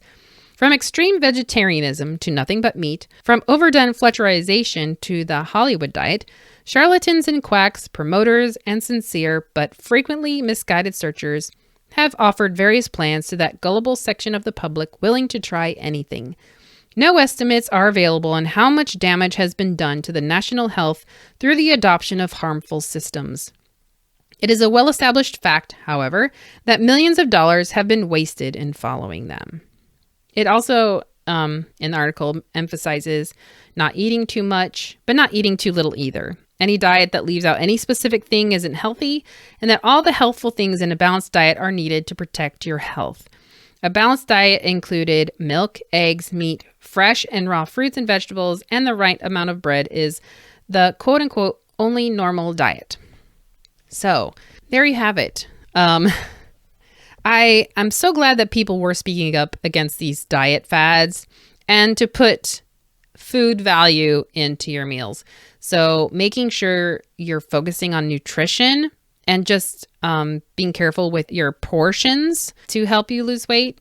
And that is the only normal diet. So bravo for them for speaking up against the crazy diets. Now, I realize it mentions extreme vegetarianism. I don't know if this means like what we today would call like being vegan. And I'm not sure what they mean by that. I mean, I know that vegetarianism has been around for a long time in our country. So I don't know. It's just, I think that he is just kind of speaking out against all of these kind of extreme things and promoting, it's going along with what the government is trying to get people to eat and just protecting your health with food, like a good variety of food. So, and as I read this article, I was also brought to mind, like before in a previous episode, I was talking about that some religions did not eat meat. And so this kind of leaves them out of the picture a little bit, but they did have their ways of making sure that you got things in your diet that provided the protein you needed if you did not eat meat. So I also want to point that out. This final thing I wanted to talk about in these diets that you could find in newspapers was the Dewberry Success Course. If you own any wartime magazines from Life, Mademoiselle, Good Housekeeping, or Women's Day, you probably have seen a Dewberry ad. And it usually features just a regular woman that could be from your neighborhood who has done this diet and she's lost this amazing amount of weight and she looks fabulous. It was actually very hard at first to find anything specific about the Dewberry diet plan because this was a whole success course. It not only talked to you about what you ate, it also taught you things about cosmetics and exercise and decorum. There were a lot of things they covered in their course. But finding specific diet stuff was a little hard. But I did find a blog called Material Mode It's a Fashion of Institute of Technology blog through the State University of New York. And they actually had some specifics about the diet of the Dewberry Success Course. In the article, it says, the Success Course consisted of 6 weekly folios containing daily lessons. An elimination diet was required the first 7 days, consisting of a daily intake of 10 to 12 oranges, 2 apples, pears or peaches, 2 tomatoes, 2 carrots, 1 head of cabbage or lettuce, 1 grapefruit, 6 stalks of celery, tomato juice, black coffee or tea. Before bedtime, women were also advised to take milk of magnesia to assist in elimination. The equivalent of a modern-day cleanse, the elimination diet was touted to flush the intestinal tract and start the enrollee on the path of weight reduction if so desired. Following the elimination diet, women were encouraged to eat as a beauty eats for the rest of their lives, which was very much in a similar high-carb fashion of fruits and vegetables with the addition of a small amount of meat, fish, or fowl at the evening meal, close quote. So to learn more about this course, you can see the resources on the blog post for this episode. You can also check out the podcast Dressed, The History of Fashion. One of the hosts tries out the Dewberry elimination diet, and I'll have a link for that. It's very interesting. So next, we're moving away from newspapers, which, as you can tell, has been a wealth of information about weight loss, to cookbooks. Now, this is not something I would normally have thought of for looking for weight loss information, but I happened to see that section in my cookbook when I was doing research for the Christmas recipe swap. So I thought that was very handy. And so as I looked in more of my cookbooks, I found quite a few of them had sections on weight reduction or reducing. In the ration cookbook, it says, don't follow the maxim, eat everything but eat less of it. That way lies temptation. Cut out all desserts except plain fruit, gravies and sauces, salad dressings, hot breads and sweet breads, cream soups, butter on vegetables, creamed vegetables, fried foods, fat meats, syrups, candy, soft drinks, alcoholic drinks, hors d'oeuvres, and canapes. So no bacon. That's sad. But I think this is interesting. And since we've already gone over a lot of things in newspapers, I'm really just going to touch on the basic differences that I noticed in the cookbooks. So the fact that this says, to not follow this idea of you can eat everything, just eat less of it, which is what a lot of these other diets in the newspapers were talking about. This says that way lies temptation. Unfortunately, I do not live this way if I am trying to lose weight.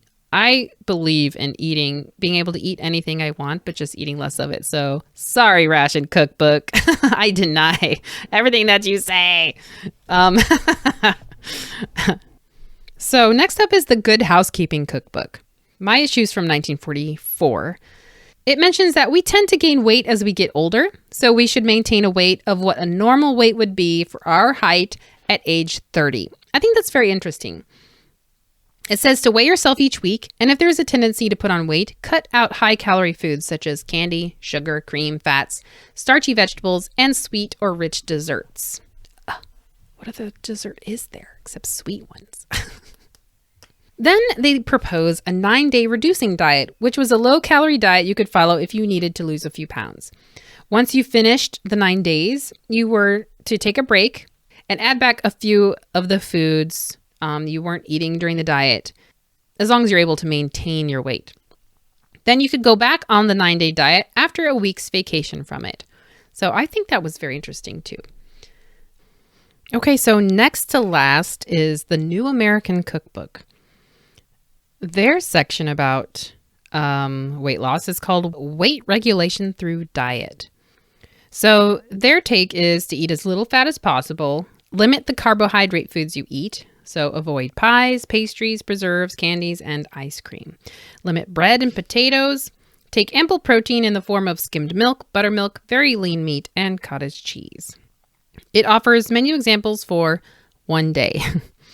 Also, it has a long list of don'ts, including don't drink too much water with meals, don't use drugs of any kind for reducing weight, which is dangerous, don't use alcohol, don't start out too enthusiastically, Willpower and persistence count for more in a long race than enthusiasm. Don't swallow food you haven't chewed properly. Don't try fad cures for obesity. Don't let your appetite deceive you into believing that the diet is weakening you. And carry out a diet under the supervision of a skilled physician. Don't eat between meals or after your third meal.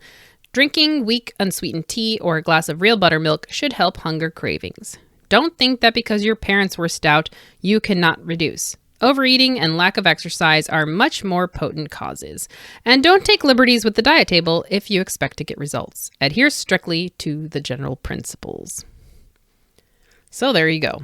I think this is interesting because it points out to don't let your appetite deceive you into believing that the diet is weakening you. I think it's important to establish whether you're feeling weak because you're not getting enough nutrients and food, or if you're just like really hungry because you're used to eating more food and your body's craving those fats and sugars. So I'm not quite sure what they mean by that. But yeah, that little inner voice sometimes will tell you, oh, I could really use some chips right now. And it's very tempting to eat it. But maybe that's what they're talking about. I do like that they say to carry out a diet under the supervision of a skilled physician. And to stay away from those fad diets and pills. So that's good that they mentioned that. This is another thing that you don't see mentioned very often. Is that they're talking about don't think because your parents were one way that you cannot lose weight. So this is talking about hereditary traits. So this is their stance on that. One last cookbook, which is actually the cookbook feature today, is called the Victory Meal Planner, but I will get more into that later. Finally, I wanted to talk about this Vogue magazine article. I wanted to send a special thank you to Emily Hartman. I put out a call on Instagram saying, help, I need to find this article. It's made mention of in one of the newspaper articles I found. They say the specific pages, the name of the article in the Vogue magazine. And I was just had to hunt it down, but I couldn't access it online. And so Emily was so sweet and obtained pictures of the particular article I was looking for. This magazine not only has this article called New Diet, Good and Legal. There was also an ad, which I'll go into in just a little bit, for another one of those miracle foods.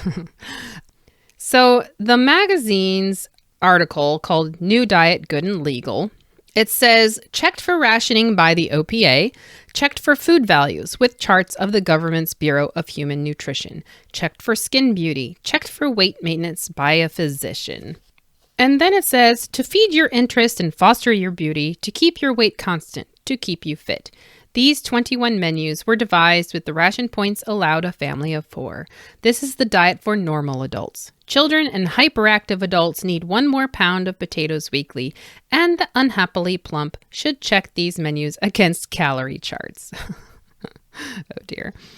On the main page of this article are all these menus for a week's worth of meals, from breakfast to supper. And so this was not just for keeping your weight in check, but it was to foster your beauty. And they have all of these things backing them in these menus, including the OPA, the Bureau of Human Nutrition, and by a physician. I mean, this is Vogue magazine, so they were very serious about getting their facts straight for their articles. I really admire that. But in this description, so children and hyperactive adults, I don't think what they're talking about is what we would call hyperactive today, like ADHD or something like that. I think what they mean is just adults who are very active. So they would naturally need more calories. And the unhappily plump, oh dear. So what they're saying is to check these menus against a calorie chart. So making sure it's not exceeding the calories that you need to be taking in to reduce your weight. So here are a few of the menus. So for Wednesday, we'll pick Wednesday. For breakfast, the good old grapefruit. Tea or coffee, whole grain cereal, toasted bread with honey. For lunch, carrot souffle, coleslaw and watercress salad, camembert or cottage cheese and crackers, and milk. And then for supper, vegetable soup, roast fresh pork, applesauce, baked potato stuffed with potato and celery, salt sticks, orange lemon lime jelly dessert. I'm not quite sure what salt sticks are. Those might be like cracker sticks that are sprinkled with salt. I'm not sure. Just for comparison, let's read off Thursday's menu. Orange juice, tea or coffee, whole grain cereal, 1 boiled egg, toasted bread with apple butter for breakfast. For lunch, shirred eggs and courgettes, soda biscuits, beet salad and cottage cheese, grapefruit and honey heated under a flame, and milk. And then for supper, pea and ham bone soup, tongue and chicken, mince, spiced pears, brioches, spinach and beet greens, and pancakes with rum sauce. And then the rest of the article is really just instructions on how to prepare all this food, all the foods for the week. I thought there would be more information about, the whys of the diet, but nope, it's mostly just instructions on following it. And they pretty much state what the purpose of these menus are at the beginning. Really interesting. The final thing I wanted to talk about is actually a modern phenomenon, but it's based on wartime rationing. And that is the ration diet phenomenon. From what I understand, it was all kind of started by Carol Eakins in the UK, and she had a blog called the 1940s Experiment. It was the first most widely known experiment to lose weight using British wartime rations.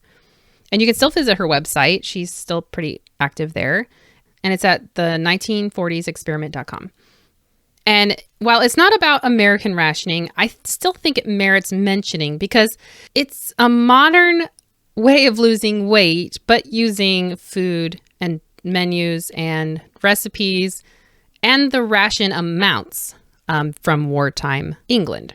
And there was actually a book published. It's called The Ration Book Diet by Mike Brown, Carol Harris, and C.J. Jackson, published in 2004. It's a modern diet based on the British rationing system. And in the book it says, compared to today, the wartime diet was low in fat, sugar, and meat, and the advice we have now shows that this was a far healthier way of eating than the way people are accustomed to today. It was all about balance, not eating too much of anything, and it seemed to work. So it was higher in starches like potatoes, and they also had the national loaf, and this was made from high fiber wheatmeal flour. The diet consists of eating seasonably while using the wartime rationed amounts of fats, meat, and sugar. And I have followed some people on Instagram and blogs that follow this diet when they want to lose weight, and they share their journey in social media. And I just find it very fascinating. I actually think it's kind of a cool experiment to eat the way our grandparents did with the intent of losing weight. Now, I think it works on the British rationing diet because their rations were so much less than American rationing. And so I don't know if it would be as easy to follow American rationing for a diet of this type, just because the rationing system was so different and the amounts were not as easy to measure as the British rations are. But like I said at the beginning, if following a wartime diet to lose weight is something you're interested in, definitely consult your physician first.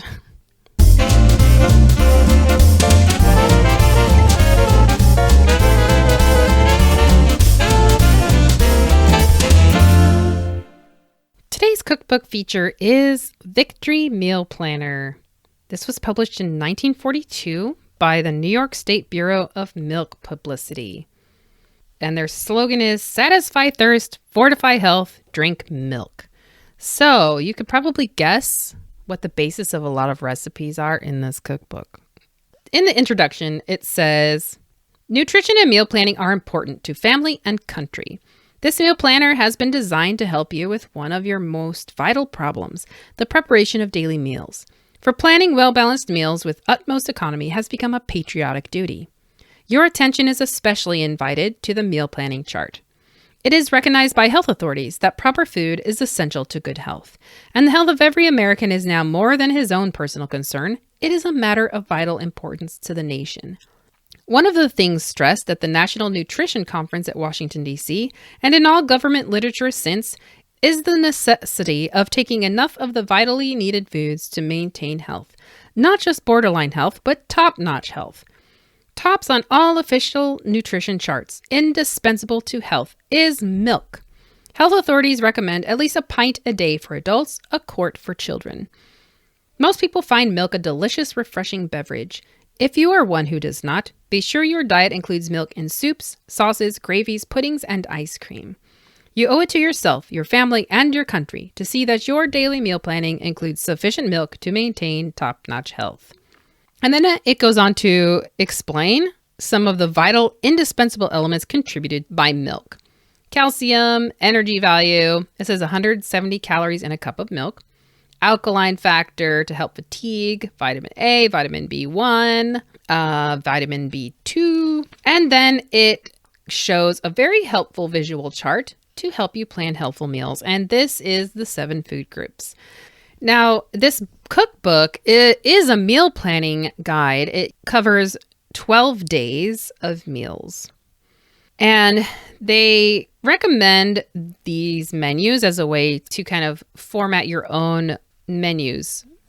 Now, the reason why I chose this book for this episode is because for the bulk of the book, it has daily menus for the normal diet. And those are the 12 days that I was talking about. But then at the back, it says, and if you want to lose weight, then it has its own kind of system of a 12-day diet with all of the meal plans. It says, daily menus for the reducing diet. Keeping slim helps you not only keep in style, but in top-notch health as well.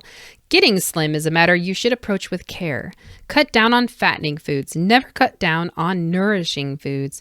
In this respect, milk is an invaluable aid, providing vitamins and minerals essential for the well-being of nerves, teeth, skin, blood, and heart muscles. No reducing diet should be without fruit, especially oranges, bananas, apples, vegetables, preferably of the leafy type or tomatoes. Milk, at least a pint a day or more. Never try to lose more than 1/4 pound a day without the advice of your doctor. And I appreciate that they mentioned that, like losing weight too quickly can be unhealthy as well. Their diet has a very interesting system. They have a square, a diamond, and a circle. And then they label them with the square with an S, the diamond with a D, and the circle with a C. For the square symbol, these diets planned to thin you have been proved by Hollywood stars. Foods indicated by square are must foods. So these are the foods that are meant to protect your body. The D or diamond foods, limiting yourself to the foods indicated by diamond will help you lose about 4 pounds every 2 weeks. So it's maybe not quite as extreme as just following the foods that are the square symboled foods.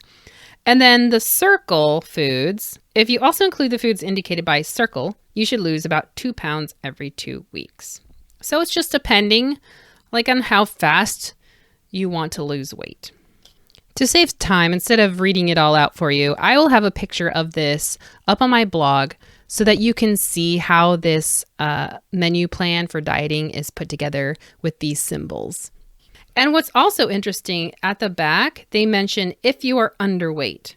And they have advice for people who are underweight, things that they would need to do to help them gain weight. And it's pretty much the opposite of the losing weight diet. So really fascinating book with a definite slant towards milk. Now, I'm going to talk about the recipes now. This is one of those have you ever had the experience where you feel like a cookbook is out to get you? That was this cookbook.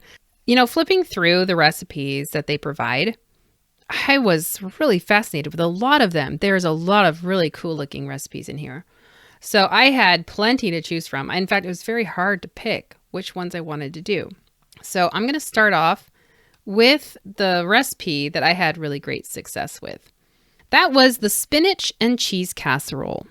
Now, any recipe involving cooked spinach is like a big no for me. There's something about the taste and the texture of cooked spinach that really grosses me out. The only way I'll eat it is in a quiche. I love spinach and onion quiche, actually. That's really good. So I was a little hesitant about this spinach and cheese casserole, but I probably didn't really need to be because it's similar a little bit to a quiche, but and you'll see why. So it calls for 1 small chopped onion, 6 tablespoons flour, 2 to 3 cups of milk, a 1/4 teaspoon pepper, 8 to 10 cooked shrimp, 1 cup minced spinach, 6 tablespoons of butter, 1/2 teaspoon salt, and 1/2 cup grated or sliced cheese. So what you do, you just fry the onion to a delicate brown in the butter. You add the flour and blend it together. Then you add the milk gradually. You stir in the spinach and add any water left from the spinach. Now I used a frozen spinach that I had in I had a block of frozen spinach in my freezer. So I thawed that out and that's what I used. And it says to vary the milk according to the amount of water from the spinach. And so they want you to use the water from the spinach because there's a lot of vitamins in there. Place the mixture in a casserole, cover the top with grated cheese or sliced cheese and dot with the shrimp, and place under the flame long enough to melt the cheese. I think what they mean is if you have a gas oven. I don't. So I just put it in the broiler to melt the cheese, like in my oven with the broiler on. And it serves 6. Now, I picked this recipe, 1, because I knew I had that spinach lurking in the bottom of my chest freezer, and 2, because we had happened to have shrimp for Christmas. And so I was very excited to use some of that shrimp. But if you are vegetarian or would like to try this without any meat or shrimp, and you don't like shrimp, you can easily leave it off because you just put it on top. You don't mix it in. So I think it would be enjoyable either way.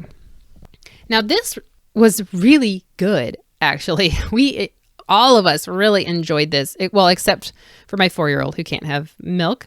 But it was very good. In fact, we discovered it tasted really good on crackers. We had some club crackers left over from Christmas as well.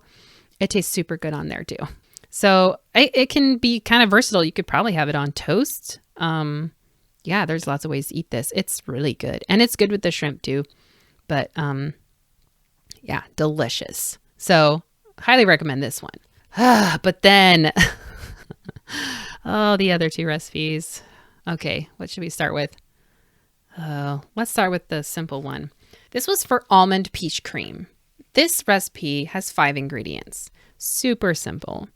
And it sounded delicious. 1 cup whipping cream, 2 tablespoons sugar, a 1/4 teaspoon almond flavoring, 2.5 cups sliced peaches, fresh or canned, and then a 1/2 cup of shredded coconut. Brilliant. It's like just peaches and cream, essentially, but with coconut tossed in. So you whip the cream and add the sugar and the flavoring. You fold in the peaches and coconut, and then you chill it. There was something wrong with this recipe. Not that, I mean, it all went together easily enough, but that almond flavoring is a no-go. It makes it taste really weird. And so I think an easy fix would be to change that to vanilla flavoring. I think that would be super delicious. I don't know what it is with the almond, with the cream and the peaches. It doesn't taste right. I don't know. You might have a different opinion, but yuck. In fact, my son agreed. He's like, it doesn't. No. He's kind of my taste tester with me. He's the bravest of all my 3 kids. So, and even he was like, no. So yeah, just change it to vanilla. And I think this is a very winning, easy recipe you'd be proud to serve to guests. So, or just eat for breakfast if you want. Yeah, I think I'll try it again because, I love peaches and cream. Yum. And with coconut, it just adds that little texture there. All right, so that's that disappointing recipe. Luckily, it's an easy fix. This next one, though, oh my gosh. This is when I wanted to strangle this book or the person who made this recipe. So I decided to make this Adirondack chowder. I love chowder, guys. It's so good, but it calls for 1/4 pound salt pork diced finely, 1 large onion slice, 2 tablespoons flour, scored corn from 6 ears or 1 can of number 2 corn. That's what I just used a can of corn. 1 tablespoon chopped green pepper, 6 cups milk, 1 tablespoon salt, a half teaspoon pepper, 1 tablespoon sugar, a half tablespoon Worcestershire sauce, a small pinch each of ground cloves and mustard, pilot crackers, and a half cup cream whipped. What really got me to want to try this recipe was these pilot crackers. I had never heard of them. I was like, what are those? And several of the recipes in here call for these pilot crackers. And so I found some on Amazon. Apparently, they are a huge staple for Alaskans and the Pacific Northwest. They're just a huge staple. And it got me really curious. So I got some, and it came in this huge 2-pound box of crackers. And when I pulled it out, it was one gigantic sleeve of these huge, round, thick cracker biscuit things. And they're probably like, I don't know, over 4 inches in diameter. They're huge. And then you top these crackers with unsweetened whipped cream. That also was like, ooh, that's interesting. So I made this, but okay, I'll just read you the directions and then we'll talk about it. You brown the onion and salt pork, add the flour and blend. Then you add the corn, green pepper, milk, and seasoning. You let it simmer for 1 hour, stirring frequently. And then you serve a split pilot cracker filled with unsweetened whipped cream on the top of each bowl of chowder. This also serves 6. So I don't think I've ever simmered a chowder for 1 hour, but I had problems with this. I did simmer this soup and I used 1% fat milk and it curdled. I've never had a chowder curdle before. This was just mind-boggling to me. The only thing I can think of is that it simmered, like it came to a small boil. So, and then it was just garbage after that. I did not have salt pork. I actually just used like ham, like Christmas ham. But it was, once it curdled, we couldn't eat it. It was just disgusting looking. So the chickens got lucky and had a really fancy dinner. But I was determined to try this again. I did not want to give up. So I tried it again. This time I used the liquid. I figured this out later because the second time round, it was super salty. I was like, this tablespoon of salt is insane. Why is there a tablespoon of salt? That then I remembered that I used for part of the liquid. I used the water from the canned corn. Don't do that, guys. Because it's salted and it totally threw off the salt of my soup. I had to skim off like 2 or 3 cups of milk and add fresh milk just to knock down the salt content. It was awful. I was so angry by this time because, guys, that's 12 cups of milk plus some that I used for this dang recipe. Ugh, it makes me so mad. In the end, it made an okay chowder. Like, it was not the best. It was just okay. I hate you, cookbook. So anyway, I will try this again because anytime a recipe threatens to defeat me, I just get angry and want to face that challenge. So I will be making this again, following it much more strictly. But, that simmer for 1 hour, I don't think you need to do it. I think you just need to heat it up. Because the vegetables are all cooked, there's no need for you to cook it that long. So, yeah. But I have to give you a review of the pilot crackers. These things are dang good. Oh my gosh. I never knew a cracker could be so good. And topped with the whipped cream, so different, but so delicious. My adventurous older son, he tried it and he's like, oh. And then he was all into it. The crackers with the whipped cream and the soup. So, yeah, really interesting. And Adirondack chowder, I will conquer you. I will. Just wait.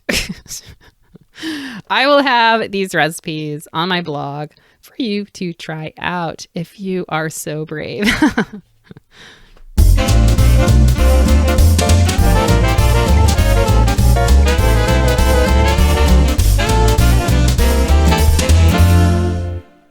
Today's story highlight comes from a very special place. When I visited my best friend Mari in Las Vegas, we went antiquing. Of course, because what else do you do in Las Vegas? And I found the most amazing find that I think I've ever come across in an antique shop. And that is a personal diary of a woman from 1945. I don't know her name. In the inside, it says to Mother from Cheryl. Cheryl's one of her daughters. December 25th, 1944. I actually have some of the entries from this diary up on my history blog that I can leave a link for in my resources. And it's just, about her life in California during the end of the war. I call her Mrs. X because I don't know her last name. I don't know her first name. The things I do know about her is that she was a Girl Scout leader. She had 3 children, one of which was a son who was serving overseas in the military, and a husband.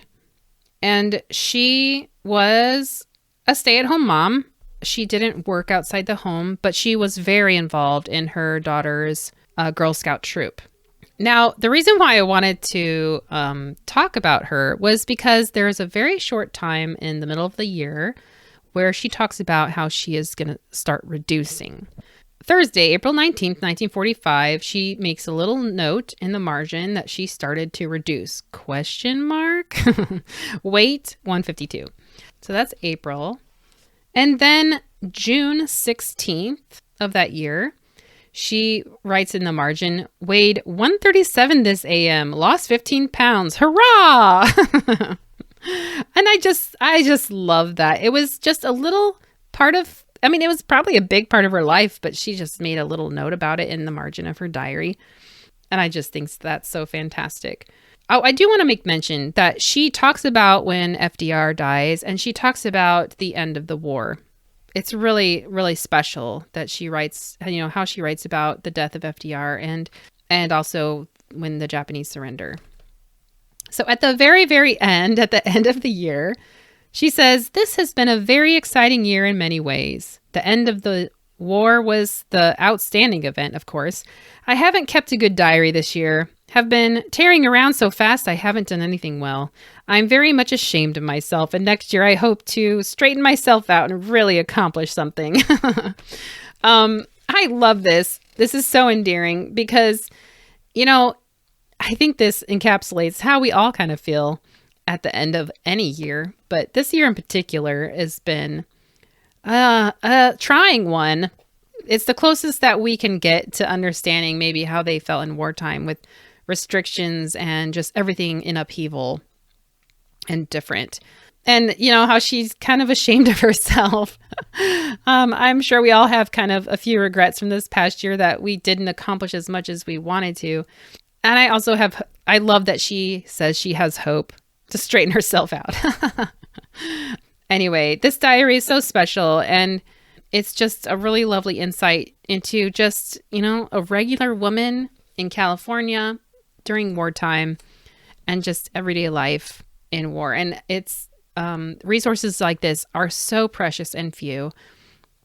And I have to tell you, I have run out of stories from listeners about their family wartime experiences. So if you have any friends or relatives that remember the war and what it was like to live on the American home front, please encourage them to go to my podcast blog, victorykitchenpodcast.com, and fill out the form to share a home front story. Keeping these stories alive means so much to me, and I think it's so important. The military stories, they are being preserved, and there's people working hard on that, and that is so important. But these home front experiences are just as important stories to tell and to remember. That's it for today's podcast episode. Thank you so much for listening. I know this was one of a little bit longer episode, but there is just so many interesting aspects to this part of the war and what real people were dealing with. So thank you so much for listening. Don't forget to follow me on Instagram if you'd like. We have lots of fun over there, and I share a lot of the things that I find in research and take pictures of the food that I'm preparing for the podcast. My handle is Victory Kitchen Podcast, and I would love your support, which helps keep this podcast going. To do so, go to anchor.fm/Sarah Crevison Lee and click on support. Thanks so much for listening, and I'll talk to you next time. Bye.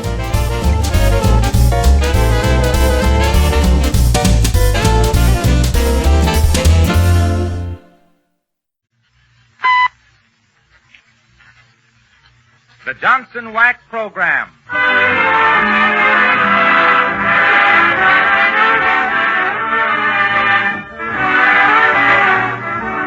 The makers of Johnson's Wax, Johnson's Self-Polishing Glow Coat, and Johnson's Car New present the brilliant conductor-composer of melody, Meredith Willson, and MGM's noted young commentator, star, and teller of amazing tales, John Nesbitt.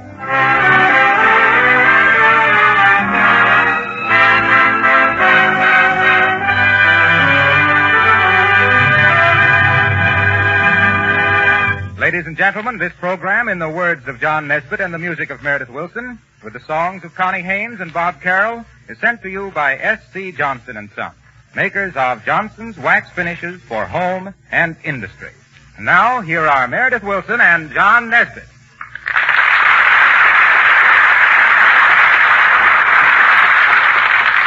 I see from the program notes that you're going to tell a story called The Dead City of Mangareva. And Meredith says that when he was scoring the music for it, it sounded like a Buck Rogers super fantastic fairy tale. Oh, well, you know, Meredith will say anything about my stories, but all of them are true anyway. And so is this one, The Dead City of Mangareva in the South Seas. And we'll tell about it later. And from Mr. Wilson, we'll receive our musical fare. And I believe even Meredith has storytelling music tonight. Yes, Harlow, Mr. Nesbitt notwithstanding, our first selection comes about like this. You see, like all good Americans, we always want to take a trip abroad. Well, in 1937, we were in London. We got up one morning to see the changing of the guard at Buckingham Palace. Now, this is one of the most impressive sights in London. But on this particular morning, it was doubly so. When I realized that the English Palace Guard was proudly forming to a Sousa March, written in the USA and called the Liberty Bell.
Department of Lost Music. The songs that, according to musical experts, should have been hits, but for unknown reasons, never had a chance.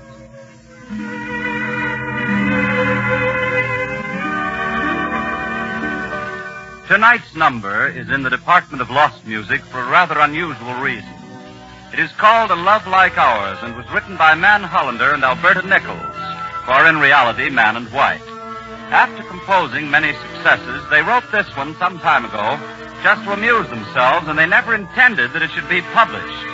But a few weeks ago, Meredith was at their house, found the number on the shelf, banged it out at the piano, and was wildly enthusiastic.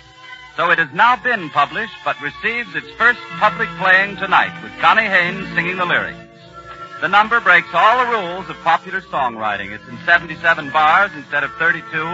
The rhymes fall where they may, the sentences end in prepositions, and it's just an example of what two good songwriters can do when they're having fun.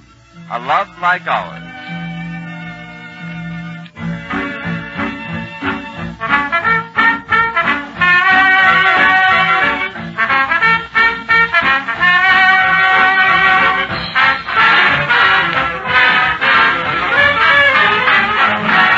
A love like ours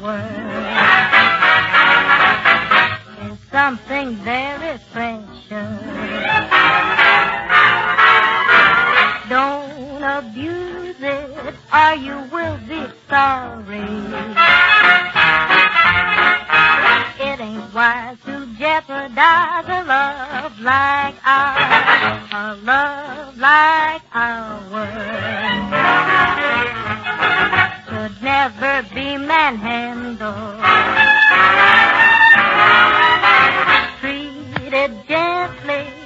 as you would a flower.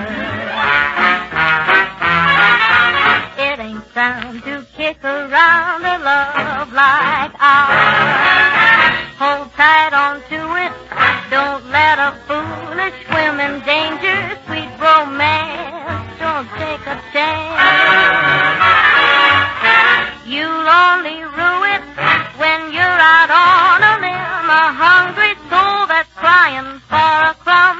Life's just a vacuum. Oh, a love like ours is not a passing fancy. It ain't something to play fast and lose square. Take my tip, don't slide or slip. You will make a grave mistake. Attempt fate and terminate our love like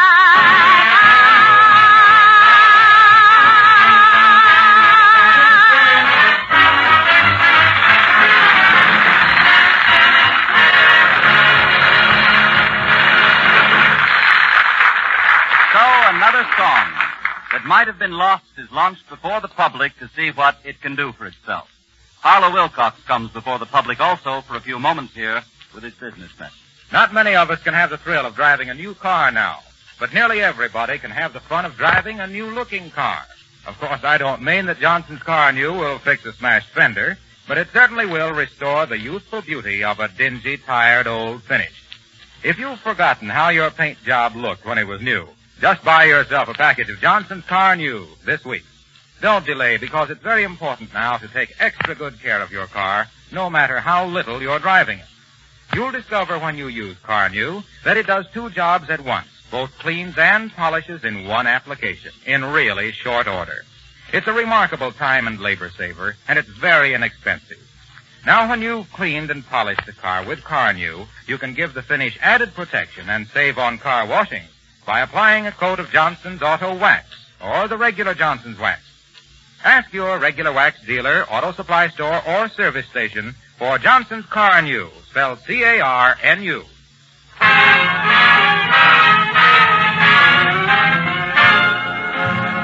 And here is another of the amazing tales which have won for John Nesbitt a place as one of the leading storytellers of the time. The Dead City of Mangareva.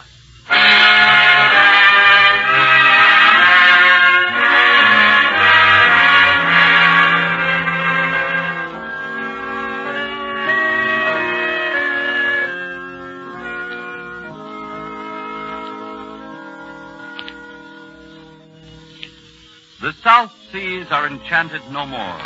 The islands of the Pacific are military objectives. Submarines hide in the blue lagoon. Machine guns lie hidden in the shadows of the palms. Romance is gone from the desert islands. But someday peace will cover the seas again, and the South Sea Islands will again live in the pipe dreams of every fellow who wants to get away from the office and roam the world before he's too old. When that hour comes for you, perhaps you will be able to go to Tahiti. There, buy a passage on a tiny pearling schooner and persuade them to visit an island that lies about 800 miles eastward of Tahiti, the island of Mangareva. And ahead of you will lie a great adventure. For some late afternoon, you will see the island rising above the sea. And if you sail slowly toward it, the shapes of gigantic buildings will take form. As you come closer, you will see a magnificent cathedral like Notre Dame. And below it, leading down from a lone mountain, broad avenues and boulevards, fountains and public squares, palaces and mansions, all made from stone like a city of Europe. But as your ship comes into the lagoon, you will feel that something strange has taken place. No canoes of natives putting out from the beach to meet you. No laughing children. No smoke rising from the chimneys. But silence. A breeze now and then that shakes the rusty bells in the cathedral. And like ghost bells, you hear them tolling. Now and then the sharp scream of a tropic bird. But everything else is silent. For this is a city of the dead. Deserted, trees slowly growing up through the roofs of the temples. Great stone Christian crosses falling under the weight of wild vines. And yet you must know that only 50 years ago all of this was new, glittering in the sunlight, a metropolis of the South Seas. And in another 50 or 100 years it will be a pile of ruins, and the jungle will cover it up forever. 100 years ago, this island was one of the most beautiful and happy lands of the South Seas. A population estimated at 20,000 inhabited. A people with a civilization so ancient that many archaeologists believe them to be a remnant left from the lost continent of Atlantis. To the island came a remarkable man, a brilliant French priest with a fine imagination and the genius of a great leader. He was a good man. His name was Honoré Laval. He had learned that at Mangareva the most savage religion left on earth was still carried on. But he feared nothing, and with a single companion he landed on the beach and swore that he would bring these savages the beauty of Christianity, the gentle faith of Jesus. As I have said, Laval was a good man at the beginning. With the sheer power of his personality, he cowed the witch doctors who ruled that island. They had no written language, so Laval could write their names in a book and threaten to drown the pages of it in the sea if they didn't obey him. The natives believed that his book held the power of life and death. Within a few months, Laval had supreme authority over them all. And with the powers of a dictator, he began to change. He ordered the stone gods destroyed. The great old coral altars torn apart. The gigantic image of two was toppled from its pedestal and sent thundering to the earth. Until the very stones of which these idols were made littered the floor of the whole jungle. And looking at these stones, something began to crack in Laval's burning brain. He had power, why not use it? He organized squads of slave drivers who cracked long whips over the workmen as they cut out great blocks of coral and dragged them by fearful effort through the jungle and up the sides of the mountain. Every woman was harnessed like an animal to long lines to drag blocks of stone out of the sea. Every child was put to polishing the coral floors. And the work went on, year after year, while Laval stood by with burning eyes, dreaming of the mighty city he would build. When the cathedral was finished, he demanded a monastery and a nunnery, palaces and mansions, promised the native kings summer and winter palaces. And he kept his word. Incredibly, all those buildings were complete. Mangareva was finished at last, a cathedral city in the South Seas.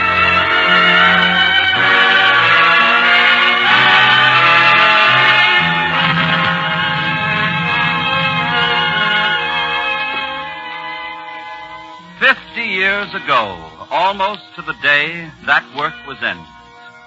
Laval climbed up the mountain and gazed down upon his kingdom. But there was something missing. People. People to go to the churches and live in the palaces. They were nearly all dead. Hardly 100 souls remained alive. The insane project had cost the lives of 20,000 men, women, and children.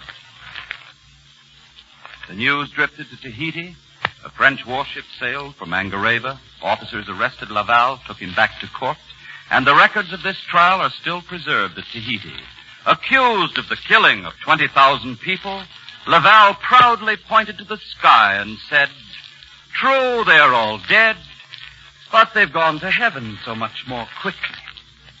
And while the moss ate into the walls of those temples, and the jungle of Mangareva began closing in on those palaces, Honoré Laval lay in a stifling prison cell, stripped of the honorable robe he'd betrayed.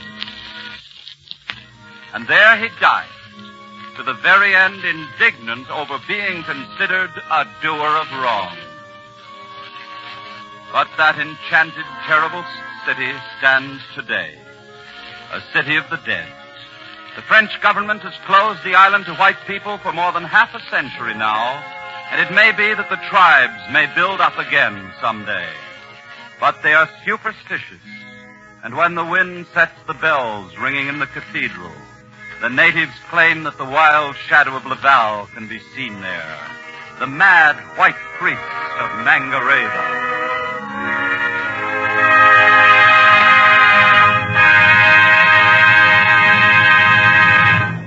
If Honore Laval had fallen into the hands of a modern mental specialist, we should have been told that he had illusions of grandeur, dementia praecox. But we could call it the dictator disease. You know, they do set their pictures up on the altars of churches, as in Germany today, and they do put their statues above those of Christ. At the end, they demand that they become gods themselves. That is why the old Roman emperors had the priests declare that they were divine. King Louis XIV received complaints that in a certain Paris cemetery there were ghosts who bothered people at night. Shortly afterward, official proclamations were printed and posted throughout the burial ground. God is commanded to stop haunting this graveyard. Signed, Louis. But as Honore Laval, the little dictator, discovered, and as the biggest of them have all learned eventually, they are still ruled, all of these men, by an ancient law. We all know it. Those whom the gods destroy, they first make mad.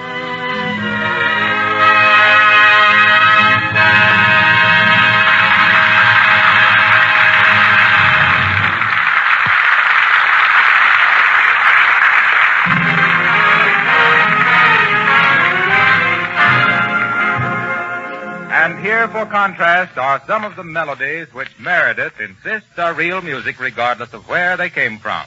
But when it comes to music, John Nesbitt and I always leave explanations to Meredith himself. Why, thank you, Harlow. But the explanation is very easy. We take these songs from everywhere in America and like to think that some of them will become the folk songs of tomorrow. Oh, we well remember that even portions of the great symphonies are taken from little country jigs that are plain and honest as a pair of overalls, or overhauls, as we used to say back home. Which is why we think that American popular music, if played simply, may one day become part of the folk music of our grandchildren. With the vocal assistance of Connie Haynes and Bob Carroll, songs about like these.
the day I saw you leave, I laughed and said I'd never grieve. But after my laughter came tears. I told my friends I didn't care. I laughed about the whole affair. But after my laughter came tears. My pride kept me from showing them that I was blue. But by myself, you never know what I've been through. My lips concealed a heart of pain. I made believe, but all in vain. For after my laughter came tears.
There's a chance if you receive them, dear, that you'll leave them, dear, again.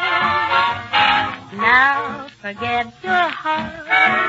If you're really the kind who loves, then you'll part with it too, the way that you forgot your glove.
Nesbitt will be along in a moment with an interesting comment or two. But first, I wish to bring you a note from the Johnson people. Now that we're all looking for ways to take better care of the things we have, I'd like to tell you a little story. Many of you have in your home some old desk or picture or whatnot that has been handed down in your family. If it's 100 years old, it's pretty old. Well, the last time I paid a visit to my sponsor's office, I saw a beautiful old section of parquet flooring. Its colors were warm and rich, and though it had the mellowness of old age, it wasn't worn. Do you know how old that floor was? Well over 300 years. And do you know what had protected it all these years? Wax. Yes, sir. That floor came out of a European home built over 3 centuries ago. And the only thing used to protect it all these years was wax. The moral of the story is simple. Protect your floors, furniture, and woodwork, too, regularly with wax, with genuine Johnson's wax. Not only for protection, but for beauty and labor saving. Johnson's wax is available in 3 forms: paste, liquid, and cream.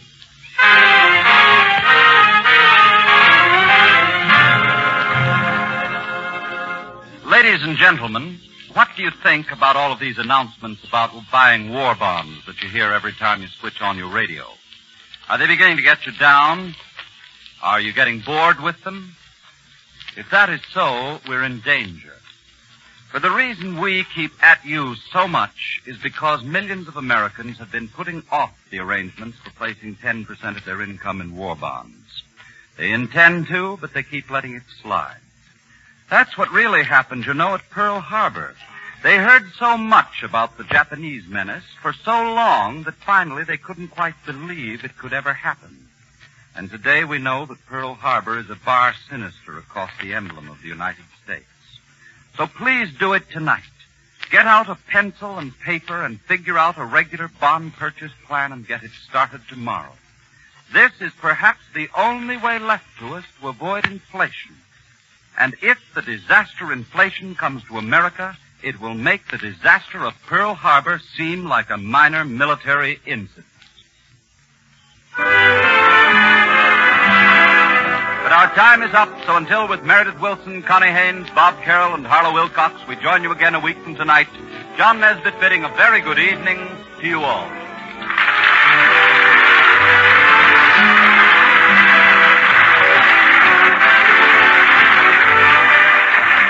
Speaking for the makers of Johnson's Wax Finishes for the home and industry, this is Harlow Wilcox, inviting you to be with us again next Tuesday night.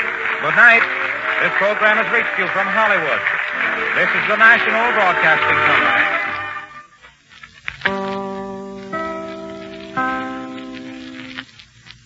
This is Chicago WMAQ. Pepsodent invite you to have a date with Judy.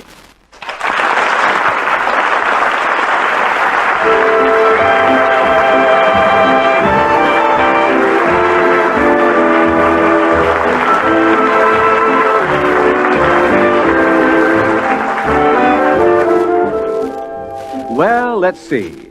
It's early evening in the Foster home, and Father, Judy, and Randolph are waiting anxiously for the phone to ring. That's it. That's Mother. Judy, hurry up. Father's got his long-distance call through. I'll be right there. Hello, Dora? Hello?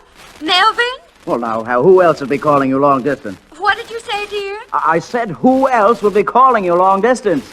Well, how's everything in Springfield? How's Grandma? Just fine. She wants me to stay another week. Well, now, don't stay too long. I miss your cooking. What? I said I miss your cooking. You don't need to rub it in, Father.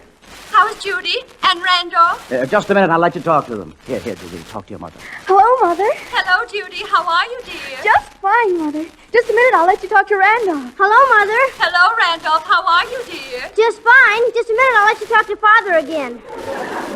Hello, Dora. How are you, dear? Well, just fine, Dora. Isn't it amazing? Every one of us is just fine. Melvin, Grandma wants to say a few words. All right. Hello, Melvin. Hello, Grandma. How are you feeling? I can't hear you. I said, how are you feeling? Well, I don't know what you said, but you sound good. How are you feeling? Who, me? Oh, I'm feeling fine. Well, I don't want to take up any more time. After all, this is a long-distance call, and Aunt Lily wants to say a few words. Hold the line. What was that? I said hold the line. Yeah. Here's Lily. Hello, Melvin. Hello, Lily. How are you? I'm fine, but I know this is costing money, so I'm going to let Uncle Pete say a few words. Hello, Melvin. How are you? Great, Pete. Great. How's business? Well, I tell you, but after all, this is a long-distance call, and I don't want to take up too much time. Besides, Dora's dying to talk to you again. All right. Hello, Melvin. Hello, Dora. This is a fascinating conversation. Well, I suppose I better hang up now. After all, this is a long-distance call. But we haven't been talking 3 minutes yet. What did you say, dear? I said we haven't been talking 3 minutes yet. Look out, Father. You'll spend 3 minutes telling him you haven't been talking 3 minutes. Anyhow, there's something I want to tell you, Dora. You know the old Reynolds house on Maple Street? Oh, yes, the one with the lovely old lawn. Yes. Well, I got it on a trade. On what, dear? A trade. I bought a lot for the factory expansion, and I got the house on trade. Well, what are you going to do with it? Well, I thought we might live in it. Will we really, Father? Oh, Melvin, that's wonderful. Well, we'll talk about it when you get home. All right, dear. Well, this is a long-distance call, so goodbye, dear, and kiss the children for me. All right, Dora. Goodbye. Are we really going to move, Father? Oh, why not? It's a good house. Well, children, now that I've talked to your mother, I'm going to bed. Now, don't you stay up too late. Gee, that's super. Maple Street. Good night. Good night, Father. Good night. Randolph, I have the most luxurious idea. Wouldn't it be wonderful if Mother could arrive home and find herself just entirely moved? Well, who's going to do it? The little brownies? On account of if you're counting on me. I am counting on you, Randolph. We've been living off Mother and Father long enough without taking any responsibility. I'm satisfied. Randolph, we won't say a word to anyone. Not even Father. You know what we're going to do? I hate to think. We're going to start moving tomorrow.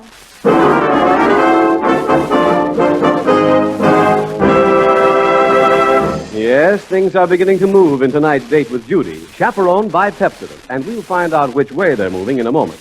You know, it's surprising how many people go around with dingy teeth, not because they can't help it, just because they don't know it.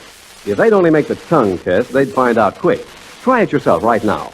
Run the tip of your tongue over your teeth. Do you feel a filmy coating? Then switch to Pepsodent tonight. Pepsodent removes that filmy coating you can feel with your tongue, flushes it away, dingy stains and all, polishes your teeth to a beautiful, shining brilliance. Make the tongue test again after using Pepsodent, and your teeth feel shiny smooth to your tongue. They feel clean, they look clean, they are clean. Get a tube of Pepsodent toothpaste tonight and see how much better you look when your teeth shine and your smile is sparkling. And now, let's get back to that date with Judy.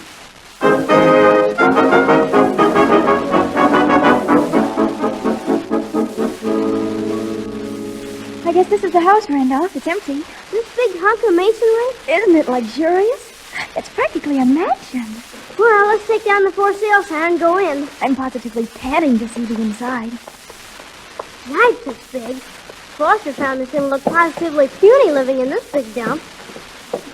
How will we get in? Oh, the door's locked. Goofers, it looks all marbly and everything inside. Like a palace almost. Stand back, Princess. I'll try a window. Oh, that was easy. Let's climb in. Jeepers, it's kind of gloomy. Hey, a marble staircase. Gosh, I never expected to see the day I'd live in a house with a marble staircase. Judy, look, out here in the entrance. What'd you find, Randolph? A fish pond right smack inside of the house. And a fountain right smack inside of the fish pond. Oh, Randolph, it's too terribly elegant. Well, one thing, we'll never be lonesome with a bunch of fish living here with us. Of course, the house needs a lot of work. And the pond needs a lot of fish. We'll have to do something about these floors and walls. Ourselves, personally? Of course. We'll save Father all the expense we can. He won't have to pay for a single thing, except wallpaper and paste and paint and brushes. New floors and walls will put life into this house. You know what else will put life into this house? What? Fish.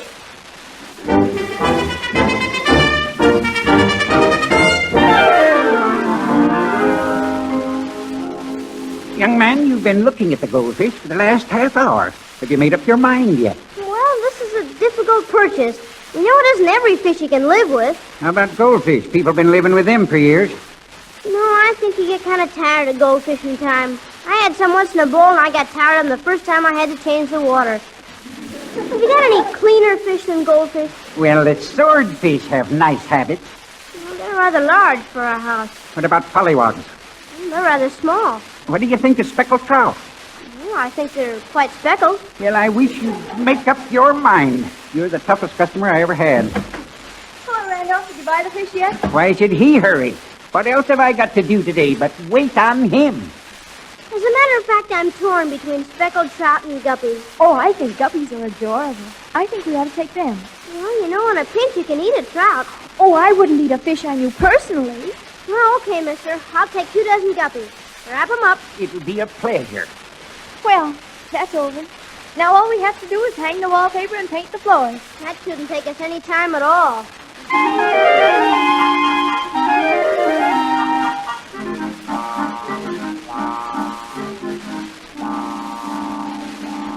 Oh, Randolph, I'm so tired of painting. I've been doing it for a solid half hour, and all I've got painted is the upstairs. Oh, that's not bad, Judy. Took Michelangelo years just to paint a ceiling.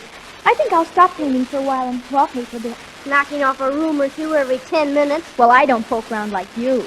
My goodness, it's taken you the whole half hour just to wallpaper the dining room. Yes, but it's neat. What happened to the fireplace? Well, I thought I'd take the course of easiest resistance. Meaning what? Well, I papered over it. Sort of ran into difficulties papering around it. I thought it'd be easier to cut the paper off later when we need the fireplace. We have to wait till winter to see that beautiful fireplace? Oh, I'll cut it out someday when I have some spare time. Hello, folks. Oh, hello. Who are you? I'm the gas man. I come to turn on the gas. Oh, Randolph, guess what? We're going to have gas. Well, isn't that just dandy? I've been all over the back of the house, and so far I ain't been able to find the gas meter. Oh, I'm sure it must be around someplace. Yeah, it usually is. I wish some of the other people had come. Have you seen any of your co-workers, mister? Like the waterman and the electricity man and the telephone man? No, ma'am. We usually go our separate ways. Well, I wish they'd come. My goodness, I sent for them early this morning. Is that so? Yeah, and my fish are especially anxious for the waterman to come. They're in a little pail of water and they're just dying to get in the pond. That's too bad. Well, I guess I'll go ahead with the wallpapering. I think I'll start in the hall here. Yeah. Aren't you going to take the cobwebs off the wall first? Why, no. The wallpaper will cover them anyhow. I guess you got something there. Ooh. This paste is awfully good. Could I help you, lady? Well, you could hold this barrel while I stand up on it to hang the wallpaper. It's a pleasure. Thanks very much. Gee, but this is kind of fun. I always did like pasting things together ever since I was a little girl and made paper dolls. You've got that paper a little crooked there, lady. Oh, I don't think it makes a lot of difference. Randolph, look. While I stand up on this barrel and paste the paper up on the upper part of the wall, you stand below me and take it the rest of the way down. What's the deal? You're a little crooked again, lady. The critic says you're a little crooked again, Judy. Oh, just a very little. Well, I want this to be perfect. Well, we'll do our level best to please you. I just love to dabble around in paste. Mister, whatever got you started on the career of a gas man? I don't know. I went out one day looking for a job, and when I came home that night, I was a gas man. And that's what I've been doing ever since. Well, I'm going to get off the barrel. I want to stand back and see what this looks like. Hold out your hand, mister, while I jump. It's a pleasure. Well, it doesn't look so bad. Except for one thing. That big lump down at the bottom. You're darn right. I'm the lump. Well, jeepers, how did you get under the paper? Oh, just how the cobwebs must feel under there. Trapped. Oh, goopers. This is a mess. I'm very discouraged. I think I may know the way out of this darkness. I read a book once, Tom Sawyer by M. Twain. There was a very similar situation. What happened? Well, he was painting a fence, and it gave him a pain in the epiglottis. But did he let on it was a pain in the epiglottis? No. He pretended it was a veritable circus. And you know what happened? No. Everybody else wanted to do it for him. Honest? Yep. Now, Judy, if you'll be so good as to wipe a little paste off my second-best suit, I'll go out into the world and come back with a whole army of willing workers. You know, that kid's got a good thinker on him. Our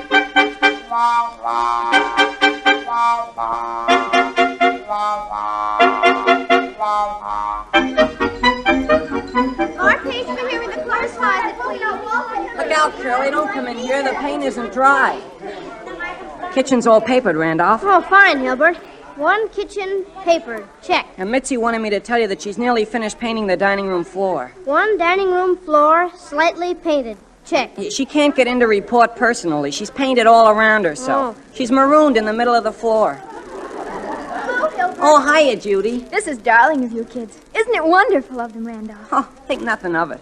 Why don't you help them, Randolph? I'm supervising. Come to think of it, why don't you help them? I'm busy encouraging them. Hey, look. Guppies in this fish pond. Yeah, they're all settled. And they seem very happy in their new home. Well, if I'm going to be happy in my new home, the telephone man had better get here. Bear up, child. The phone's in. Look, folks, I'm in a desperate position. I've been all over this house with a fine-tooth comb, and I still can't find the gas meter. Oh, how terrible. Gee, Randolph, I wonder if you could have wallpapered over it. Oh, not me. I wouldn't do anything like that. Listen, everybody. Huh?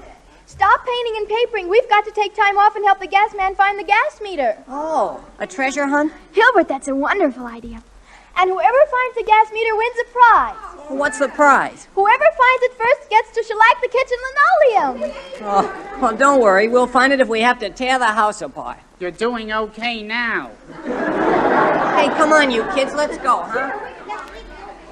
Strange thing, mob psychology. I wonder who that is. You the lady of the house? Well, in a way, yes. Then sign here. What? Sign here. She makes it a point never to sign anything without reading it first. Listen, this ain't the only load of furniture I've got to deliver today. Sign here. Well, okay. That'll be $23.40. How much? You heard me, $23.40. Hurry up and get it from your mouth so we can start unloading this stuff. Well, I doubt very much if we have $23.40.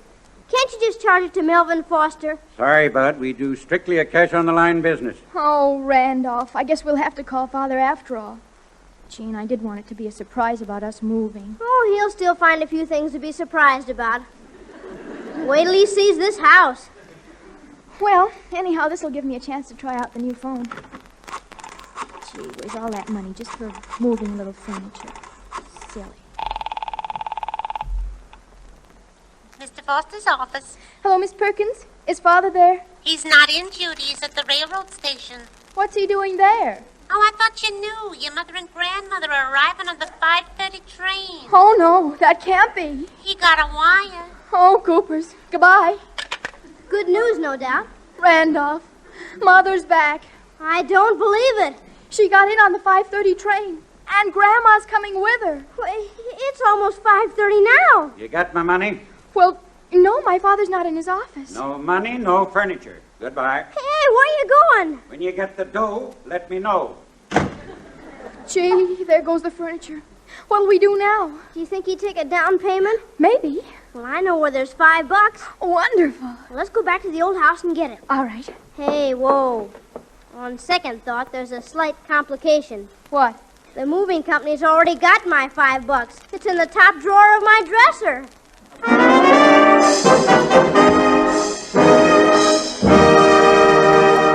We'll be back with Judy in just a moment. You know, I've noticed at every party there's always one girl who has a group of admiring men around her. And she doesn't use hypnotism either. She may not be beautiful, but there's one thing she's sure to have, and that's an engaging smile. The Pepsodent kind of smile that flashes out from shiny, sparkling teeth.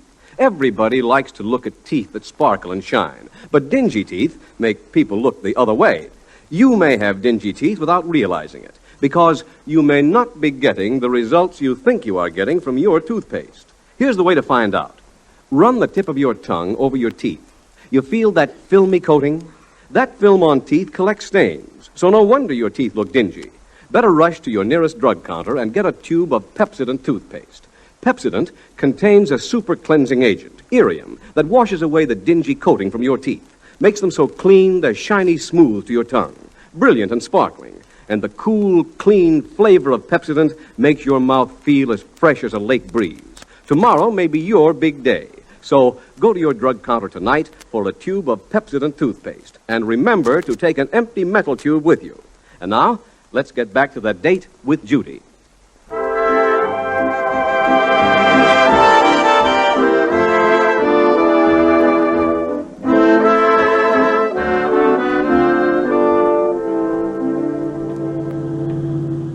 We're almost home, Grandma. I always say east, west, home's best. It certainly will be good to jump into a nice warm bath after that train trip. I never expected you back so soon, Dora. And Grandma here, too. Boy, was I tickled when I got your wire. Yep, here we are. All out. Oh, it's swell being home. Do you know what I'm looking forward to? Sleeping in that old four-poster bed that used to be Grandpa's and mine. I haven't slept in that bed for 20 years. Been missing it all this time. Sorry I ever gave it to you, Dora. Oh, Grandma. Now, you two are just going to take it nice and easy. It's going to be wonderful being in a house where there's some young people and some excitement once in a while. My house is so quiet and empty nowadays. Well, Grandma, there isn't anything very exciting. Melvin! What's the matter? Melvin, where's the furniture? Gracious! It's gone. Everything's gone. For the love of heaven.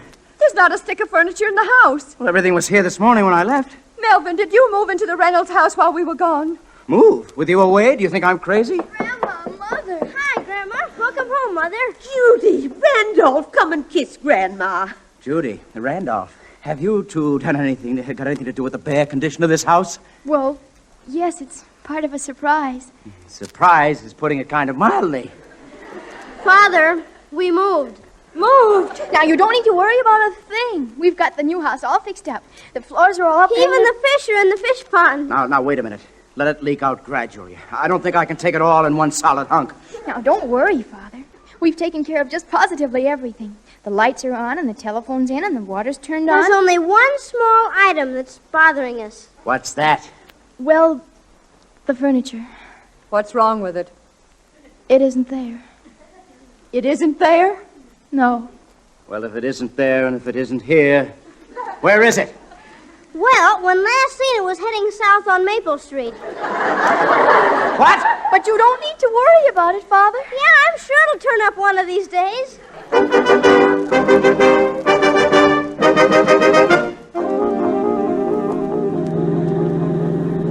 Don't drive so fast, Judy. Oh, be quiet, Dora. This is fun. I'm sorry, Mother. I'm just so anxious for all of you to see what our gang has done to the new house. I can hardly wait. What are we stopping here for? Well, because this is our new house. It most certainly is not. What? The old Reynolds place is 3 blocks down on the other side of the street. Would you mind saying that again, Father? I said this is not the house I bought. Are you sure, Father? Well, of course I'm sure. Gloomy, zoomy, this is grim. Judy, this isn't the house you wallpapered and got all fixed up, is it? Yes. Oh, for the love of heaven. Can't I turn my back for a minute without something terrible happening? All that energy gone to waste. Hours and hours. I hate to look, but we'd better go in and see what you did to this house. This is a mighty interesting situation. Let me help you out, Grandma. Help me nothing. I'm not so old I can't get out of a car myself. Judy, whatever made you think this was the house? Well, Father said it was a mansion on Maple Street. Mansion? It's a monstrosity. Why, they haven't been able to rent it for years. But look, there's a marble staircase and a fish pond. With fish. Are you sure you wouldn't rather live here? I'd just love to live here. I'd just be crazy to live here. Judy, will you please get it through your head? It isn't mine. You're darn right it isn't yours. Who said that? I did. May I ask what the devil you're doing on my property? Well, I'm very sorry, Mr. Buckley. Buckley, yes, Mr. Buckley. My son and daughter just made a little mistake, that's all. They thought this house was mine. And I suppose your son and daughter stuck striped wallpaper all over my walls and slopped cheap paint all over my floors. It's not cheap paint. It was very expensive. How expensive? Who paid for it? Why, you did, Father. We charge it to you, naturally. The wallpaper, too, I suppose. Well, naturally. That's not the only thing you're going to pay for. Either you settle for the damage these kids have done, or you've got a lawsuit on your hands. Well, you don't have to scream, Buckley, even though this is your house. I can scream on my property anytime I please. Then I can, too, if I have to pay damages for it. That's right, Melvin. Give it to him. Melvin, please, let's not have a fight. Father, you haven't got time to fight. You've got to try to find the furniture. Oh, the furniture. Yes, all right. I'll call the moving company right away. Take your hands off that telephone. I'll not take my hands off the telephone. This is my house, and I say you can't use the telephone. My children happen to order this telephone, and I'm paying the bill. And I'll use it just as much as I please. Give it to him, Melvin. Judy, what moving company was it? Well, Judy? I don't remember. You've got to remember. We won't have a bed to sleep in tonight if you don't. Think, darling. All of a sudden, it slipped my mind.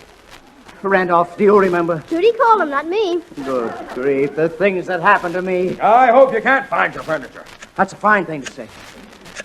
Hello, information. Give me the numbers of every van and storage company in town. Griffin Storage? Do you have a load of furniture belonging to Melvin Foster? Oh, you don't? Thank you. Prospect Moving? Do you have a load of furniture to be delivered to Maple Street? Oh, all they move is buildings. Elite Moving? Hey, could you tell me if you have some furniture belonging to Melvin Foster? No, don't look at the dead storage. This furniture's very much alive. Yes, you do? Yes, that's my furniture, all right. All right, deliver it right away. Look, I don't care if the van is locked in the garage for the night. Unlock it. I want that furniture delivered right away. My goodness, I've had more excitement here in one day than I've had in Springfield in 20 years. Well, come on, everybody. Let's get out of here. It's about time. Now you can see the house that Melvin really bought, Grandma. What do you know? I found it. Good heavens, who's that? Well, folks, it took me a long time, but I found it. And who are you? It's the gas man. I finally found the meter. Guess where it was? I give up. Behind the bathtub. I never would have guessed it. Well, now the gas is all turned on. Well, that's just dandy. Because now you can go right back and turn it off again.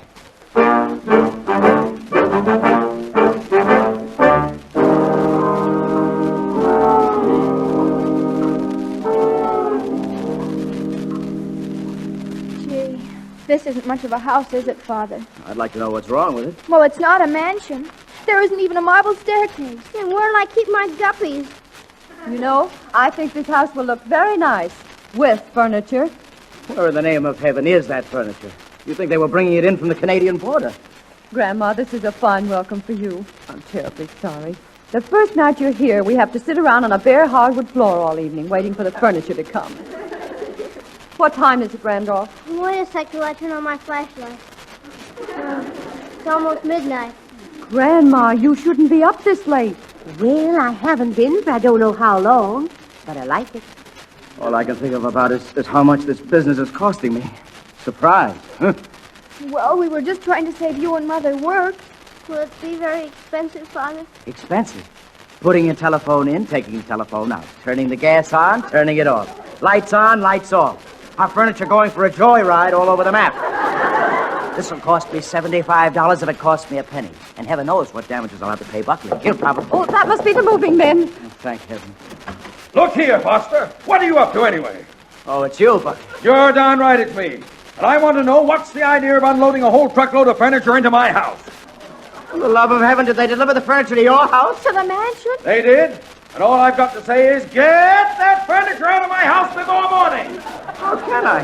Where will I get a moving van at this time of night? Well, Father, you've got a nice collection of telephone numbers.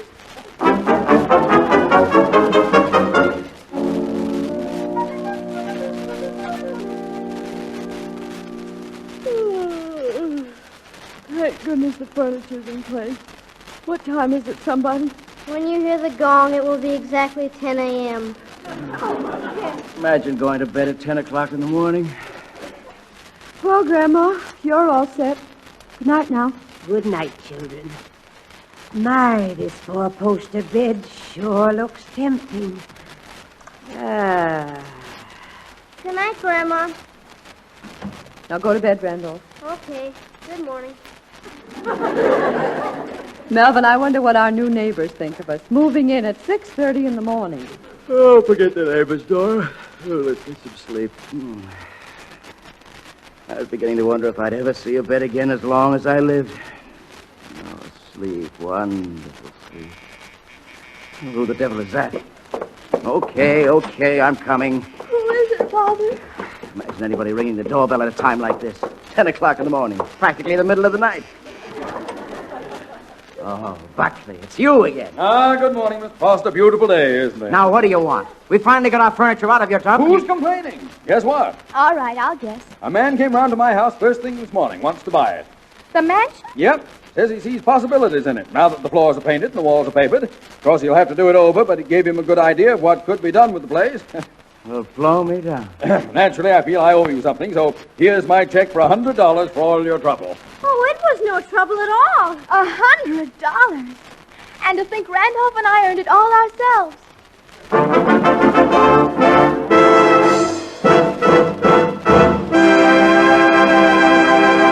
Hold on. Our date isn't over yet. We're going to interrupt the moving business to talk about the toothbrush business for a minute, that's all. You know, there's such a swing to the Pepsodent 50 Tough toothbrush, I can only explain it in one way.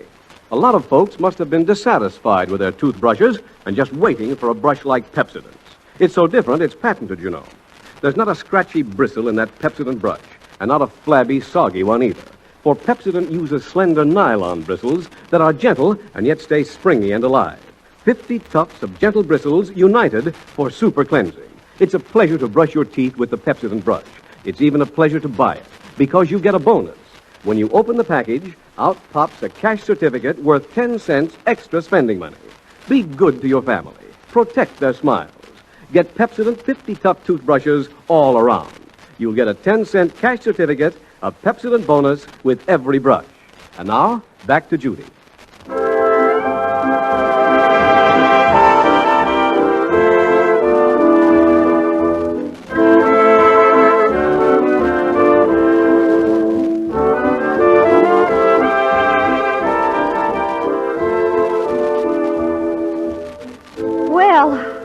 I must say this is the quickest moving we've ever done. Yes, Mother, and with the exception of the marble staircase and the fish pond and the elegance, I like this house as much as the mansion.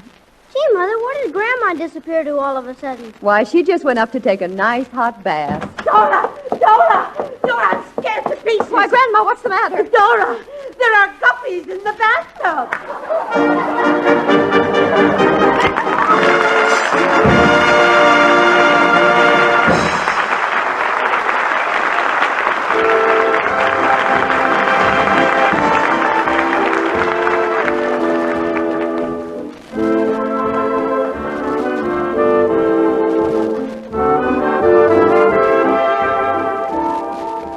You're all invited to have a date with Judy on Tuesday night, with Pepsodent as your chaperone.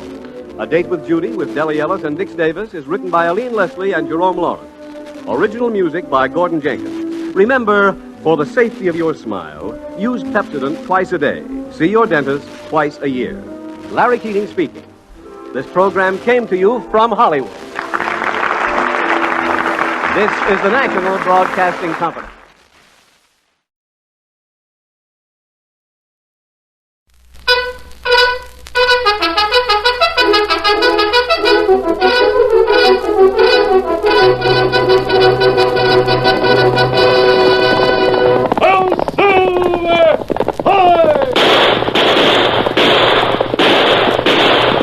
Fiery horse with the speed of light, the cloud of dust, and a hearty hi-yo, Silver, the Lone Ranger.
With his faithful Indian companion Tonto, The masked rider of the plains led the fight for law and order in the early western United States.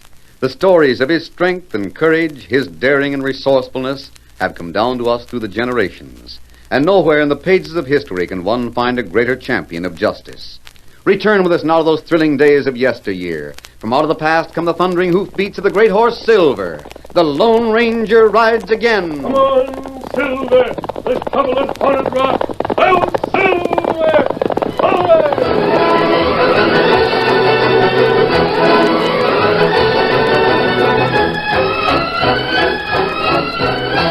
The little group of frightened people sat huddled close to the small campfire in the buffalo grass.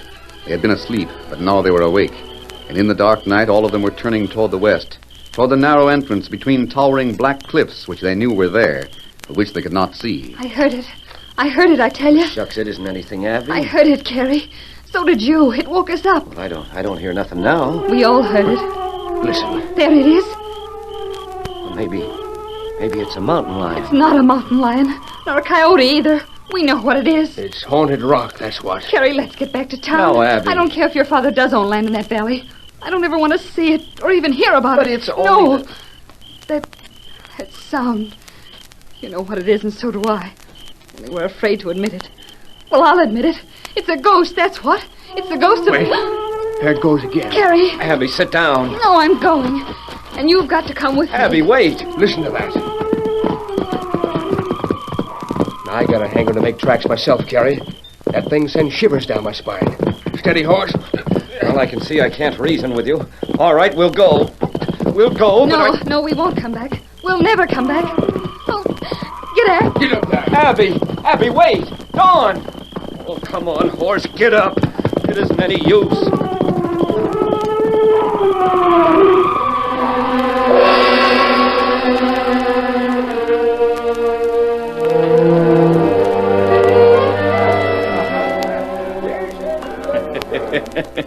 Stop that infernal laugh and sit down, Jasper. I heard you come in. I saw them, Crawford. You sound amused. First it was the woman, young Abby Marston. Then it was Don Kelso. They jumped on their horses and lit out for town like a herd of buffalo was after them. Never mind them. What about Kerry Marston? Did he run? Yeah, but he didn't act scared, Crawford. Didn't, No, they hightailed toward town. He went after him. But he acted more annoyed than scared. Yeah, that's not good, Jasper. They won't go back, Crawford. They'd be glad to sell you their land. And for a handful of salt, too. I wouldn't be too certain. If Kerry Marston doesn't scare easy, he'll be one to get back there. He doesn't give up so easy. Put your mind at ease, Crawford. He's in love with his wife, ain't he? Yes. Well, I'm here to tell you he'll never go back. Not so long as she's convinced. Go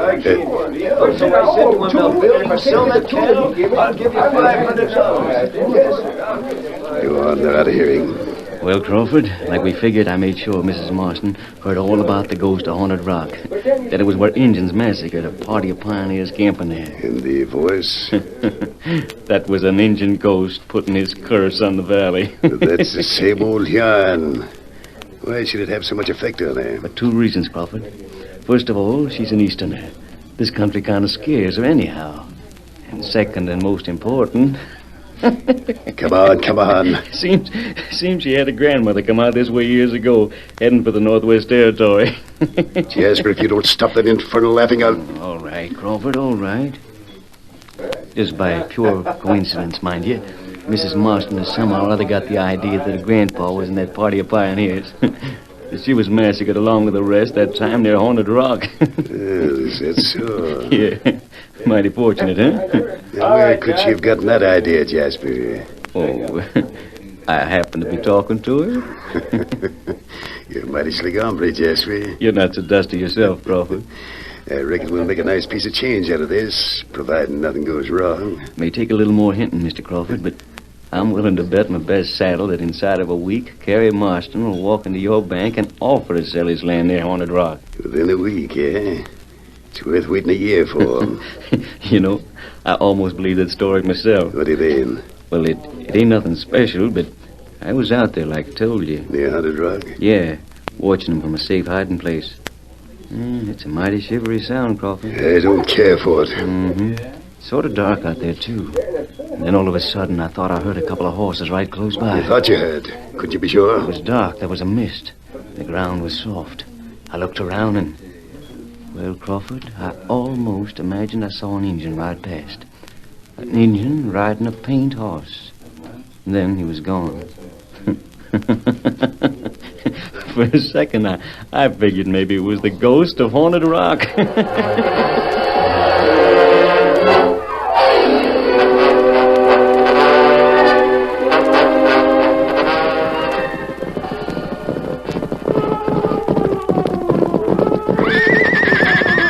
Silver, Silver, who? Easy, Scout, easy, fella. Me not blame horse. That sound plenty spooky. It's the legend of Haunted Rock, Tonto. Injun not like go near here at night. Wonder what makes that weird sound. Injun ghost, like medicine men say. But there are no ghosts. Maybe so. But what else do it? If not animal. Oh? We not see birds. Kimasabi, what that? Tonto, they're in the brush. Come on, Silver.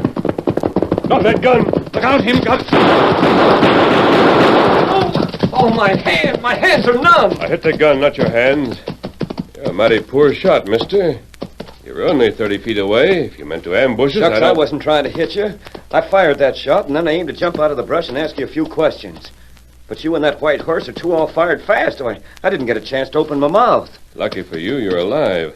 Someone else might have aimed at you, not the gun. Yeah, I reckon I did a fool thing. Firing a shot that way is as foolish as eating loco weed. What made you do it? You not look like tenderfoot. I'm not Injun. Raised and brought up out here. But I'm mighty upset about my wife and Haunted Rock. Haunted Rock? Well, we were out here not 3 hours ago. We had a campfire. There were 3 of you? That's right. We saw you leave. Scared away by that. Steady, Silver. I'm not scared. I never was. But Abby can't stand it. And if she refuses to come out this way and live on my land, why, I'll just have to sell the land. And I don't want to sell. Your name must be Marston. Yeah. I reckon everybody knows about that land. It's good land, but never been used, though. Nobody like Haunted Rock. Oh, it sure is turning into a jinx for me. That's why I came back out here after I left Abby and Dawn back in Tamarack. You know, I've got a notion somebody's doing all this deliberate. That's why you tried to surprise us? That's it, mister. You're wearing a mask, and I don't like hombres who wear masks. You'd better head back for Tamarack, Marston. Oh, I reckon you would have figured in the first place. Just a couple of outlaws. We not outlaws. Never mind, Tonto. We're saying adios, Marston. Wheel your horse. Well, Kino, mister. Adios. Kimasabi, why you do that? We don't know how straight a story he's telling, Tonto. Him sound honest. He is. We'll find out soon enough. Besides, I want him to get mad. Huh? The sooner the mystery of Haunted Rock is cleared up, the better. The madder Marston gets, the less likely he is to sell his property. Oh, Tonto savvy now. You think maybe something wrong, huh? There's something plenty wrong. We'll head for Tamarack and see what information we can pick up there. But first, we're going to Haunted Rock. Come on, Silver. Get him up. Scout.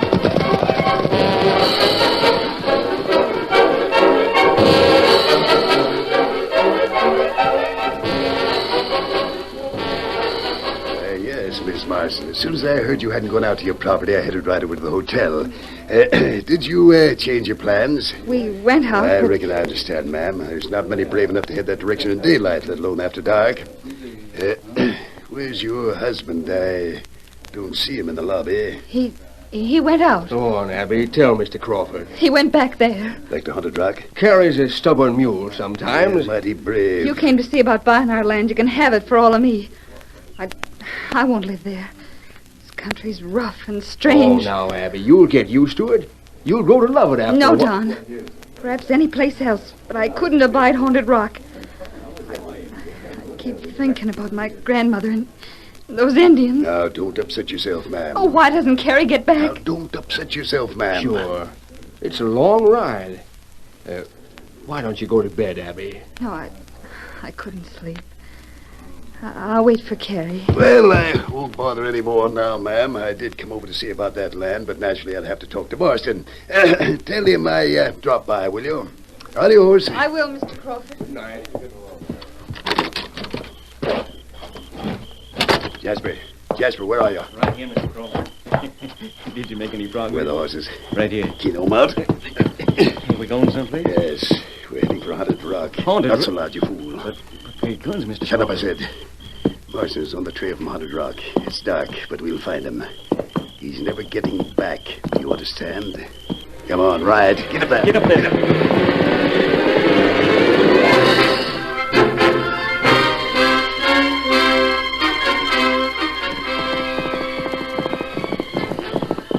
way there. Right up. Over there. There goes Marston now. With the horse, it must be him. I'll use my 6-shooter. I got a holster with that. Using bullets is too simple. Besides, the sheriff might snoop around. I'll hold him up at the point of a gun. You have a rope handy? I don't savvy. Never mind. I got it all figured. When we get through with him, nobody will see him anymore. He'll be dead? Yes, after a while. Get that rope ready. Get up, boy. Get up there. Drop your hands, Marston. Hey, what the? That's Crawford. What is this? You gents going to escort me back to Tamarack? Put the rope over him. No, Marston, not to Tamarack. Oh. You'll never see Tamarack again.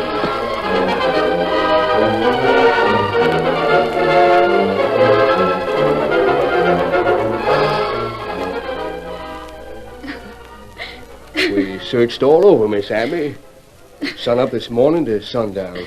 All the way from here to the foot of Haunted Rock and back. No sign of him. Perhaps he got lost, Mrs. Marston. He's lived here all his life. You'll never see him again. Shut up, Jasper. Never again. It's the ghost of Haunted Rock, that's what. The ghost of Haunted Rock got him. Get out! Oh, please. Please leave me alone. Please get out. Yes, you're right, ma'am. Come, Jasper. Yeah. Come along, Doc. You know. Try to rest, Miss Abby. Oh, Carrie. Gone. I can't believe it. Mrs. Marston. What? Here, the window. At the... Who are you? What are you... You're wearing a mask. There's an Indian with you. We're your friends. I've never seen you before. We're friends to anyone in trouble. There's no word of your husband? No, none. Don't worry. What? I said don't worry. We'll help you. But... We're going now, but you'll see us later.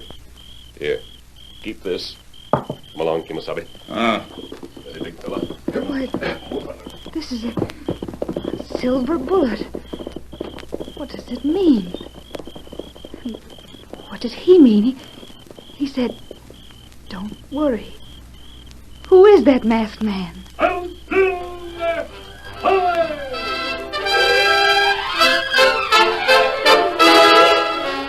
The curtain falls on the first act of our Lone Ranger story. Before the next exciting scenes, please permit us to pause for just a few moments.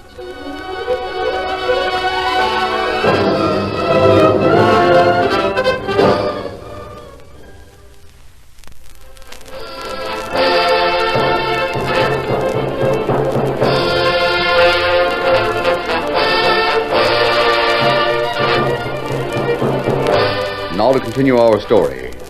For the rest of that week, the Lone Ranger and Tonto watched hunting parties from Tamarack scour the tall buffalo grass between the town and Haunted Rock. Day after day, groups of men circled along the trail. Some even went right to the very base of the Black Cliff itself. Well, gents, I guess it's no use anymore. Let's get out of here. Poor Carrie. Well, come on, we're heading back to Tamarack. I reckon Miss Abby's a winner. No more search, huh? I don't think so, Tonto. What reason for all this, Kimasabi? Marston's land. Banker Crawford wants it, and he wants it for a cheap price. Come along. We'll head toward Tamarack ourselves. Keep to the south side of the ridge. We don't want to be seen. Get him up, Scout. Come on, Silver. Get up, boy. What we do now, Kimasabi? I want you to go into Tamarack. I'll be at our camp in the woods, and keep an eye on Mrs. Marston. Me do that. As soon as you see Crawford going to the hotel or see her going to the bank, come back and let me know at once. Understand? Tonto savvy. Now, if the search for Marston has failed, Crawford is going to be increasingly anxious to buy that land. But who him buy it from? Mrs. Marston. As a widow, that land is hers now, to keep or to sell. And from the way she feels about this country and about her husband's death, I'm certain she's not going to keep it. Well, adios, Tonto. I'll be waiting to hear from you. Adios. Get him up, Scout.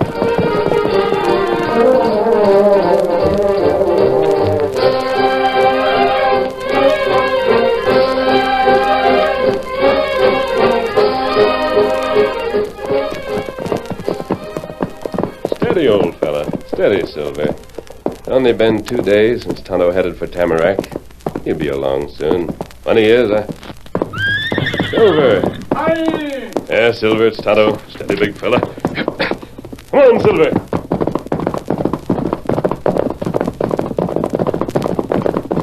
Steady, Silver, Hi, Kimasabi. Hi. You've been riding hard, Tonto. Me come from Tamarack heap fast. Mrs. Marston and the banker? That's right. Me see him. Woman and fella named Don go to bank. How long ago was that? Half hour, maybe. She selling the land? Me come tell you heap quick. Pretty soon it'd be too late to stop him, huh? We won't stop it by standing here. Hit the trail, Silver. Get him up, Scout. Come on, Silver.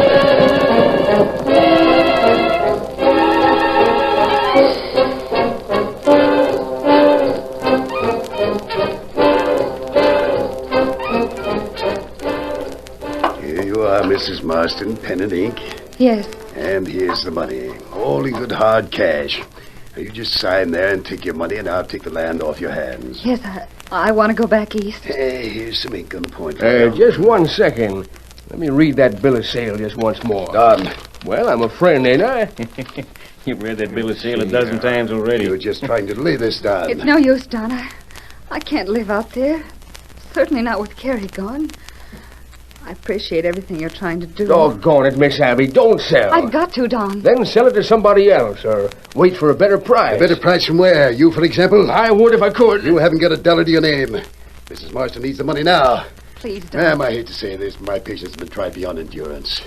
Either we finish this deal right this minute, or I'm sorry, but the offer's withdrawn. No, Don. Oh, Keno, that's the way it is. That's the way. Here you are, ma'am. I just signed right here. There. Thank you, and here is your cash. And the transaction is complete.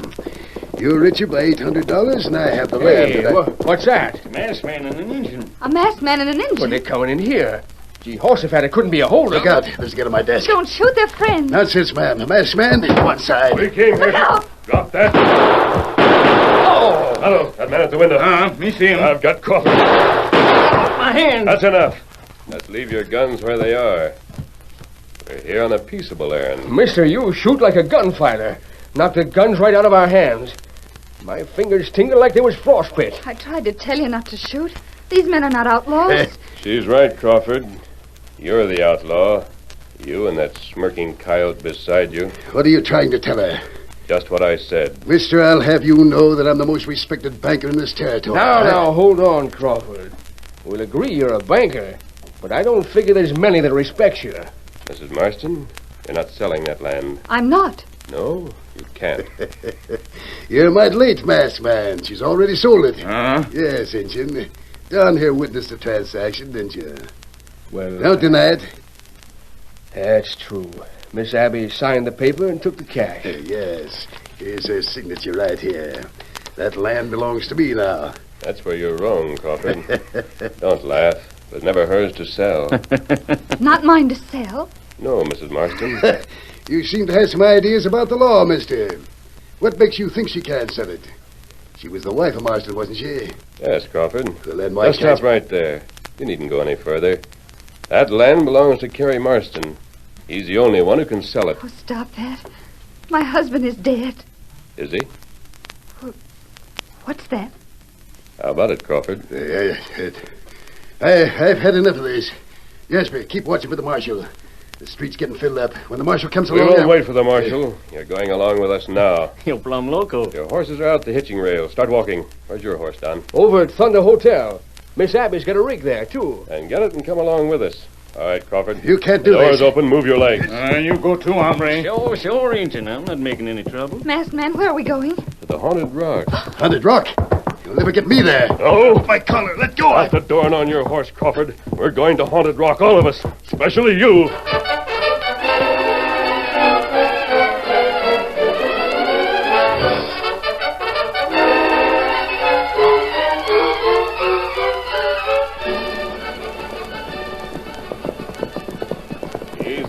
Easy, Silver. Too fast. You make horse go slower, huh? Sure, Injun. This is all a mistake. Is it, Crawford? Are you all right back there, Mrs. Marston? Yes, we're all right. Don, do you think Carrie's still alive? I don't see how he can be. Yet that masked fella said he... I saw them before. They told me not to worry. The tall man gave me this. Huh? This silver bullet. What good is it? Silver bullet? Why... Well, I'll be doggone. Sure. Injun named Tonto. White horse named Silver. Well, I'll be doggone. Don, what is it? Miss Abby, that masked feller's the Lone Ranger. The Lone Ranger? Yep. And if he says Carrie's still alive, then by thunder, I believe him. What's more, we can follow him wherever he wants us to go. Yes, even to the top of the haunted rock itself. We're doggone, where in blazes could Carrie be? Well, we searched every place. When we get closer, you can leave the wagon at the base of the cliffs, Mrs. Marston, and ride double with us. We're going to the top of the rock.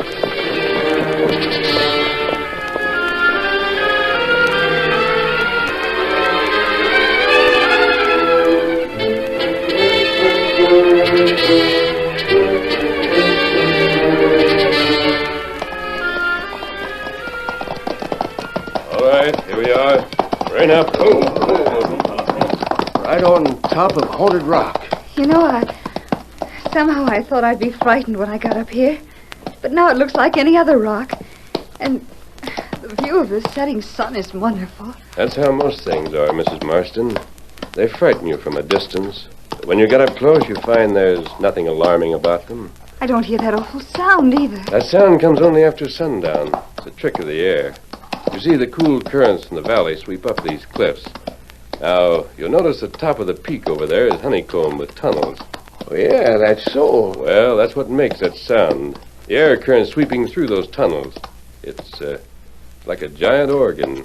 Masked man, I'm almost afraid to ask you. Is my husband... Tonto's gone behind that rise. I'll call him. Tonto!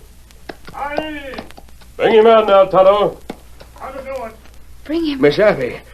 Miss Abby, look. It's Carrie. Carrie.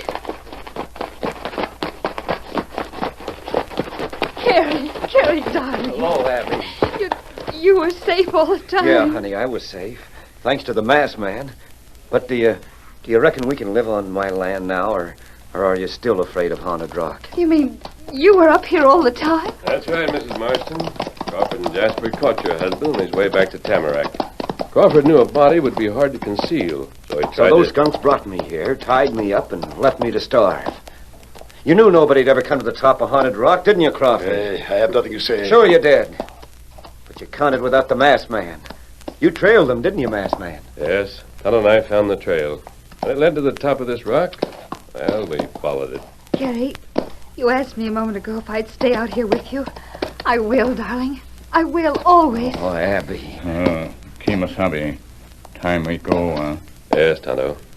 Don, suppose you drive Mr. and Mrs. Marston back to Tamarack in the rig. Tonto and I'll take these coyotes back to the town marshal. Keno, mister. Adios. Get moving, Crawford. You're heading for jail. You go along. Carrie, Abby. Yeah? Yes, mister. The sun has gone down now. Pretty soon, Haunted Rock will start its weird song. When you get about a half a mile away from here, will you stop and watch the rock? Oh, we sure will, mister. And thanks for everything. Adios. Adios. Steady, Silver. Remember, you're half a mile away.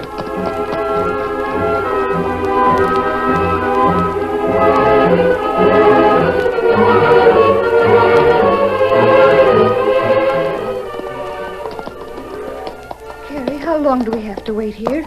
The masked man said... No, just a mite longer, honey. Sound again. Carrie, we'll live on your land, I know, but isn't there some way we won't have to hear that awful...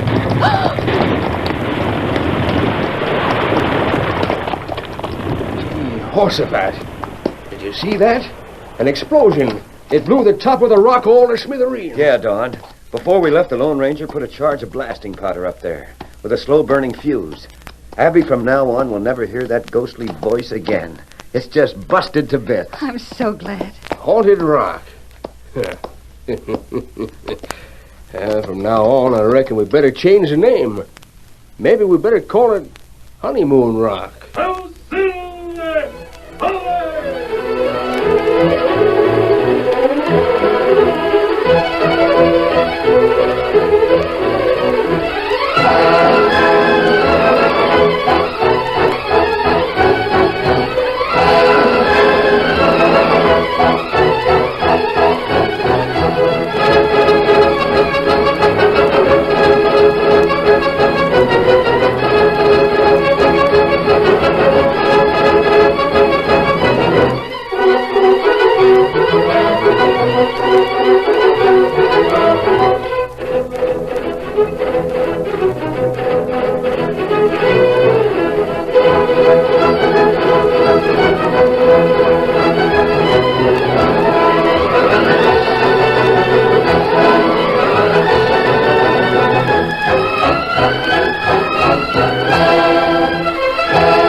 The story you have just heard is a copyrighted feature of the Lone Ranger Incorporated.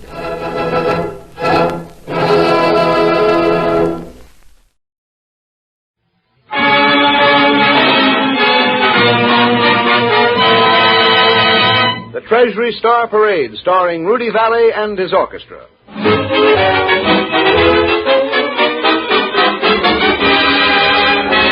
Any bonds today? Bonds of freedom, that's why I'm selling any bonds today. Scrape up the most you can. Here comes the Freedom Man, asking you to buy a share of freedom today. Hi-ho, everybody. This is Rudy Valley greeting you with another radio program in the feature series of weekly broadcasts for the United States Treasury.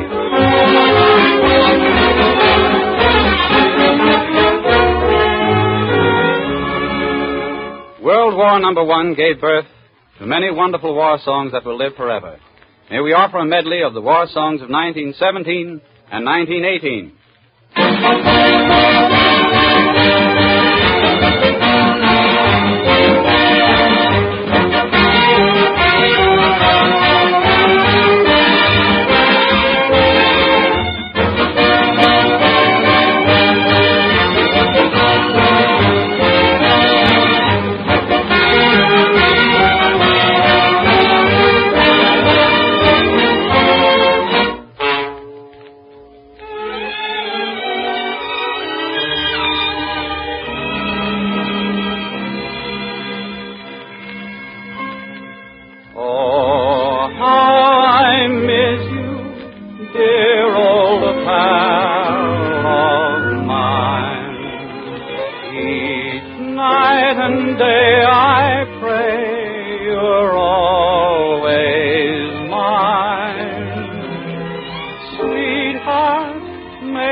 Beautiful Katie, you're the only girl that I adore. When the moon shines over the cowshed, I'll be waiting at the kitchen door.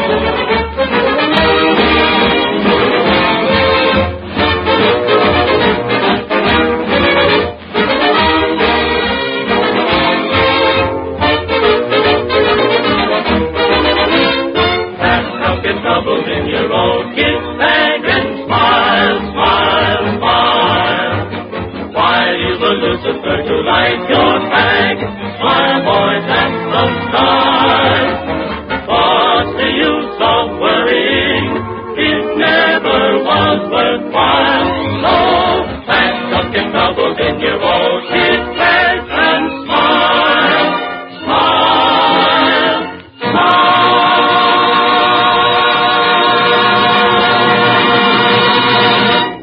That sentimental gentleman of the trombone, the one and only great Tommy Dorsey, my old friend turned publisher, follows I'll Never Smile Again with this tune, which you've loved and enjoyed, This Love of Mine.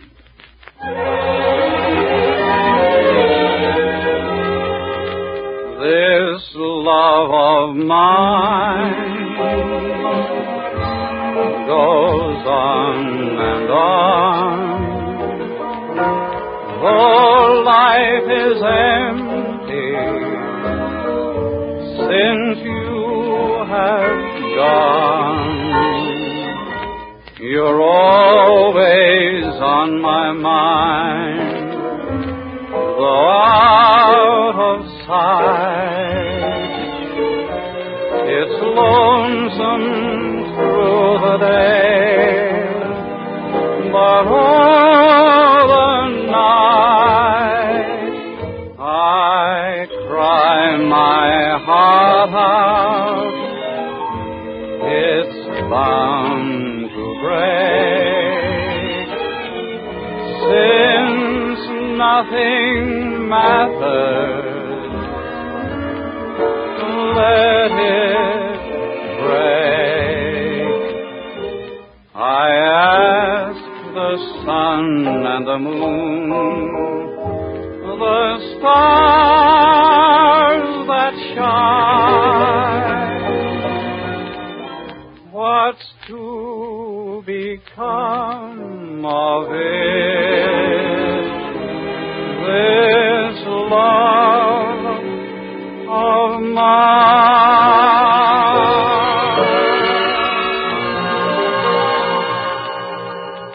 Rummaging through their wide and varied repertoire, our sportsmen, Thurl, Max, Bill, and John, come up with an old favorite that I think everyone enjoys hearing. One of their best arrangements, Sippin' Cider Through a Straw.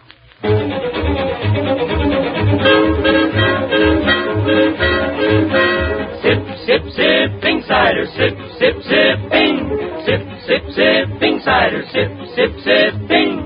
Sweetest gal I ever saw was selling cider in a grocery store at 6:30 when the sun would set. I used to go to see my pet. She'd pull the shade and shut the door, shut the door, shut the door. We'd get some cider and a big long straw. Sipping cider through a straw. We sat there for hours or more.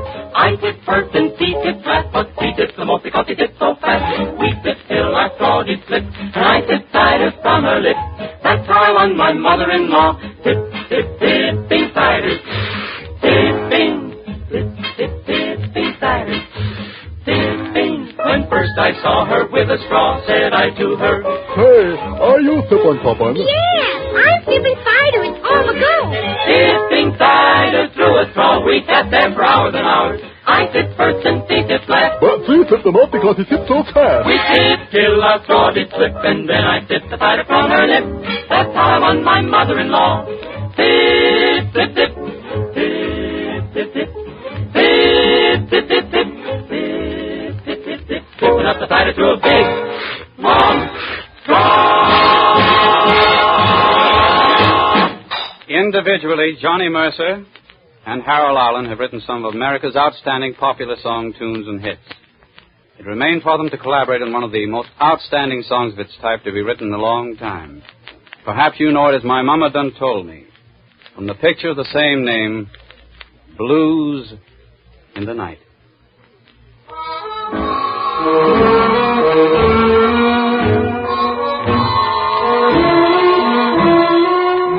My mama done told me when I was in neat pants. My mama done told me, son,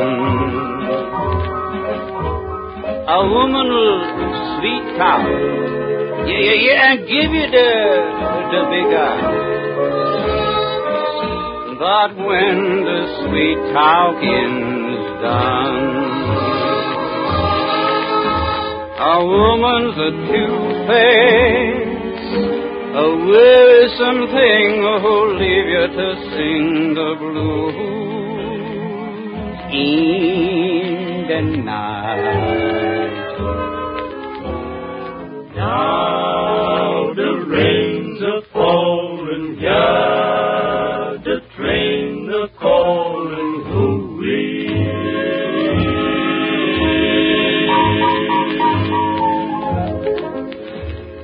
Yeah, that lonesome whistle blowing across the trestle, hoo-wee.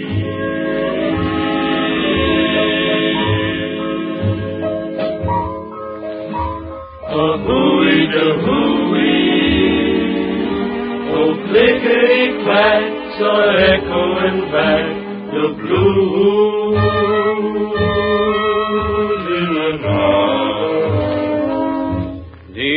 evening breeze will start the trees to crying, and the moon will hide its light.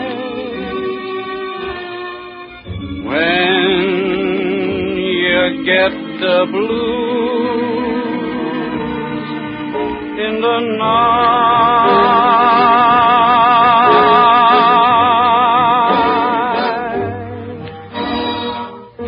take my word, the mockingbird will sing the saddest kind of song.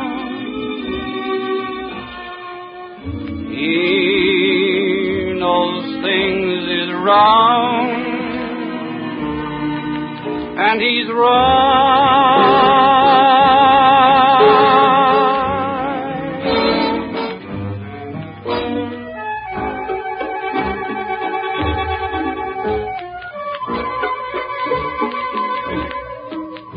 From Natchez to Mobile, from Memphis to St. Joe, wherever the full wind blows. I've been in some big towns. You and I heard me some big towns. But there is one thing I know. A woman's a cute face, a wearisome thing who'll leave you to sing the blues in the night.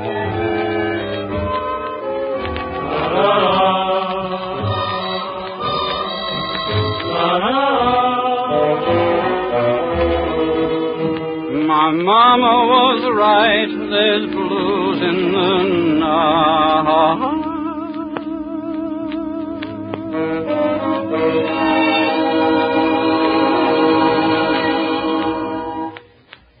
Here's the winning song of a contest conducted by the U.S. Treasury Department's War Savings March Committee. Save the American Way.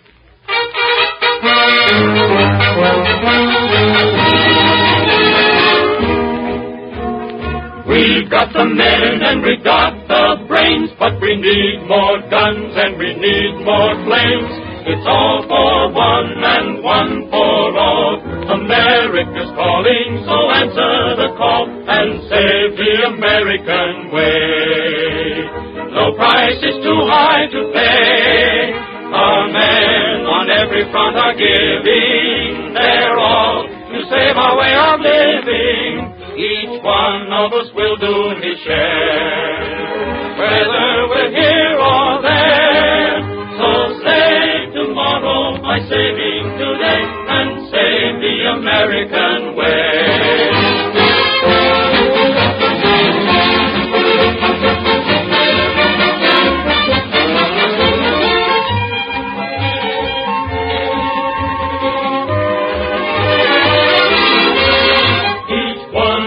Will do his share, whether we're here or there. So save tomorrow by saving today and save the American way.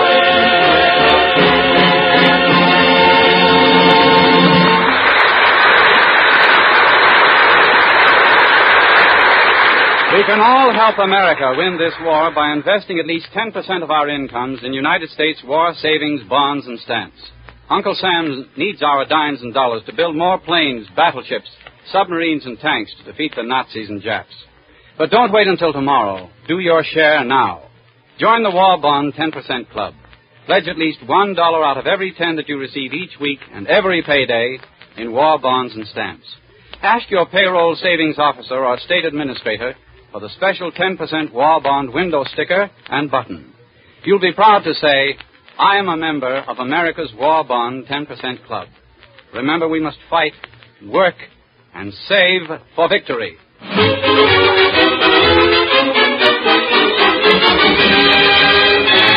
Any bonds today, bonds of freedom, that's what I'm selling. Any bonds today. Scrape up the The United States Treasury wishes to thank Rudy Valley and his orchestra and the sportsmen who gave their talents to this performance and this station for the use of its facilities. Check your local newspapers and tune in to the Treasury Star Parade.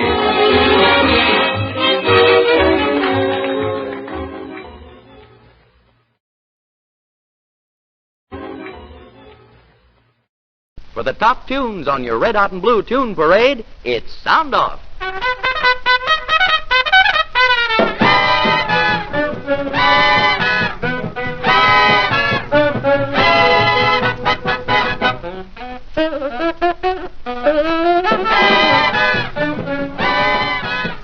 Well, hiya, gang. We're sliding into home plate to cut loose with the juice, and take it from me, our menu will send you.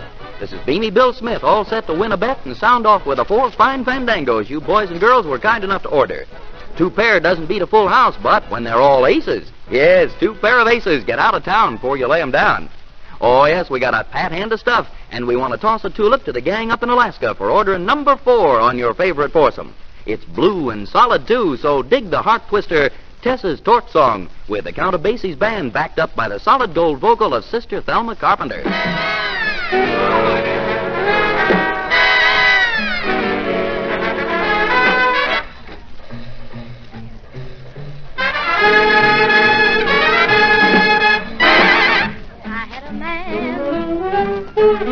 He was a good man. That is, you mean what I see is I thought he was a good man. I had a friend. She was a good friend. I told my friend about my man 'cause I thought she was a good friend. Life was sweet. Didn't I have my man? Well, complete. Then the fireworks began. Ain't got no man. Ain't got no friend. I bet you can guess just exactly what happened. That was the end of my friend, the end of my man, and almost the end of me.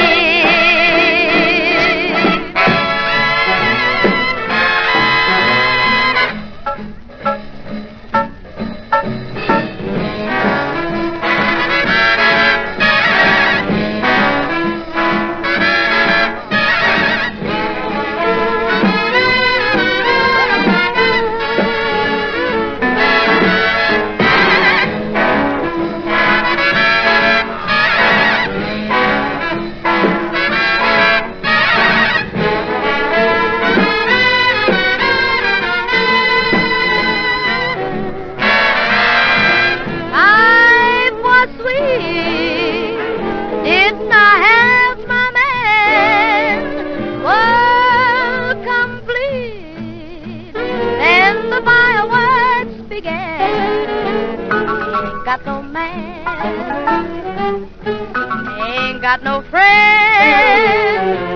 I bet you can guess just exactly what happened. That was the end of my friend, the end of my man, and almost the end of me.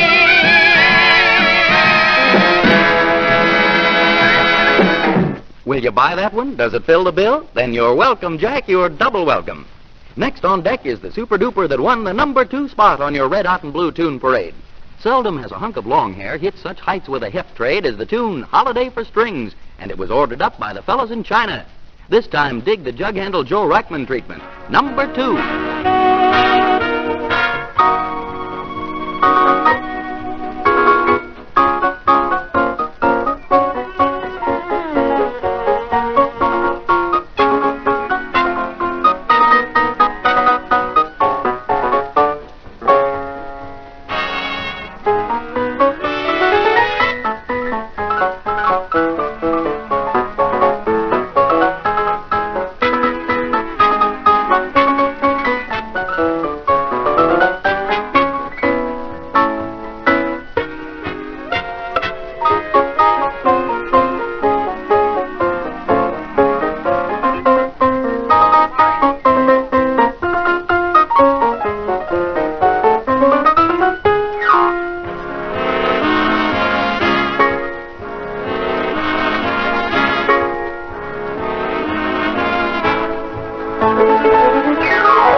Say, perhaps a ditty's popped into your mind that you'd like to hear on this 5 and Dime exhibition. Any tune you want to hear, just drop us the order. Address Sound Off, Armed Forces Radio, Los Angeles, USA. And gang, will you please tell us whether you hear this jelly jump by shortwave or over your local station? Thanks, Yanks. Attention, men. We now present the Pewter Pin. This high award for the nicest letter of the day goes to Private Sam Gathings and the Harlem Hit Cats at APO 761. Thanks, Sam. You won a hunk of gut bucket jam, so dig your own personal sound-off special. The tune, My Baby Just Cares for Me. And up steps Harry James with his buzz bugle to light that fuse.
Mr. James, you put us in flames.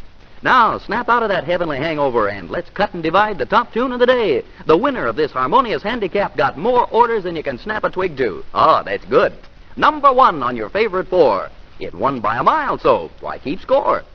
The gates in England and North Ireland really went to the mat for the dazzling dirge, Bésame Mucho. And just wait till you hear the Janet Blair version. Miss Blair, take it from there.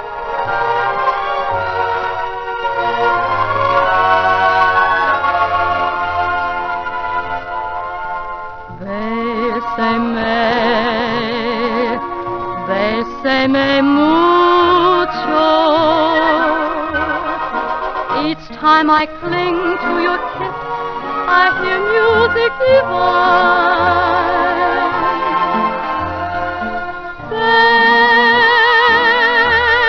Bésame mucho.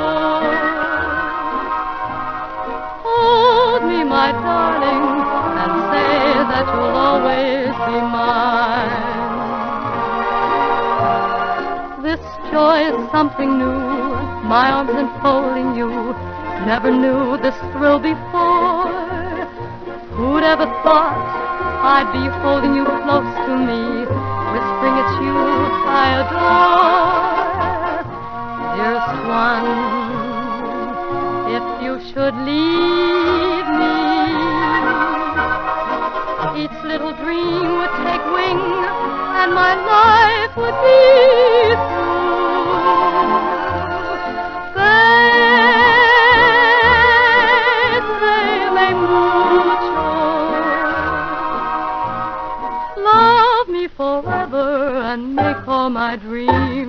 come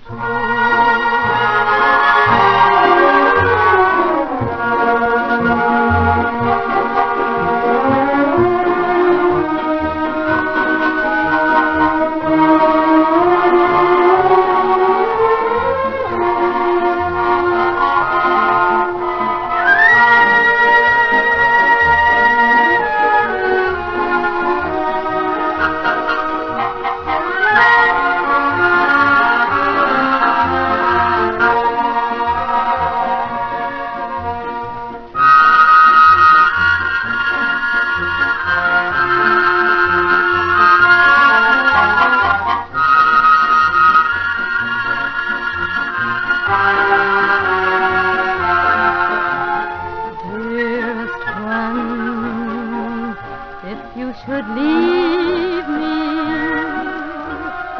each little dream would take wing, and my life would be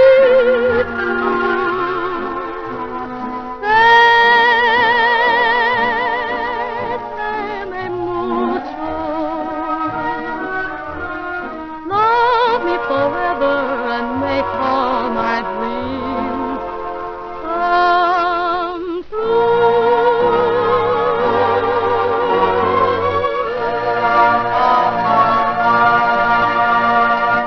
Oh, Miss Blair, that was something rare. I'm as beaten as an egg in a Tom and Jerry factory. Well, gang, if you've been keeping count along with the rest of us, that makes 4 fine fortissimos to whistle their patter on the wireless. You picked 'em, we kicked 'em. Say, isn't that a swell combination? You pick 'em, we kick 'em. Let's always do it that way. So zoom in a few orders from your outfit, and we'll have the back burners in a receptive mood. Keep latched on, chillin', and until we bump and jump together again, this is Beamy Bill Smith wishing you the best of luck and signing another soundly beaten sound off. This is the Armed Forces Radio Service.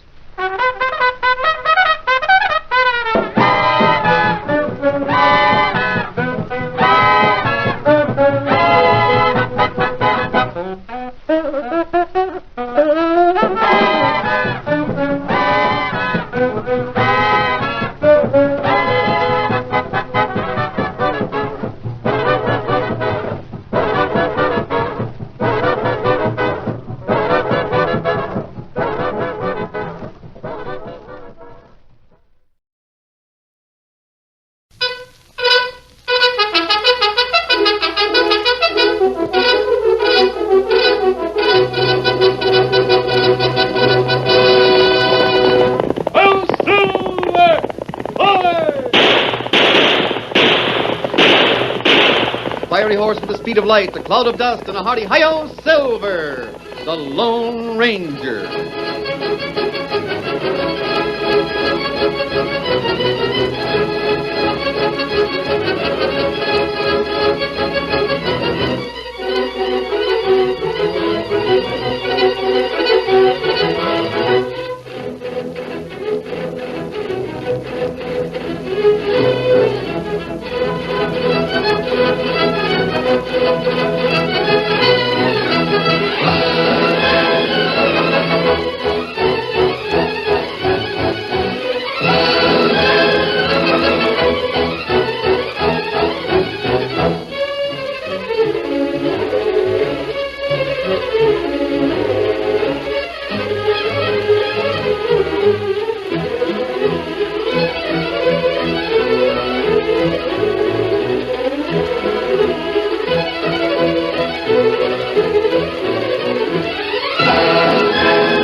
With his faithful Indian companion Tonto, the masked rider of the plains led the fight for law and order in the early western United States.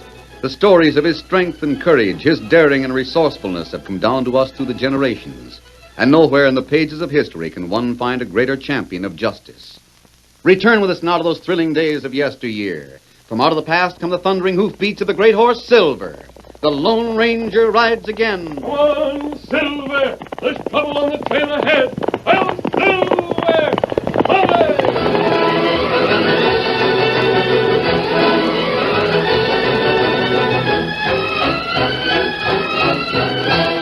The holdup went off like clockwork. That is, it did at the start. Johnny Pickett and his partners rode into the little town of Colbert like any group of cowhands coming to cash their paychecks. At first, they weren't noticed at all. There were plenty of punchers in town on Saturday afternoon. Johnny, being the youngest and newest member of the gang, was left outside the Drover National Bank while his companions went inside. Now remember, Johnny, keep your eyes peeled. Yeah, I will. When we come out of here, we're going to come a-running. You understand? Sure. All right. Frank, Pete, let's go. It was Johnny's job to hold the horses until he and his partners were ready to leave, and he knew that would be in a hurry. He watched Ed Ryan, Frank Wilson, and Pete Marcus as they sauntered casually into the bank. Big, lean, hawk-eyed men with broad shoulders and cat-like strides. He waited for a moment for the sound he knew would come, the dull, coughing explosion of a .45. Instantly, Johnny swung the horses' noses from the hitch rack and pointed them toward the street, and he waited again, nerves taut. Paralysis seems to have seized the whole town. Nobody moved, and there wasn't a sound after those first two shots. Johnny found himself talking almost prayerfully. Oh, Ed, Frank, Pete, come a-running. The paralysis didn't last long. In the next split second, pandemonium broke loose. Then Big Ed Ryan appeared suddenly in the doorway of the bank. His two guns spurted smoke and lead. Behind him came Frank Wilson with a bulging canvas sack under each arm. They dashed across the walk with Pete Marcus covering the retreat. Help Frank with one of those sacks. Down here. But as he reached for the sack, Johnny heard the dull boom of a shotgun from across the street. He saw the outlaw stagger and gasp. Ed, quick, kid. Get Frank onto your horse and ride. Pete and I'll cover for you. Sure, I will. Easy. They were both in the saddle. Johnny had one arm around the wounded outlaw. Out of the corner of his eye, he saw the other two men mount their horses. Then he heard Ed Ryan shout. We got a ride for it, boys. Come on. They spurred their horses into a wild run down the street. They tore past a harness shop where Johnny saw a white-haired man level a Winchester. Then Ed Ryan's .45 roared, and the man crumpled to the ground. Now they were opposite the Wells Fargo Express office, and a dozen rifles opened up on them. Johnny felt Frank Wilson rock and shudder, then become a limp weight against his arm. The next moment, their horse stumbled and crashed headlong, and Johnny and Wilson hit the ground with stunning force. Ed Ryan and Pete Marcus had reached the end of the street by this time and were headed for the open country. Johnny lurched to his feet and tried to reach for his gun, but he was too dazed and numb. Even when men came running toward him shouting, he didn't try to escape. He just stood there, staring down at Frank Wilson's limp body. Then a gun barrel was jammed into his back. Stick up your hands and hold them high.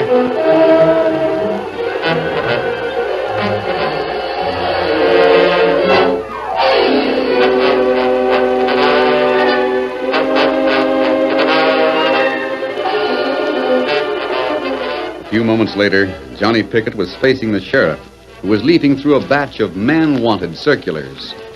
What's your name? I said, what's your name? What difference does it make? You're 21 years old, ain't you? Black hair, 5'9". Scar on the side of your jaw. Knife do that? I don't remember. Kind of smart, ain't you? What do you want me to say? 4 men were killed in that job you and your pals just pulled. You're dealing. I'll play whatever cards you give me. Yeah? If you want my private opinion, kid, I don't think you'll be in the game very long. And Joe? Yeah? Lock him up.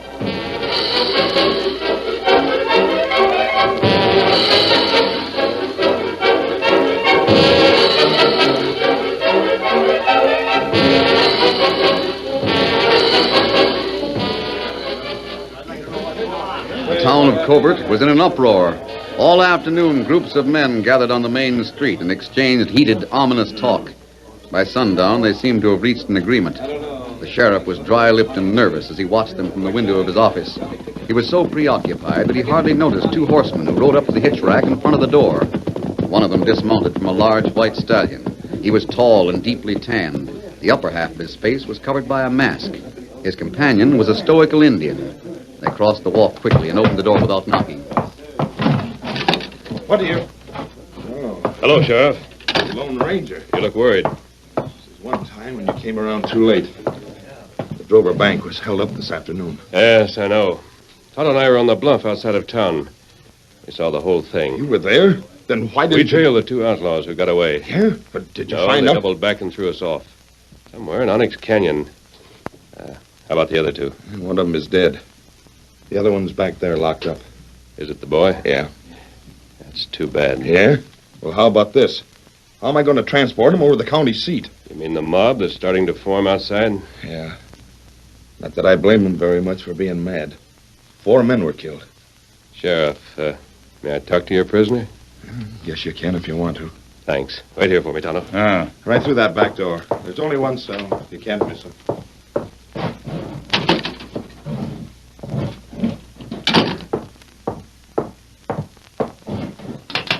Come over here by the door for a moment.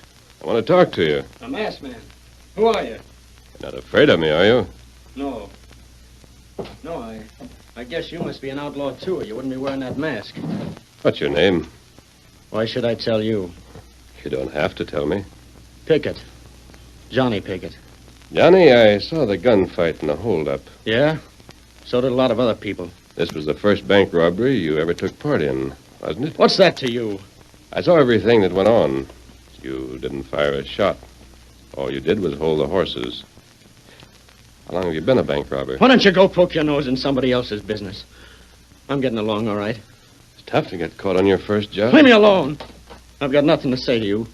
Johnny Pickett, I don't think you're half as tough as you pretend to be. Leave me alone. All right, Johnny. He's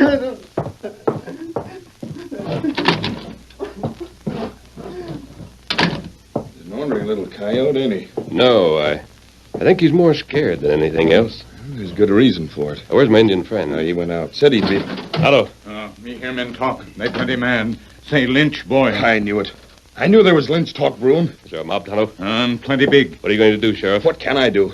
I'm supposed to take the prisoner to the county jail at Blue River, but... They're coming, Sheriff. They're heading this way. Going to take that kid out and string him up. Well, maybe it's just a few that want to. You, listen. It's a lynch mob, all right. I've seen and heard too many of them. Shut that door.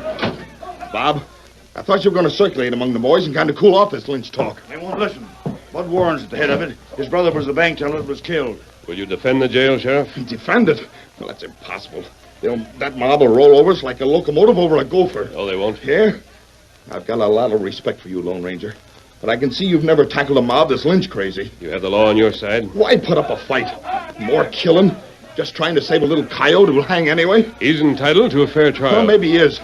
But the only place you'll get it is in Blue River. And I can't take him there. Why? You're almost here, Sheriff. You want to know why? That's why. That mob of bloodthirsty cowpunchers out there. Can't you deputize some of them and hold off the rest? They'll drill me even if I mention it. And what are you going to do?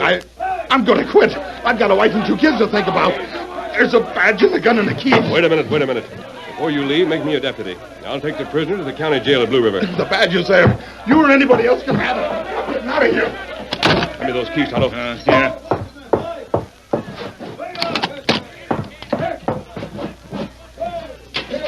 Come here, Johnny. I need your help. You need me? I've got to get you out of here and into a cell in the county jail. The mob. And to do it, I'll have to trust you quite a lot. Now, how about it? I don't know who you are, mister, but I'll do anything you say. All right, we'll have to move fast. Over there on a hook are some chaps in a leather shirt. Put them on instead of the ones you're wearing. I will. Yes, sir. Are they here, Tonto? Many men outside and they got rope. They won't use it if we can prevent them. Tonto, I want you to go in the back room and put on the clothes that Johnny takes off. Take a horse in the stables and wait there until I signal you. Tonto, do it. They'll follow you, but you can lose them. These duds don't fit very well. They're all right. Now hurry, Tonto. Tonto, go. Now, Johnny, I want you to pin this deputy's badge on your shirt. Well, you mean I'm going to... Here's the gun the sheriff left. Remember, I'm trusting you, Johnny. I don't know why you're doing it, but I won't forget. Pin that badge up high so it can be seen. There. Now, come on, we're going outside. In front of them lynchers? No, I can't. Come on, Johnny, come on, be a man. All right.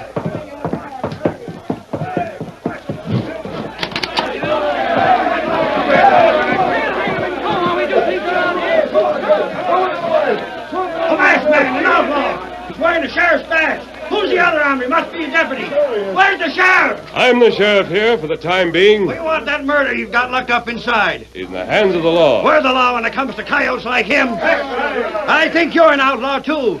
Why are you wearing that mask? I'm also wearing a badge that represents the law. Let's rush him. I'm warning you, men. Come one step further and I'll shoot. We'll shoot too. You mean you'd shoot decent citizens to protect the bank robber and the killer? I'll shoot to uphold the law. He's bluffing. Let's get him. You want me to kill Oh, him? Johnny, don't draw your gun. We can dodge a few stones. Yeah, but we can't fool him much longer. Yes, we can. I've just signaled Tonto. Tonto? Who's Tonto? My Indian friend. Listen. Look there, men! That rider, go after him! It's a trick! Don't fall for it! You think the bank robber is still in jail? Here are the keys. Go in and find him. Listen, stranger. I, for one, don't like the high-handed way you're talking. I don't think you're the sheriff. And I don't think the hombre who rode away is the kid we're going to lynch. There are the keys to the jail. You can come in and look for him. That's what we'll do, but first I... Oh! You're not hurt. I just shot the gun out of your hand.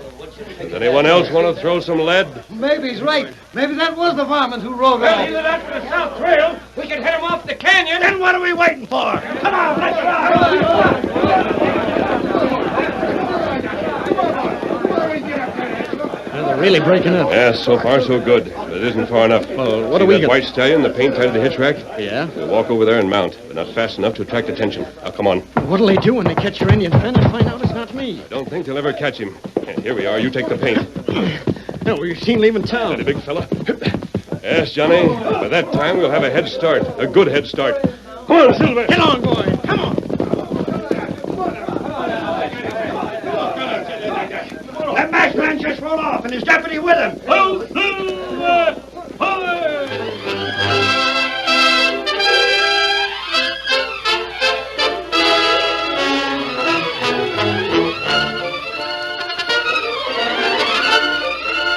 The curtain falls on the first act of our Lone Ranger story. Before the next exciting scenes, please permit us to pause for just a few moments.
Now to continue our story.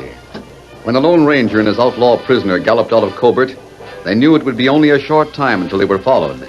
The men of the posse would soon realize they'd been tricked. But what the masked man and the boy didn't know was that two other men had watched them bluff the lynch mob. Two men who had circled back from a canyon trail to wait in the shadows not far from town. It was Ed Ryan and Pete Marcus. They had returned to Cobert to help Johnny break jail, but now they were puzzled. What do you make of that, Ed? I don't know. Guess the sheriff thought up the stunt so we could take the kid over to Blue River. First time I ever saw a lawman wearing a mask. Hell, who else could it be? I don't know. Whoever he is, we got to get the kid out of his hands. Yeah. What do we do, trail him? No. They're heading for Blue River. We can take a shortcut and waylay him at Brighton. That masked man might recognize us. We'll stop at the camp and change studs. Come on. Get up, Come on. Get up.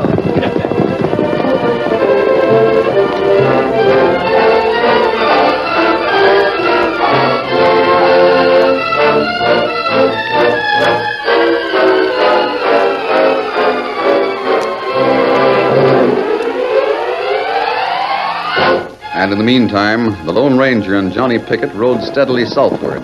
They cut through a pass in the Comanche Range, then angled across a broad slope that lay directly back of a little mountain town called Brighton. But before they reached the village, the masked man reined up suddenly. Ho, Silver, ho, boy, ho! There, boy. This is where we stop, Johnny. Yeah? Steady, big fella. I mean, this is as far as we ride. We'll walk into Brighton. Well, why walk? Because there'll be a posse on our trail before morning. Tracking horses might slow them up. You mean you're going to turn the stallion and the paint loose? They know what to do. Don't you, Silver? Wait a minute, boy. Come here. Steady now.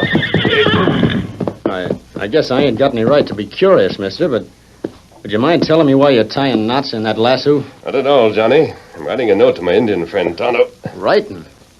You mean those knots Silver and Scout will go back to our camp. When Tonto gets there, he'll see this rope and read the message. I've told him what I'm doing and where we're going. Well, I'll be All right, Silver. Straight back to camp, old fella. You too, Scout. Now, Johnny, gotta head for town. Gosh, I've never known anybody like you before. Come to think of it, you haven't told me much about yourself. Where are you from? Croton City. Are your folks there? I haven't got any folks. My pa was shot for stealing beef. Oh. How long ago? I don't know. Before I could remember. I was raised in an orphanage until I was 14, and then I ran away. Where did you go?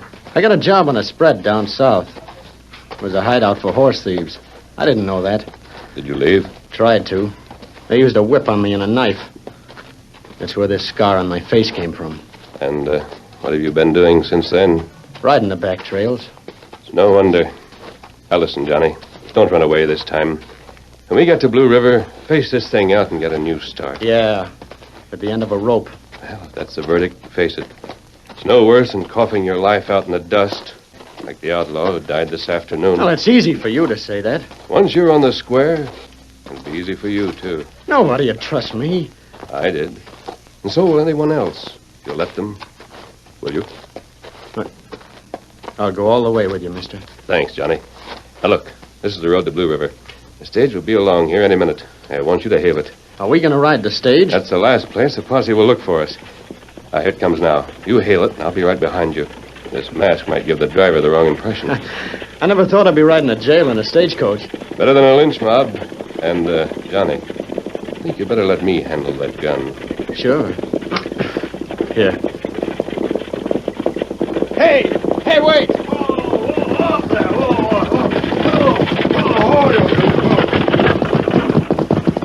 You got room for a couple of passengers at Blue River? You got more room than anything else. Climb in. Come on, mister.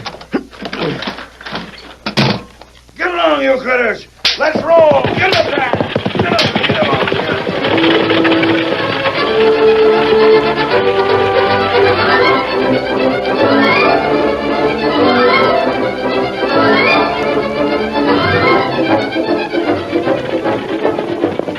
A short time later, the lumbering stagecoach pulled into the little mountain town of Brighton. Whoa, you critters. It was an important stop because the express company shipped gold from Brighton to Blue River. And tonight, as usual, a heavily armed guard stood beside a strong box on the waiting platform. Just a minute, Dan. I'll help you lift it. You're a little bit late, ain't you? Yeah, I had to stop and pick up a couple of passengers. What's the matter? Get lonesome? No. Two traveler men been keeping me company. Where are they? Around here someplace. They're riding into Blue River with you. Well, they better show up, because I'm pulling out pronto. Come on, climb up. I was just talking to them a minute ago. room for two more in that rattle trap? Here they are. If you're going to Blue River, get in. I can't waste time talking. All right, Grandpa. Come on, Pete.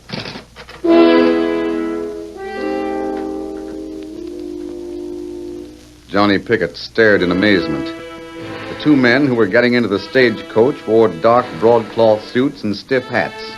They might have been prosperous cattle buyers. But he recognized them instantly. Ed Ryan and Pete Marcus. You all set down there? Yeah, all set. Get along, you critters. Let's roll. Get up there. Get along. Get up.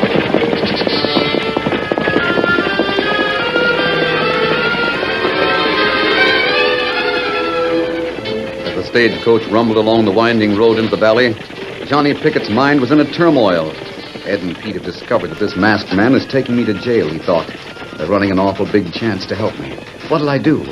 After all, they are trying to help, and the man with the mask is taking me to jail. Get up! Get along there! Get up there! Several minutes went by as the stagecoach thundered along through the dark, and Johnny's mind was still filled with unanswered questions. Suppose he tried to warn the man who was sitting beside him. No, he couldn't do that. Ed Ryan was watching him like a hawk. Still, the masked man could draw and shoot faster than anyone he'd ever seen. Another question presented itself. Were his two partners on this coach to save him from going to jail, or were they after the gold in the express box? What could he do? Only one thing was certain. Whatever he did would have to be done quickly. Suddenly, the coach lurched forward, and Ed Ryan was thrown against him as though by accident. Oh, excuse me. I didn't mean to bump you fellas. That's all right. No harm done. And in that instant, Johnny felt a gun butt thrust into his hand. He hit it quickly at his side. Now he had a gun. It would be 3 against 1. Why should he go to jail and maybe have his neck broken with a rope?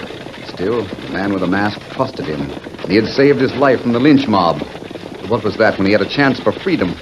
Suddenly, Johnny Pickett realized what he must do. He clutched the gun firmly in his hands, steeled himself, and spoke quickly to the man beside him. Look at over there. Somebody riding ahead us off. Why, Johnny, I don't see... Good work, kid. I'll say it was. Didn't expect us to show up, did you, John? Not exactly. You had to save your own neck. Yeah, we never let a pal down. Saw you and this badge toter get away from the lynch mob, and, well, we figured you'd come through Brighton. We were sure surprised when we saw you in this coach. So we ditched our horses and came along. And this is one time, Ed, that helping a pard is going to pay off.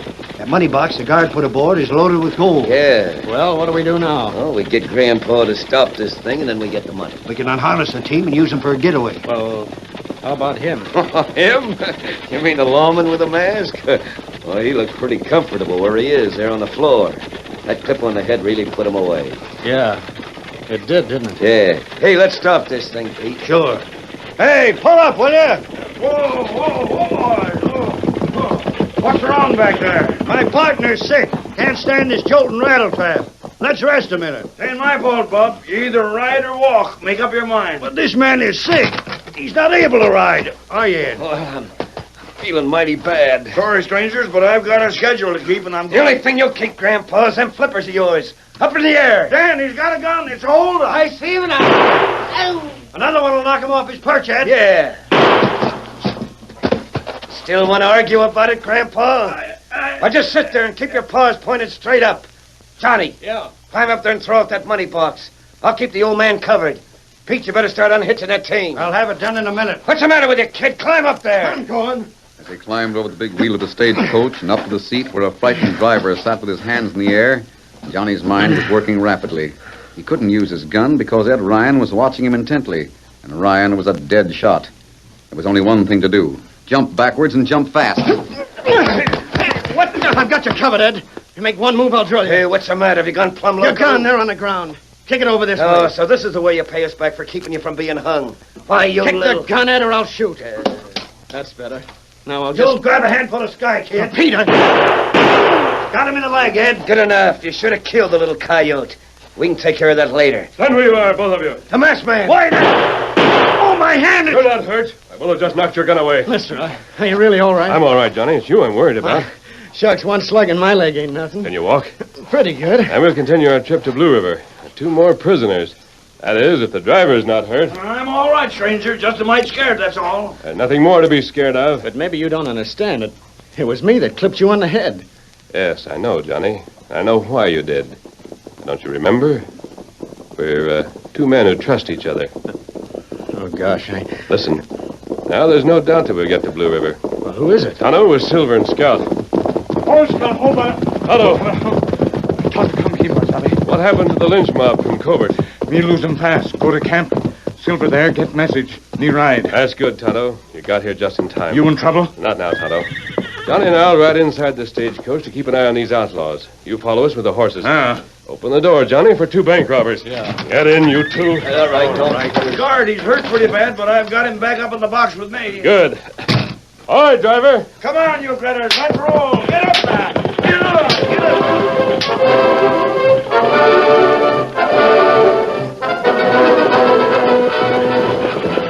Whoa! Whoa up there. Whoa, hold on. Whoa. Blue River. What's all this? Are you the sheriff? Masked man, who are you? I have 3 prisoners for you, Sheriff. Bank robbers from Covert. Bank robbers? You'll receive papers on them in a few days. In the meantime, lock them up. Here, Silver. I'll do that, but... Wait a minute, mister. I want to talk to you. Steady, big fella. Of course, Johnny. What is it? Well, I'm going to stand trial here. Whatever the verdict is, I'm going to face it square. Just like you said. I'm glad to hear you say that, Johnny, but I knew you would. I don't think your sentence will be very hard. I'll talk to the judge. Tell me, How'd you know I was going to say that? Because I knew you were a man, Johnny, and real men can be trusted. Come on, Silver. Get him up, Scout. Hey, who is that man? Ain't he the Lone Ranger? I don't know who he is, Sheriff. All I know is that he's the greatest friend a kid like me ever had.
The story you have just heard is a copyrighted feature of the Lone Ranger Incorporated.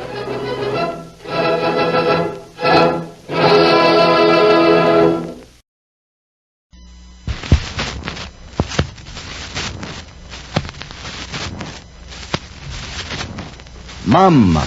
M-U-M. Mum is the word for charm.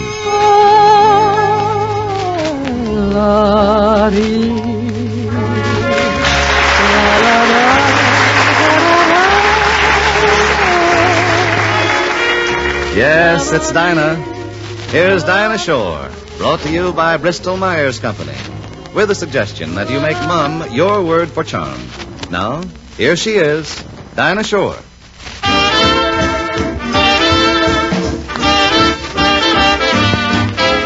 I'm blue all day Monday, thinking over Sunday, that one day when I'm with you.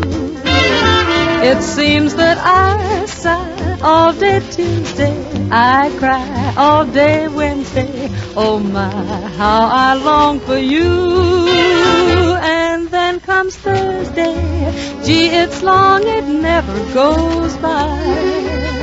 Friday makes me feel like I'm gonna die. But after payday, that's my fun day. I shine all day Sunday, that one day when I'm with you. And then comes Thursday, gee, but it's long, never, never, never goes by. Friday makes me feel I'm gonna die. But after payday, that's my fun day. I shine all day Sunday, that one day when I'm with you. Sunday when I'm with you.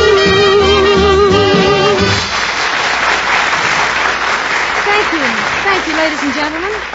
Hello, Truman. Hiya, fellas. Well, I'm fine. Well, Dinah, the men in the service are at ease, ready for your songs on behalf of the girls back home. And I think we've got them. For instance, here's one for a grand group of fellas who haven't seen their girls for a long, long time. Oh, who's that, Dinah? The service pilots of the Army Air Corps Ferrying Command. For a good many months, they've been doing a solid job of ferrying our bombers to every part of the globe. They fly them over, ride a transport back home, and then fly up another one. We haven't heard much about the great job they've been doing. They've had no uniforms and no rank in our Army, but I hear that's all going to be changed pretty soon.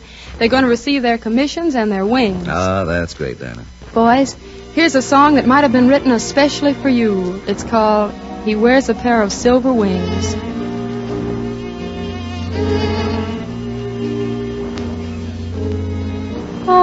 Although some people say he's just a crazy guy, to me he means a million other things. For he's the one who taught this happy heart of mine to fly. He wears a pair of silver wings. And though it's pretty tough, the job he does above, I wouldn't have him change it for a king's. An ordinary fellow in the uniform I love, he wears a pair of silver wings. I'm so full of pride when we go walking. Every time he's home on leave, he with those wings on his tunic, me with my heart on my sleeve.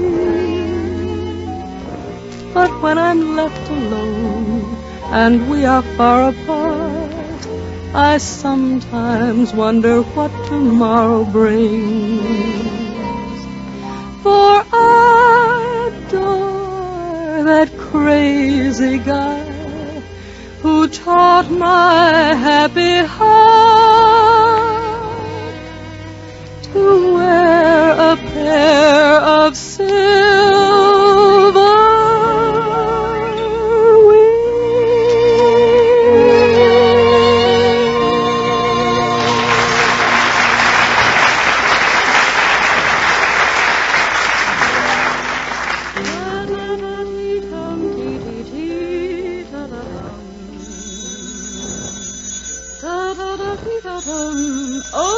Okay, I'm coming.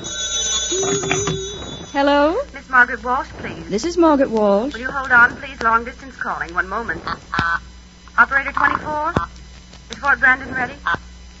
Yes, we're ready. Will you put your party on? Mother, it's long distance for me. Fort Brandon calling Miss Margaret Walsh. Are you ready, Miss Walsh? Yes, I'm ready. Mother, it's Fort Brandon. You suppose it could be... Hello? Oh, hello, Tom. A long-distance call from Tom at camp. And Miss Margaret Walsh is a very happy girl. But you know, it wasn't only 4 or 5 months ago when Margaret didn't know what this kind of happiness was. She got few phone calls, had few dates. And then, fortunately, she made a discovery. She discovered a sure way to banish undaintiness, the Mum way. That's M-U-M, Mum, the snowy white underarm deodorant cream. For you see, Mum doesn't let you down. It helps make your after-bath freshness last. Your bath takes care of the past, you know, while Mum protects your daintiness in the hours after your bath. Or you can apply Mum at any time. It takes only 30 seconds. Apply it even after you're dressed, if you like. And it gives you sure, dependable protection throughout a hot, busy day, a sweltering evening. And all the time, Mum is safe. It does not irritate your skin, does not harm the fabric of your daintiest dress. So no wonder Mum is growing in popularity by leaps and bounds. No wonder so many thousands of modern women and alert men use Mum every day. Why don't you get a jar from your druggist tomorrow and discover this sure way, the Mum way, for yourself? My. Hey, Gordon, do I not hear a right steady 4-beat there?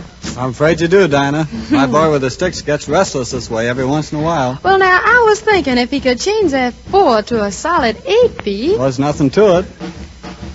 Mm-hmm. And if we could add a bit of bass and a handful of ivories. Oh, that's a cinch. Ho-ho! Well, that makes it really solid, Dinah. But tell me, what's this all leading up to? Well, doesn't it sound like a good setting for our favorite blues tune?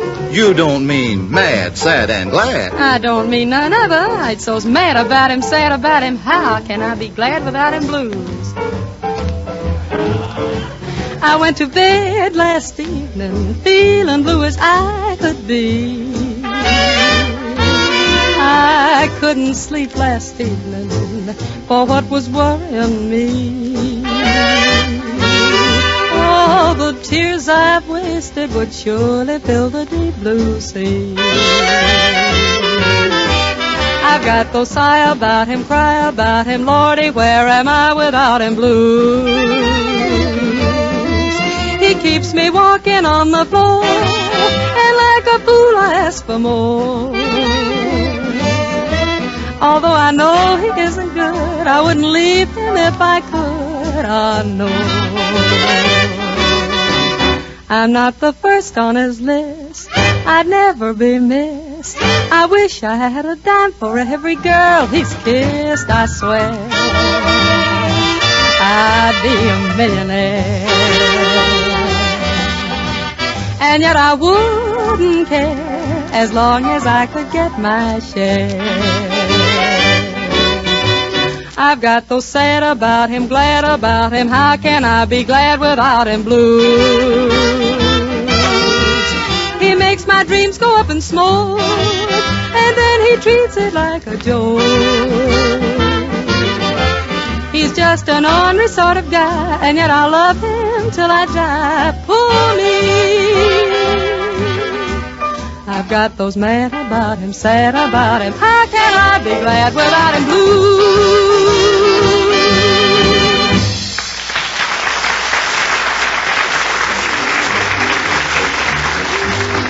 One of the most unusual of modern compositions is Ray Noble's melodic Cherokee from the Indian Suite.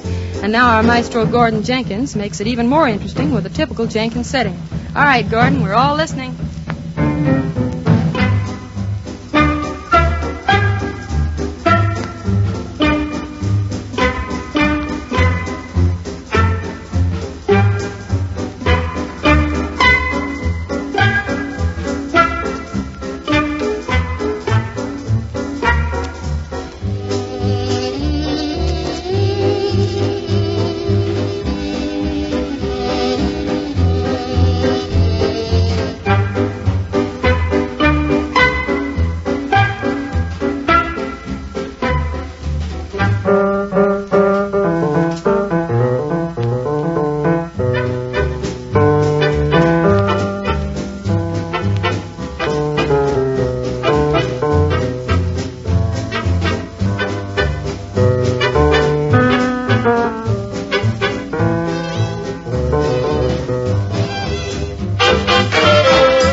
This week I'd like to do something we've never done before. I want to read a part of one of the letters in this week's mail. It comes from a girl in West Virginia, and one sentence tells the whole story. It says, "So after living next door to him for 10 years, it wasn't until he got halfway around the world that I found out that he was more to me than just the boy next door." Well, Dinah, I imagine that lots of girls listening in could say much the same thing. Well, I guess that's about right, Truman. So let me sing for all those boys from next door the special song the girl from West Virginia asked for hers. She said in her letter it was his favorite. Dinah Shore sings, "Oh, give me something to remember you by." Oh, give me something to remember you by. When you are far away from me,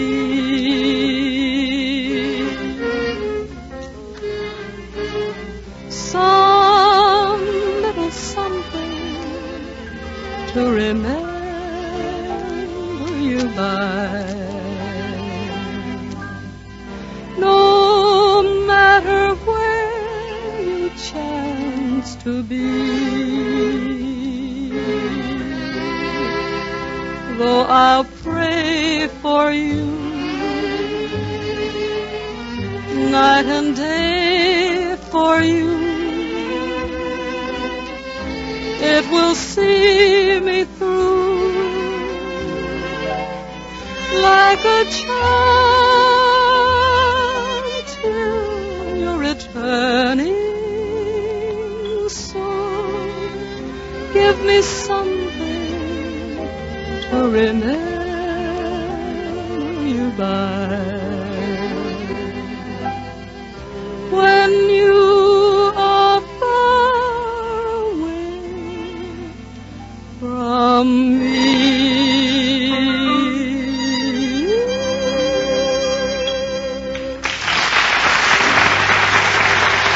Dip your pen in sunshine, drop the boys a line, tell them everybody's feeling fine, fine, fine. Let's do it, girls, right now while we're thinking about it. Write to him. And after you've written to him, if you have time, write to me and let me know what you'd like the boys to hear. My address is Dinah Shore, Blue Network, Hollywood. Right, Dinah. I know you have another word or two, but first, just a reminder for you listeners. Won't you remember to make Mum your word for charm? Get a jar of Mum. That's M-U-M, Mum, from your druggist tomorrow. This is Dinah Shore saying good night. Good night to all you men in the service, from us girls you left behind. Good night, fellas. Night, girls. Night, everybody. Remember, next Friday night, Dinah Shore, same station. Truman Bradley speaking. This program came to you from Hollywood. This is the Blue Network.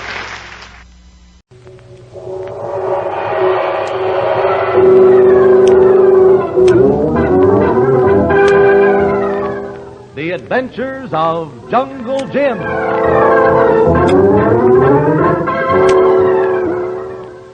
A complete radio adventure brought to you by the Comic Weekly and starring Jungle Jim. Based on the characters and adventure pictures of the same name that are one of your favorite features in the Comic Weekly. This Sunday and every Sunday, the Comic Weekly offers you and your family thrills, excitement, and chuckles. The Comic Weekly comes to you with the many great Hearst and other Sunday newspapers. It brings you over 24 outstanding features, all in full color, all designed for your pleasure. Buy the Comic Weekly yourself this Sunday and add to your own enjoyment. You'll find the figure of Puck and the words The Comic Weekly at the top of the front page. And now, The Adventures of Jungle Jim.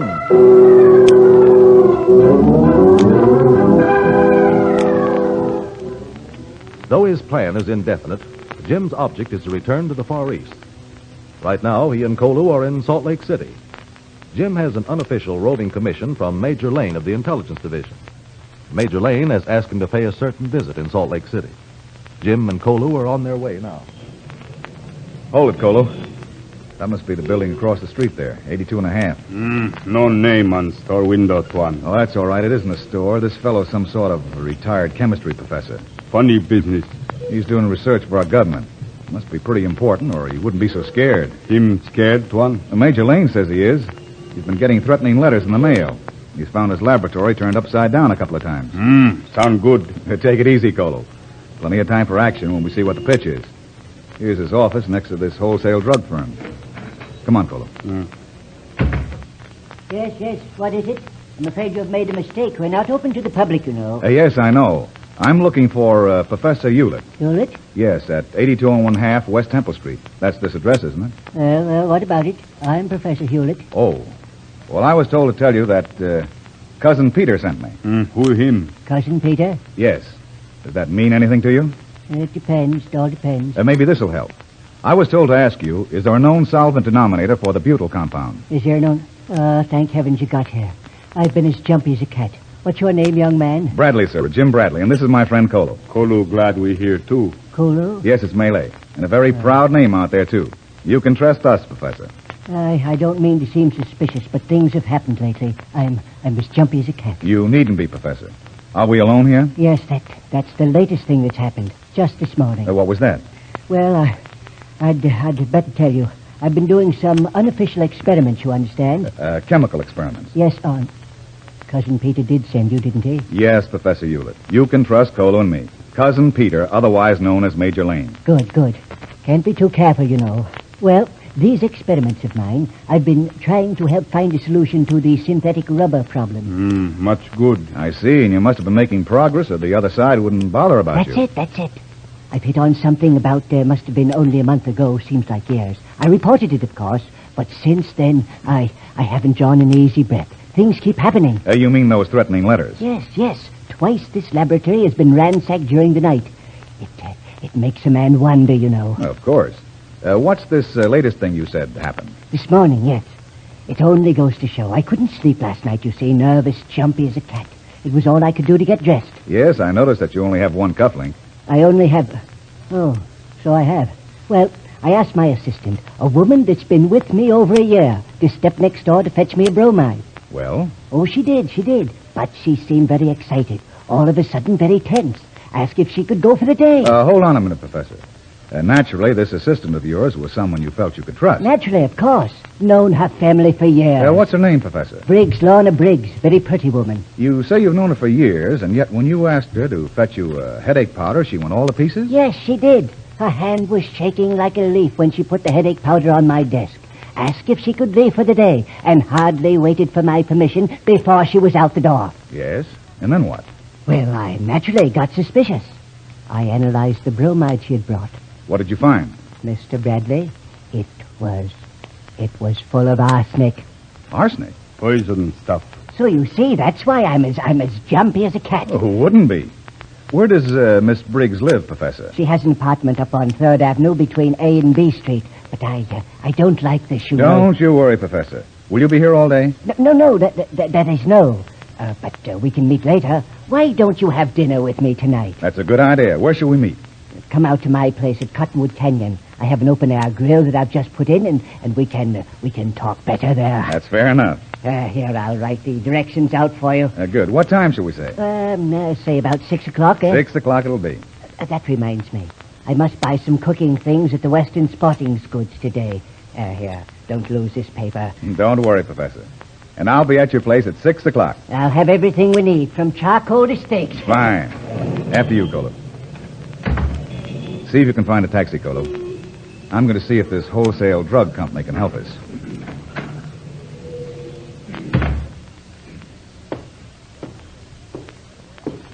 Hello back there. Anybody here?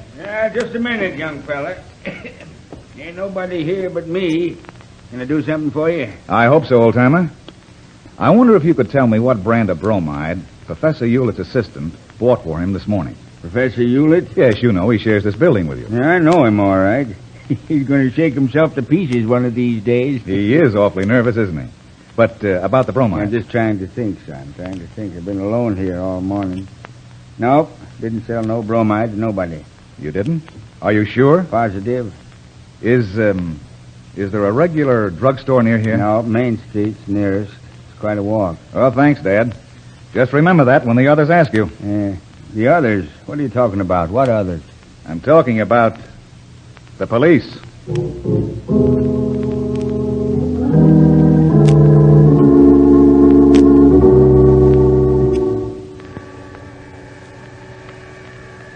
Why you not ring bell, Tuan? Don't talk, Colo. Even alone in this elevator, it isn't safe.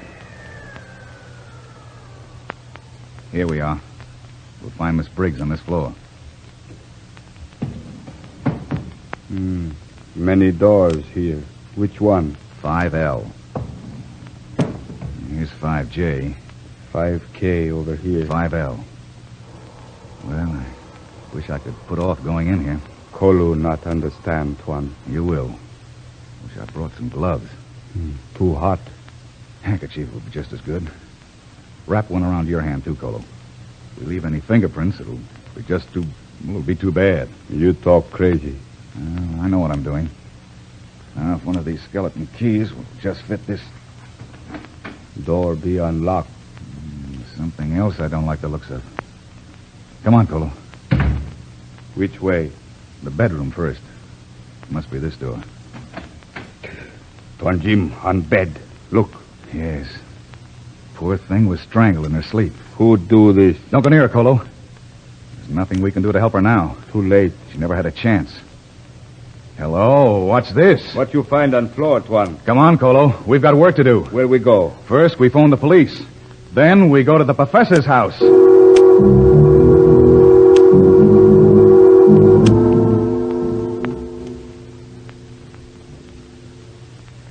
Nice little place the professor's got for himself here, Colo. He find we break in house. Him be mad. Well, it's in a good cause anyway. Find anything suspicious in the living room? Nothing, Tuan. And there's nothing in the study either. Let's take a look in the bedroom upstairs. Wait, Tuan. What? Car driving in. Car where? Outside. Oh, it's the professor. Look at all those packages he's got. Where he go now, Tuan? He's taking those packages over to that outside grill. You stay in the house here, Colo. Keep looking. What me look for? I don't know exactly, but you'll know it when you find it. I'm going out now and join my very frightened host. If you do find anything, Colo, let me know the minute it turns up. Will do, Tuan. Hello there, Professor. Can I help you? Come right over, Bradley. I'm coming. Say, those steaks look good even from here. Good, good. I'm glad you got here all right, Bradley. I was afraid I might be late. The police, you know. Oh, yes. You mean about Miss Briggs. Then you know about her? I'm the one who called the police. Colo and I got to her apartment too late. Terrible thing, terrible. I'm certainly glad I sent my wife to the mountains for a while. Oh, I didn't know you were married. Oh, yes, very happily. There's no reason why my wife should be mixed up in all this. Of course not. Say, you've got that fire going fine. Oh, you'll find I'm quite an expert at this. I stopped on my way back and bought steaks. Ah, fine eating. Here, open these packages. You'll find an apron and cap and things. All right. Yeah. Here you are. Here's an apron for you. Thank you. You know, Professor, that's quite a grill. I never saw one with such narrow spaces between the bars. I had it made specially. For Frankfurters, you know, they keep dropping into the fire. Couldn't drop in with that grill. Here, mustard on your steak? Yes, please. There we are. Just lay it gently on the grill. My, that smells good, doesn't it, huh? Well, we certainly can't be overheard out here, Professor. What was it you wanted to tell me? Let it wait. Here, open this package, will you? This one? Sure, what is it? Just a little surprise I've planned. Say, it's very light. What's in it? Don't shake it that way. You'll spoil the surprise. It's certainly a very noisy surprise, Professor. They did kind of a bad job of wrapping it for you, too. Well, let's not be too critical, Bradley. Oh, I'm not. It just doesn't hurt to notice these little things. Jim, we find silver buckle. What's that, Colo? Come on out here. Colo, what's he doing here? The same thing I am, Professor, looking for proof. But I mean to say here, in my house. Where else? That package. Look out, man. You've dropped it down the chimney. Clumsy of me. I'm afraid I've spoiled your little surprise, Professor. Jim, look. Silver buckle. Wait, Colo. Watch the fire, Professor. You see some fascinating things in a fire sometimes. That be a snake in there. Yes, Colo. A nice poisonous snake. A little surprise just for me. I don't suppose you'd care to tell us just what species it was, Professor? Oh, now, don't be angry. It was just a harmless practical joke. I'd already removed the fangs, believe me. No, I don't believe you. It's about time we remove the fangs from you, Professor. Colo, is that one of the silver buckles from the Wanna Tribe Temple Bell? Yes, Tuan. Where'd you find it? On woman's dress in closet. What are you jabbering about? This is our proof, all right. These buckles are only owned by a small, unconnected group of saboteurs and fifth columnists. The buckles were made from a temple bell belonging to a jungle tribe whose religion is murder. What possible connection could I You've have? been very clever, Professor, pretending to work with our government, making just enough synthetic rubber experiments to learn what this country's plans are, then passing on that information to your employers. And to think that you were born an American. Surely you're not stupid enough to think that this foolish belt buckle proves all that, Bradley. No, but then I won't have to prove it. Because you'll be tried for the murder of that poor girl, Miss Briggs. And believe me, Professor, you'll be convicted. This cufflink I picked up on the floor near her body will see to that. My cufflink? Is that where... My guess is Miss Briggs had learned too much, so you strangled her. Do they use the gas chamber in this state, or is it the firing squad, Professor?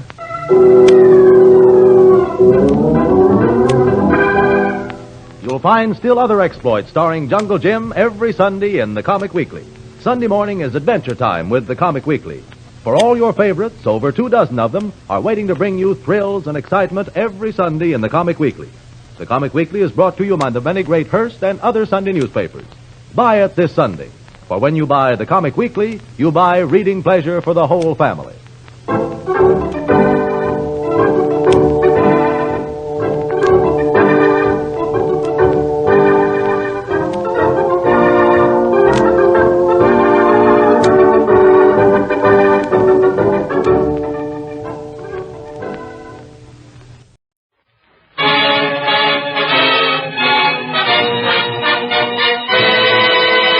Treasury Star Parade. Produced under the personal direction of William A. Bacher with John Garfield, David Brookman, his orchestra and chorus, and Miss Ilka Chase as our mistress of ceremonies. This is Ilka Chase, ladies and gentlemen, in another of the programs brought to you by the Treasury Department. Today we start our broadcast with a quotation. The world situation at the present time indicates that the hope of civilization rests on the worthy banners of the courageous Russian army. Those are the words of our own courageous General Douglas MacArthur. And today America salutes the courage and stamina and determination of the new Russia, of their youth, vital and strong and proud, of their girls, at home, in factories, tilling their farms, even flying planes or sailing ships or fighting side by side with their men. With a spirit and fortitude which has no equal in history, this new Russia has resisted and thrust back the juggernaut that threatened to overrun the earth. Defeat is not in them. Their spirit is unconquerable. Their courage has given them a stature unequaled among men. Laughing and singing, they pour by the millions into their front line against the enemy. Laughing and singing, but with purpose in their stride and determination in their eyes. Have you heard the new music of the new Russia? Have you heard those marching songs? The power and spirit and beat of them, they sound round the world. Hear David Brookman and his chorus of voices in a magnificent performance of the new Russian Red Army tank song. Our tanks are of steel, the might of the fury, the foeman shall feel. Our gears are the forward, we never retreat. Our guns are a warning of death and defeat. This country is ours, invader be wary. We rally to Adolf from near and afar. Our back to our cowardly ranks we will carry, for victory follows the Soviet star.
Look at us riding fleet foot home.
Mr. John Garfield.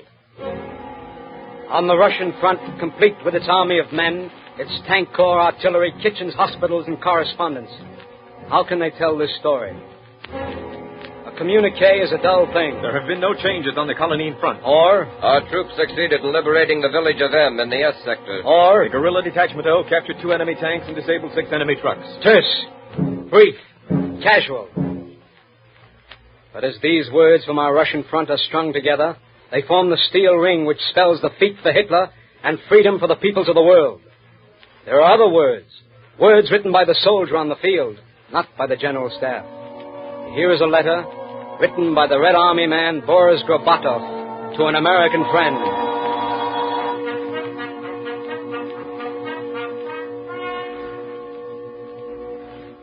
Dear friend in America, they have just read the order to us.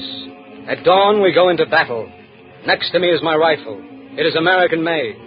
A message from you that I answer. Someday I shall recall this night, the night of October 30th. I shall remember the moon drifting over the Don steps and how the stars shivered as though chilled. How often have I seen this moon? But tonight it is an old friend. Will I see this moon again? One wants to live very much. I want to live, to breathe, to be able to walk, to see the sky over my head. Yes, I even want to see America, the United States of America. I would like to see an American street, an American people. And I would like to stand in an American town. And though your people would not understand me, I would like to say to them as they pass me, thank you, friends. Thank you. Yes, I would like to live. But I do not want to live just any kind of a life.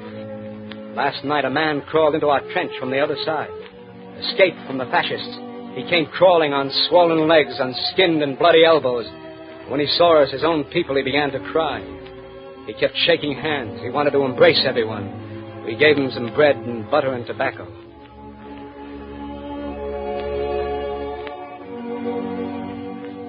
I saw the man's back. I could look at nothing else. It had been only a month and a half that this man had lived under fascist rule, but his back was bowed, as if during the entire month and a half he had walked around bowing low, turning and twisting his back, trembling in anticipation of blows. One wanted to shout, straighten out! Throw out your shoulders, you're among your own!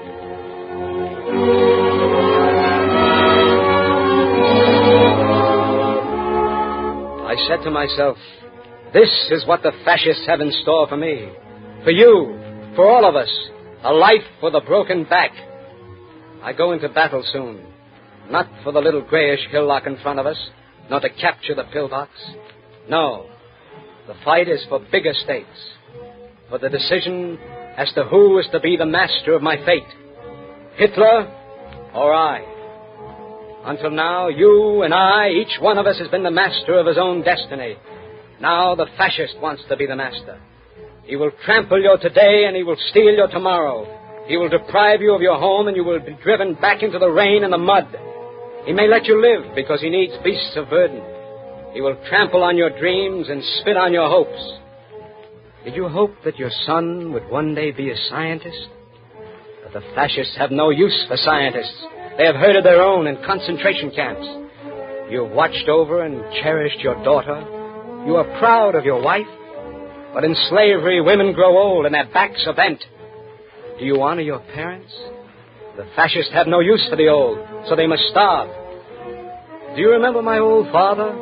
When I left, he laughed and cried, and he said he wanted to fight too. He said, I was born a slave, but I will die a free man.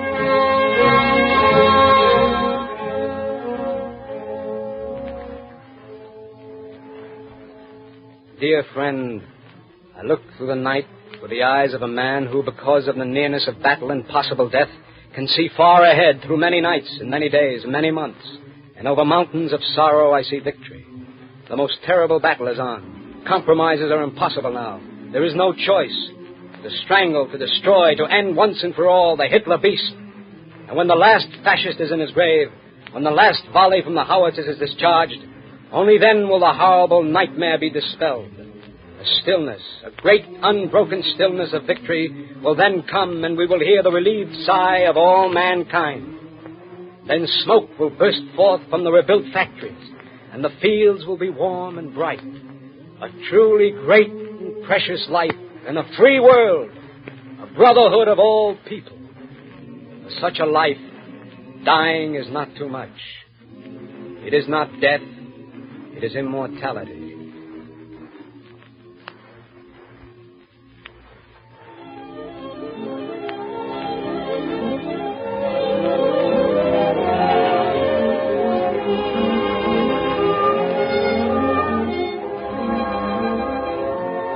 It is daybreak. Never did life appear so beautiful. Yes, I love life very much. That is why I'm going into battle. I'm going to fight for life, for the happiness of my children, so that one day I can press into the folds of my great coat the curly head of my little daughter. The sun is rising. It is the sun of battle. I hold fast to the American gun. My fate is in my hands at the sharp point of my bayonet. My fate, the fate of my family, of my country, of all people everywhere. There is no fear, no confusion in my heart, no compassion for the enemy, only a hatred, a fierce hatred. This is our battle to the death. Across many lands and many oceans, I clasp your hand, my American friend. Here I go. This is the end of the letter. In the communiqué for that day, it is written, in the southern sector, our troops advanced.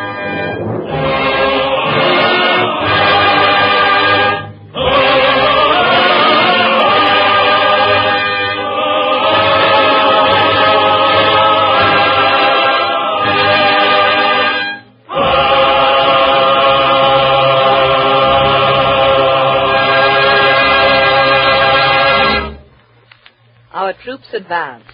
Our troops are advancing everywhere so that the good people of the world may live in freedom and peace. Let no American forget that all over this earth, the struggling troops of the Russians, the Chinese, the British, and the free fighting forces of the occupied nations are as much our own as our own Americans. We are fighting the same battle, and because we are the youngest and strongest people, we are as a bulwark to the rest of the world. But the long words and the fine sentiments are not enough. Our boast is that we're a practical race.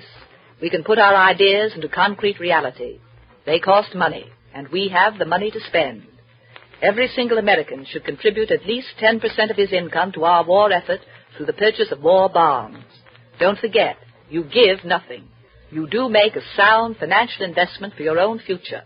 Give $1 out of every 10. It's quite extraordinary, the kick you'll get out of your remaining 9. We must fight, work, and save for victory.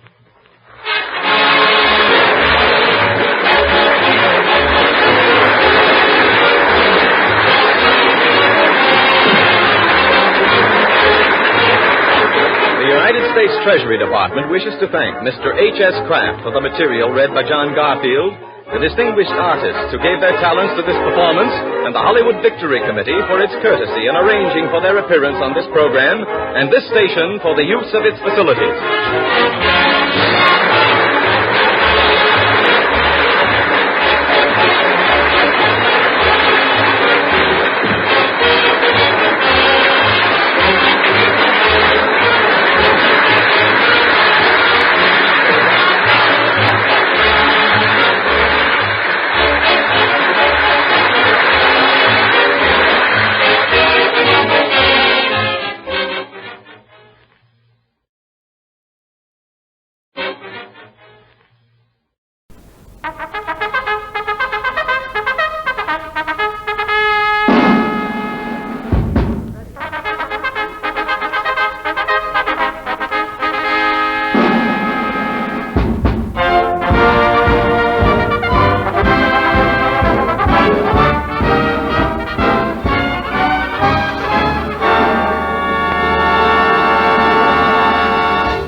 Performance USA, the greatest entertainers in America as requested by you, the fighting men of the United States Armed Forces throughout the world.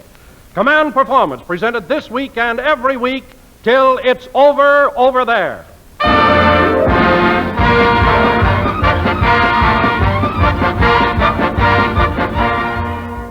Call for Johnny Doughboy, paging the U.S. Marine Corps, sailors, Coast Guardsmen, and the men of the Merchant Marine.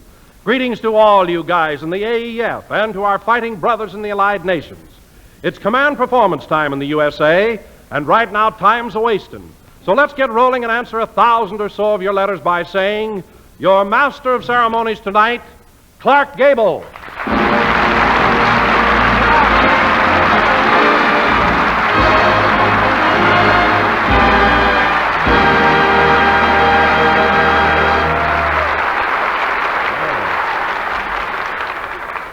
Thank you, Don Wilson. Hello, fellows. You know, in Hollywood, you used to hear a lot about percentages. 50% for this and 50% for that. But Hollywood today is just 100% for you guys over there. Now, I don't know how many of you have ever attended one of those Hollywood premieres, but tonight you've got a ringside seat at as big a premiere as I've ever seen.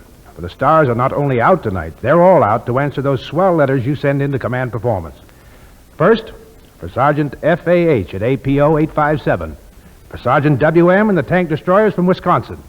And for AM with the Canadian Army overseas, a little number called He Loved Me Till the All Clear Came. And one of your favorite movie gals, Cass Daly. Take it, Cass.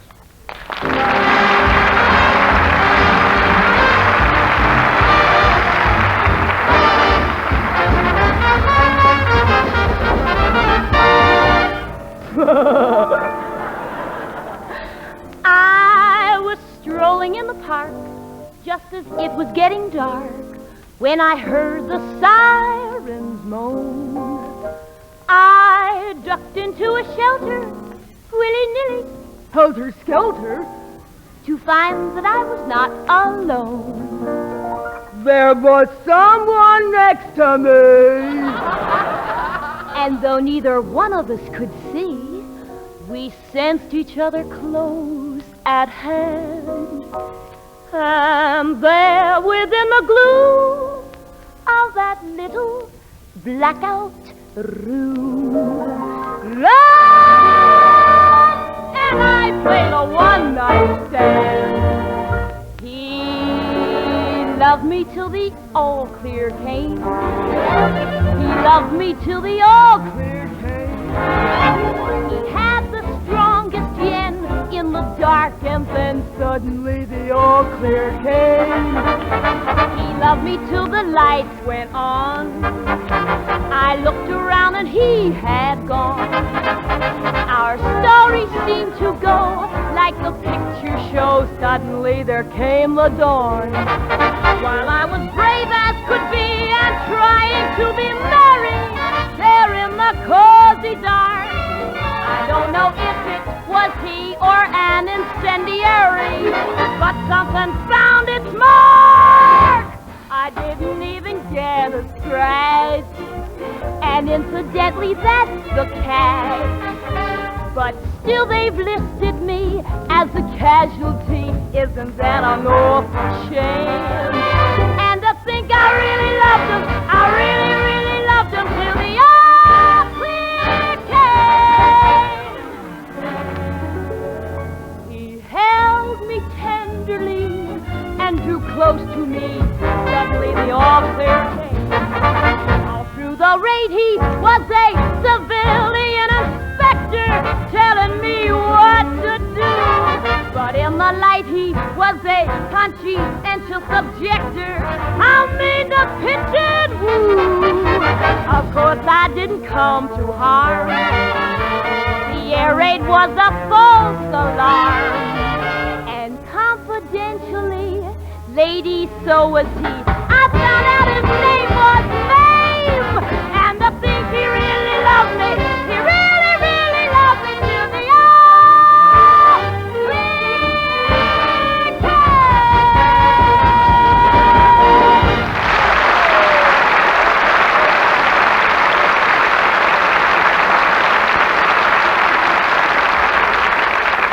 Thank you, Cass Daly. And thanks to Nathaniel Finston and the MGM Orchestra, appearing through the courtesy of Local 47. And now, Here's a letter from Sergeant CFC. Dear Command Performance, down here in Aruba, I'm a very popular guy. I got hold of some second-hand radio equipment and it built me a shortwave set. And when Command Performance is on, I really got lots of company in my barracks. But another very popular guy with my buddies is a fellow in Hollywood with a mustache bigger than the jungle brush down here. So how's about giving us Jerry Colonna? Well, okay, Sarge. We have the professor right here with us, and you're going to hear from him very shortly. But, Don, what is this? It says here that our nation's most eminent health authority is now Professor Jerry Colonna. Can that be? Well, why not, Clark? Professor Colonna is a fine specimen of a man, always in perfect health, always in great physical condition, and I'll prove it to you. Hey, Professor! Coming.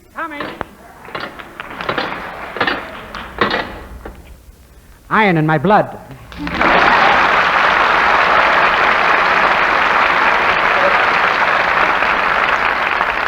Well, you don't look any too healthy today, Professor. Well, I'm a little upset, Don. You see, I received some bad news today. My mother and father's only son just went screwy. Your mother and father's only son? Why, Colonna, that's you. Yeah, the news is worse than I thought. Professor, you've gone hog wild. Sir, you're speaking of the woman I love. Well, getting back to health, Professor, do you take much exercise lately? Why, certainly. I just bought myself a wonderful horse. We go riding every morning, but I'll have to give it up. It's a little too strenuous for me. What's so strenuous about riding on a horse? Oh, I'm supposed to ride on him? Well, what other forms of exercise do you indulge in these days? Weed lip? Bicycling. I love bicycling. Ever since my father gave me a present of a bicycle built for two 20 years ago. 20 years ago, your father gave you a bicycle built for two? Who sits on the other seat?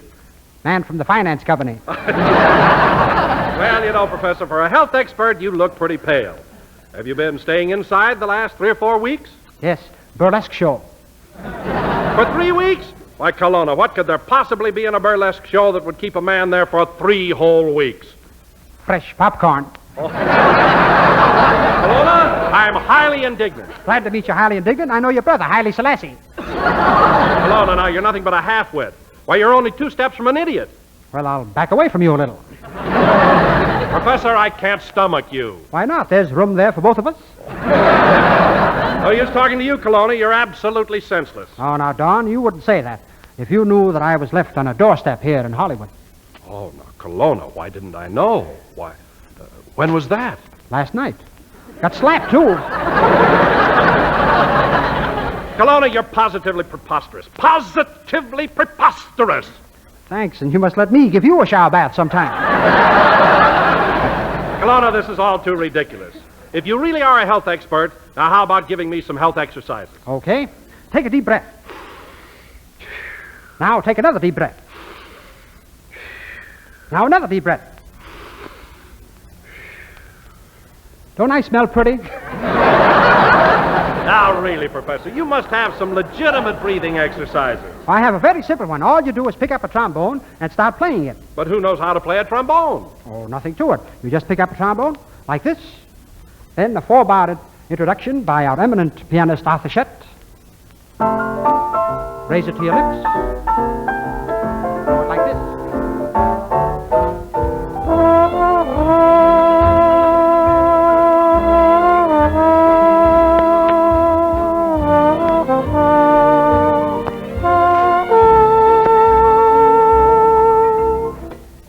Surprised?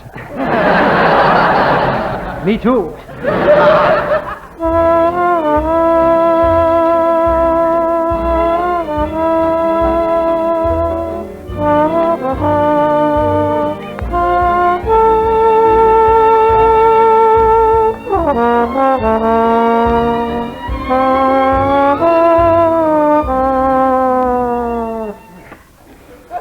Mustache drags.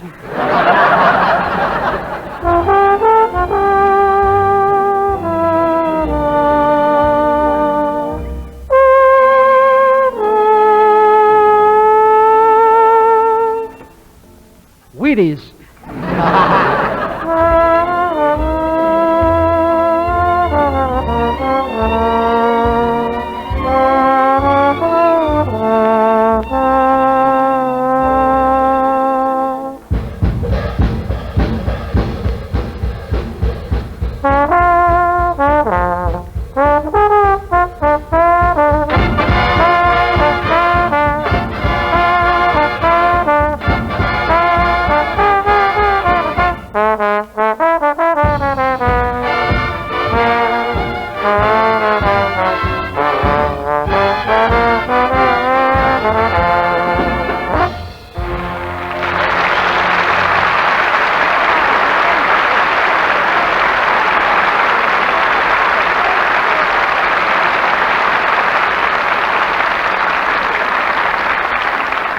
Thank you, Jerry Colonna. Well, in case the Japs are listening, APO 957 is somewhere on the Pacific side, and we got vital information from there on April 28th. Soldier H.L. divulged the fact that hundreds of his pals want Carmen Miranda to sing I Want My Mama. At Fort Randolph, they say, please have Carmen sing for a bunch of happy, happy jerks deep in the jungles of Panama. From North Ireland to New Caledonia, the call goes out for Miranda. Well, orders are orders on command performance, so fellows, here it is. I Want My Mama and lovely Carmen Miranda.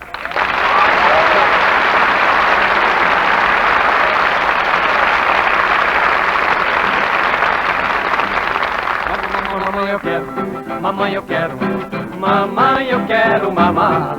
Dá chupeta, dá chupeta, dá chupeta pro bebê não chorar. Mamãe, eu quero, ai, mamãe, eu quero. Mamãe, eu quero mamar. Dá chupeta, dá chupeta, dá chupeta pro bebê não chorar. Dorme, filhinho do meu coração. Pega a mamadeira e vem entrar no meu corredão. Que eu tenho uma irmã que é fenomenal. Ela é da passa e o marido é um boçal. Mamãe, eu quero. Mamãe, eu quero. Mamãe, eu quero mamar. Dá chupetão, dá chupetão, dá chupeta pro bebê não chorar. Mamãe, eu quero. Mamãe, eu quero. Mamãe, eu quero mamar. Dá chupeta, dá chupeta, dá chupeta pro bebê não chorar. E eu olho as pequenas, mas daquele jeito. Tenho muita pena não ser criança de peito. Eu tenho uma irmã que é fenomenal. Ela é da vossa e o marido é um boçal. Mamãe, eu quero. Mamãe, eu quero. Mamãe, eu quero mamar. Dá chupetão, dá chupetão, dá chupeta pro bebê não chorar. Mamãe, eu quero. Mamãe, eu quero. Mamãe, eu quero mamar. Dá chupeta, dá chupeta, dá chupeta pro bebê não chorar.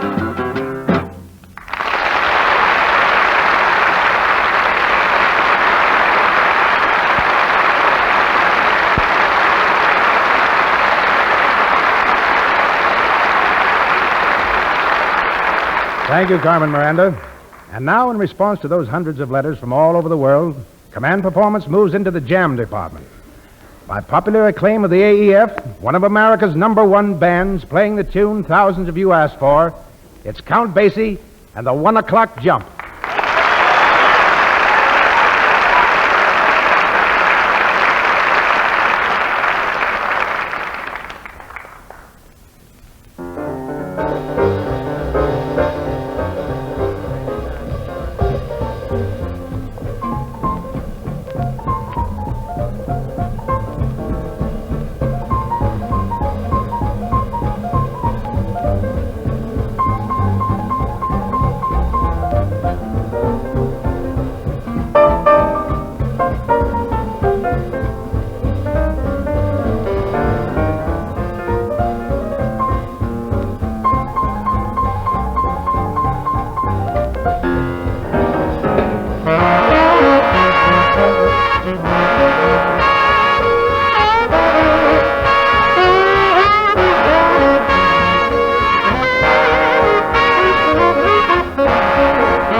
Thank you, Count Basie and the band.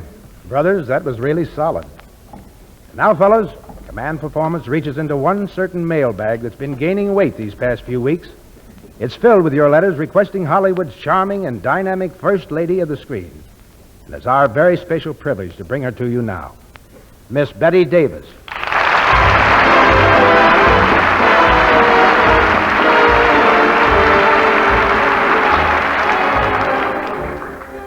Tonight, with tongue-in-cheek, Miss Betty Davis interprets the conversation and thoughts of a girl while dancing. It's a satirical monologue written by Dorothy Parker entitled The Waltz. The scene? A fashionable ballroom. A young lady is seated alone at a table as a determined young man approaches and asks her to dance. Why, thank you so much. I'd adore to. Why did I say yes? I don't want to dance with him. I don't want to dance with anybody. Even if I did, it wouldn't be him. Oh, no, I'm not tired. I'd just adore to. Really, I would. I'd just adore to. I've seen the way he dances. It looks like something you do on the assembly line at Lockheed. And now, here I am trapped like a trap in a trap. Yes, the orchestra's lovely, isn't it? They play such lovely tunes. And the party's lovely, too. Don't you think so? Yes, I think so, too. Why, I don't even know his name. Jukes would be my guess from the look in his eyes. How do you do, Mr. Jukes? And how is that dear little brother of yours with the two heads? Well, we might as well get it over with. All right, Cannonball, let's run out on the field. You won the toss, you can lead. Why, I think it's more of a waltz, really. Isn't it? We might just listen to the music a second, shall we? Oh, yes, it is a waltz. Mine? Why, I'm simply thrilled. I'd love to waltz with you. I'd love to waltz with you. I'd love to have my tonsils out. I'd love to wrestle with a crocodile. Well, it's too late now. We're getting underway. Oh, dear. This is worse than I thought it would be. I'm glad I brought it to his attention that this is a waltz they're playing. Heaven knows what might have happened if he'd thought it was something fast. We'd have blown the sides right out of the building. Why does he always want to be somewhere he isn't? Ow! Oh, for God's sake, don't kick, you idiot. This is only second down. Oh, my shin. My poor shin that I've had ever since I was a little girl. Oh, no, goodness, no. It didn't hurt the least little bit. And anyway, it was my fault. Really, it was. Truly. Oh, you're just being sweet to say that. Why, I'm getting positively drawn to Triple Threat here. He's my hero. He has the heart of a lion. Look at the spirit he gets into a dreary, commonplace waltz. How effete the other dancers seem beside him. He's youth and vigor and courage. He's strength and gaiety and... Oh, get off my instep, you hulking ape. Oh, what do you think I am anyway? A gangplank? Oh, no, of course it didn't hurt. Why, it didn't hurt a bit, honestly. It was all my fault. You see that little step of yours? Well, it's perfectly lovely, but it's just a tiny bit tricky to follow it first. Oh, you worked it up yourself. Did you really? Well, aren't you amazing? Well, now I think I've got it. Oh, I think it's lovely. I was watching you do it when you were dancing before. It's awfully effective when you look at it. Awfully effective when you look at it. I bet it's awfully effective when you look at me. My hair's hanging, my skirt is swaddled about me. I can feel the cold damp on my brow. I must look like something out of The Bride of Frankenstein. Oh, this sort of thing takes a fearful toll of a woman my age. It was just a tiny bit tricky at first, and now I think I've got it. 2 stumble, slip, and a 20-yard dash. Yes, I've got it all right. I've got several other things, too, including a split shin. Oh, thank heavens they've stopped playing. Oh, they're going to play another encore. Oh, goody. Oh, that's lovely. Tired. Oh, I should say I'm not tired. I'd like to go on like this forever. I should say I'm not tired. I'm dead, that's all I am. The only way I can tell when he steps on me now is that I can hear the splintering of bones. And all the events of my life are passing before my eyes. There was the time I was in the hurricane in the West Indies. The time I got my head cut open in a taxi smash. The night the drunken lady threw the bronze ashtray at her own true love and got me instead. Ah, what an easy, peaceful time was mine. Until I fell in with Swifty here. I think my mind is beginning to wander. It almost seems to me as if the orchestra was stopping. It couldn't be, of course. It could never, never be. And yet in my ears there is a silence like the sound of angel voices. Oh, they've stopped, the mean things. They're not going to play anymore. Oh, darn. Oh, do you think they would? Do you really think so if you gave them $20? Oh, that would be lovely. And look, do tell them to play the same thing. I'd adore to go on waltzing. Hold your hats, boys. Here we go again.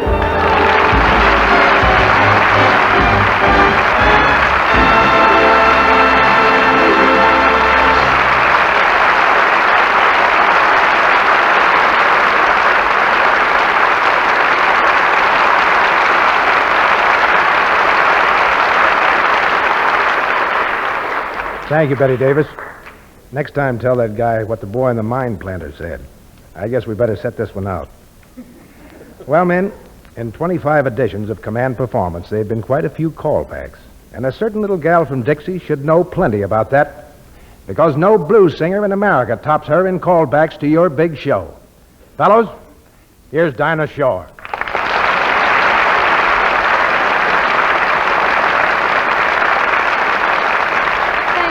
Gable.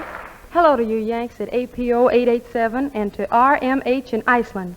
Howdy to Howard Field and to the radio gang at APO 801.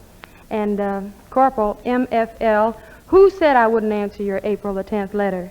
Hello, Fireman Hurryart. I'm singing for Gladys, too, and you guys at Georgetown, thanks for the June 18th letter.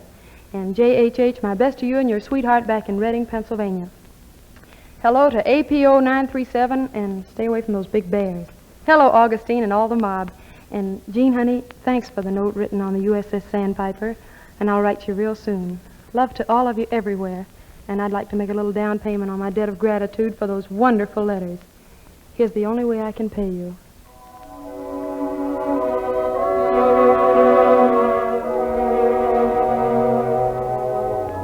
The way you wear your hat, the way sip your tea, the memory of all that. No, they can't take that away from me. The way your smile just beams, the way we dance till 3, the way you haunt my dreams. No, they can't take that away from me. We may never meet again on the bumpy road to love. Still, I'll always keep the memory of the way you hold your knife, the way you sing off-key, the way you've changed my life. No, they can't take that away from me. No, they can't take that away from me.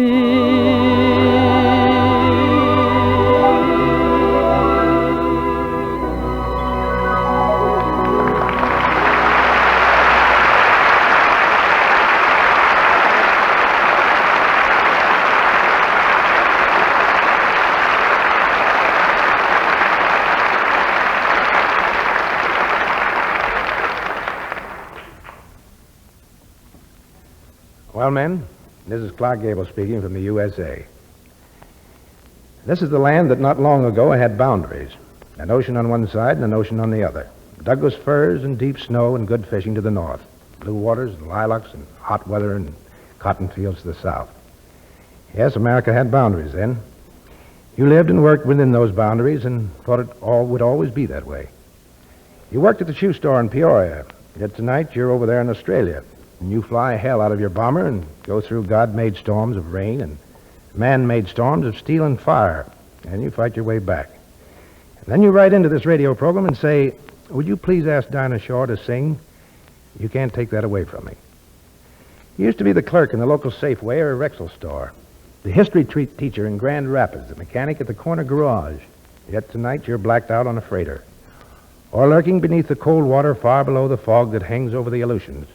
And you write to this radio program and say, recently we received packages from our mothers, and to show our appreciation would Bing Crosby sing Dear Mom. You were the guy who had never been 30 miles away from Carson City, Nevada, yet tonight you're hoping it'll cool off in India and the Gold Coast of Africa. You used to walk into town to the Saturday night dance, yet tonight you're in Labrador and Egypt, England, Trinidad, and China. But that's the way it is these days. The boundaries of America have been moved out across the earth, wherever you Americans have gone, to fight for every man's right to live within the boundaries of his own self-respect and freedom. But because of guys like you, when we think of the boundaries of America, we still think of Douglas firs, because you guys are like those Douglas firs, and you're like the good fishing in the lakes, and Coney Island, and the cornfields, and smokestacks, and you like the little towns with the red water towers, like Mount Rainier and Yellowstone and Highway 66, because all those things are American. They were part of you when you left, and they will still be part of you when you come back. The stuff that makes Americans. And, brother, they don't make better stuff anywhere in the world.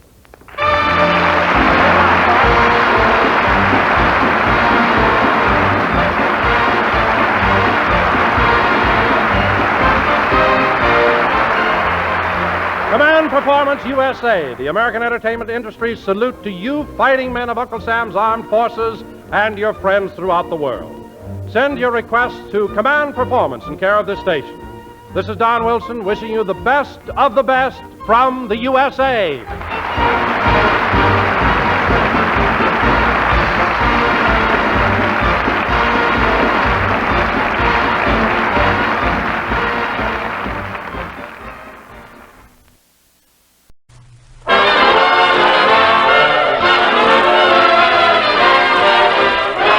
Here's Jill and the GI Jive.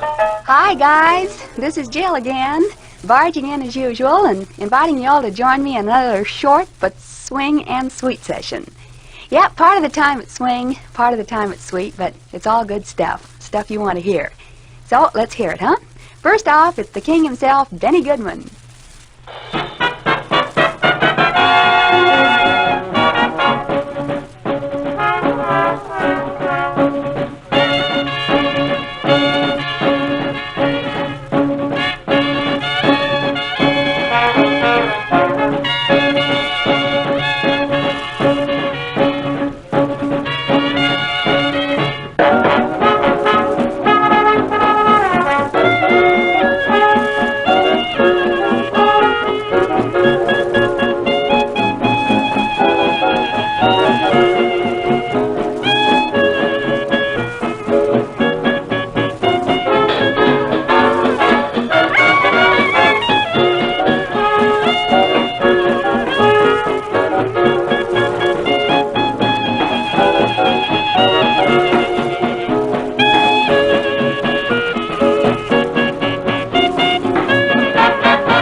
That was Benny Goodman and his orchestra with Swing Low, Sweet Chariot.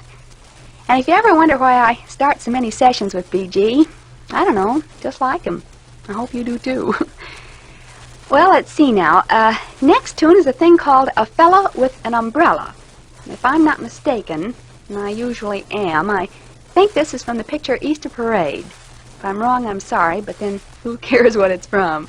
The main thing is, it's an all-right song, and it's going out special to Herman and Danny and Johnny and all the guys up at Ladd Field. Here it is, A Fella with an Umbrella.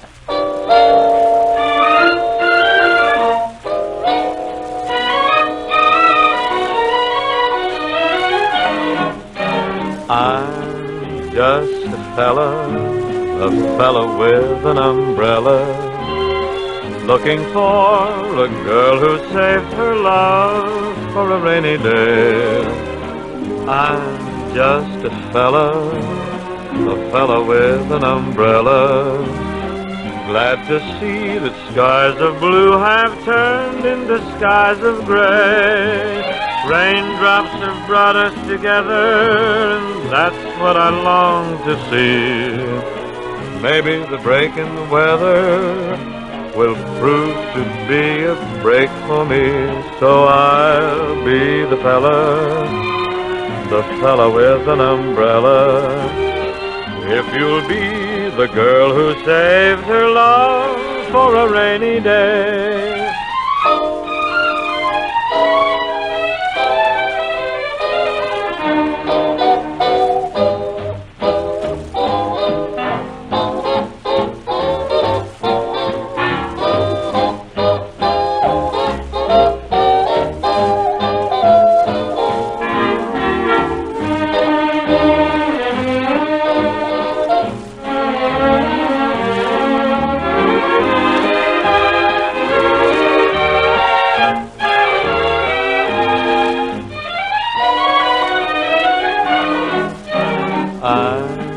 Just a fella with an umbrella, looking for a girl who saved her love for a rainy day. I'm just a fella with an umbrella, glad to see the skies of blue have turned into skies of gray. Raindrops have brought us together, and that's what I long to see. Maybe the break in the weather will prove to be a break for me, so I'll be the fella with an umbrella. If you'll be the girl who saved her love for a rainy day.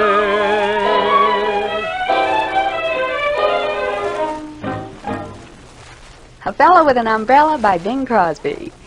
All of which brings us to a song called It's Magic. This is a song Doris Day sang in Romance on the High Seas. You know, we've heard Doris sing it a lot of times, but this time we're going to hear Vic Damone's version. And it's dedicated to all the men at Fitzsimmons General Hospital in Denver. A lot of nice people up there. You know, I was in Colorado once, a little place called Atchee. Sounds like a sneeze. Looks like one, too. Okay, it's Magic by Vic Damone.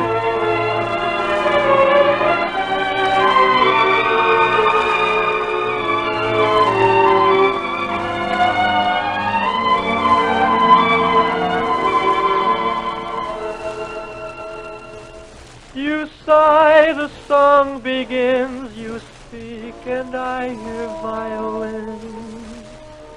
It's magic.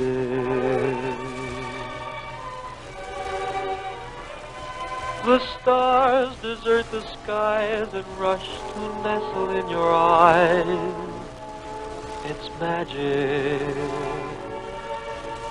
Without a golden one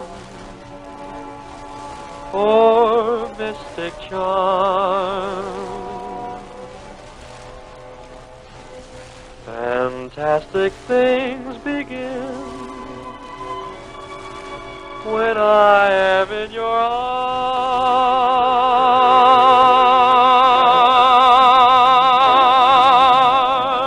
When we walk hand in hand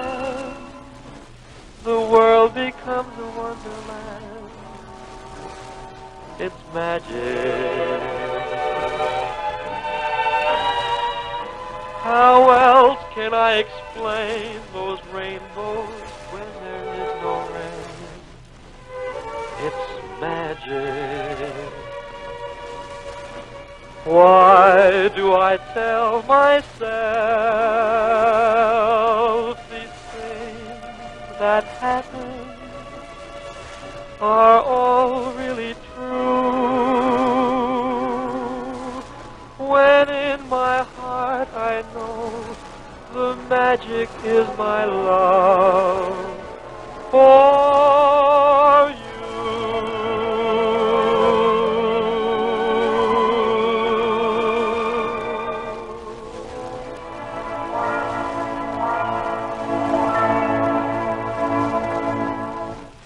And before we let TD take over, just a real quick word about requests. All you do is drop me a note and let me know what you want to hear. If it's available, we'll get it. The address, just Jill, Armed Forces Radio, Los Angeles, USA. That's all there is to it. And now, if Guam is on the beam, we'll send some Tommy Dorsey music out that way for Wilkie and his gang. Tommy Dorsey and After You've Gone.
Looks like a session, kids. Thanks for tuning in.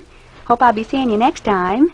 And until then, this is your GI gal Jill bidding a good morning to some of you, good afternoon to some more of you, and to the rest of you, good night.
This is the United States Armed Forces Radio Service, the voice of information and education.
At Ease is the Armed Forces Radio Service presents a quarter hour of music played without interruption. So at ease, and listen to the folk songs of tomorrow.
wonderful night would fill all my daydreams with endless delight. A kiss to remember whenever I'm blue. One moment in heaven with you. The world may divide us, but there'll always be this memory to guide us and bring you close to me. A kiss to remember while I hold you tight. For, darling, I love you, so kiss me goodnight.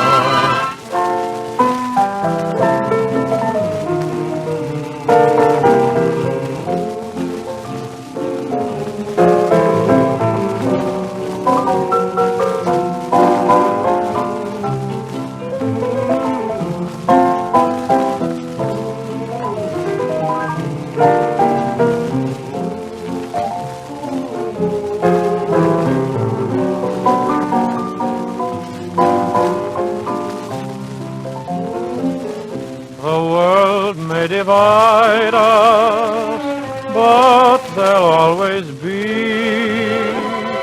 this memory to guide us and bring you close to me.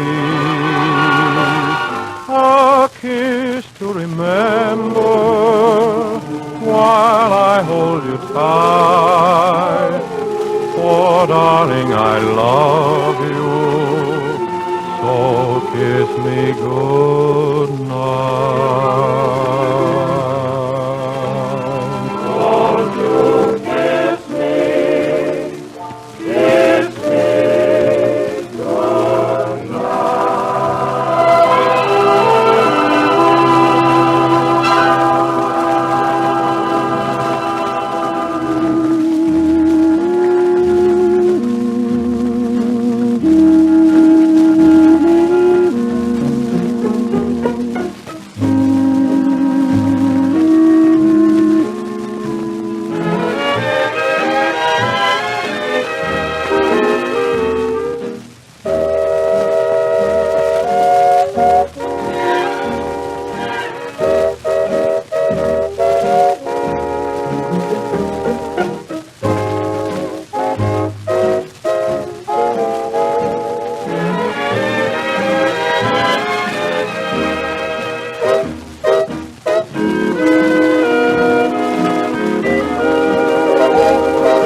Heaven must have sent her my way. Skies above me never were as blue as her eyes. And she loves me. Who would want a sweeter surprise? When she nestles in my arms so tenderly, there's a thrill that words cannot express. In my heart a song of love is haunting me, melody haunting me. Sweet and lovely, sweeter than the roses in May. And she loves me. There is nothing more I can say.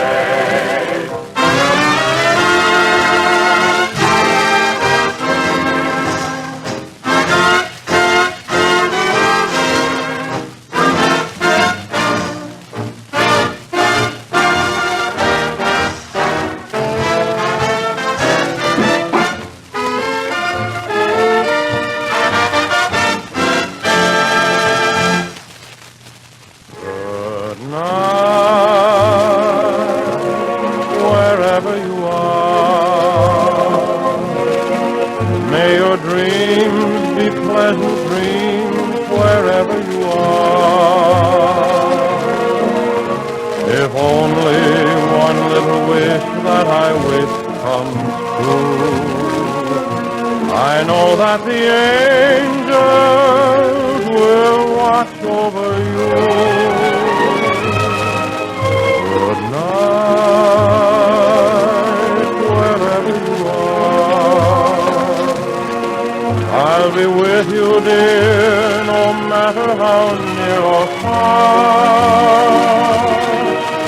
With all my heart, I pray everything is all right, wherever you are. Good night, sweetheart. Oh, I'm not beside you. Good night, sweetheart. Still my love will guide you. With all my heart, I pray everything is all right. Wherever you are.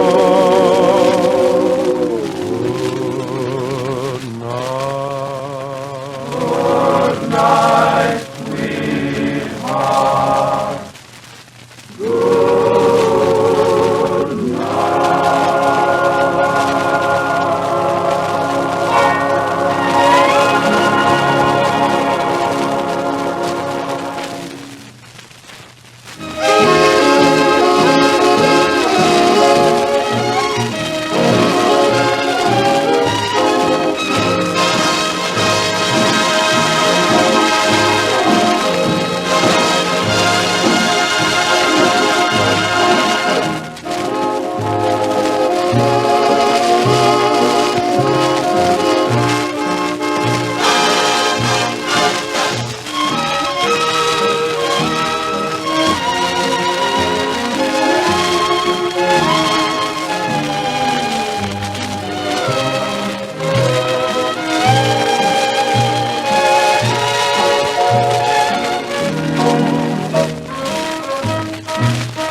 You've been at ease for the past quarter hour with music of Alan Roth, his chorus and orchestra. Solos were by Dick Bryan. Heard on the program were Jealous, A Kiss to Remember, Sweet and Lovely, Good Night Wherever You Are, and The Very Thought of You.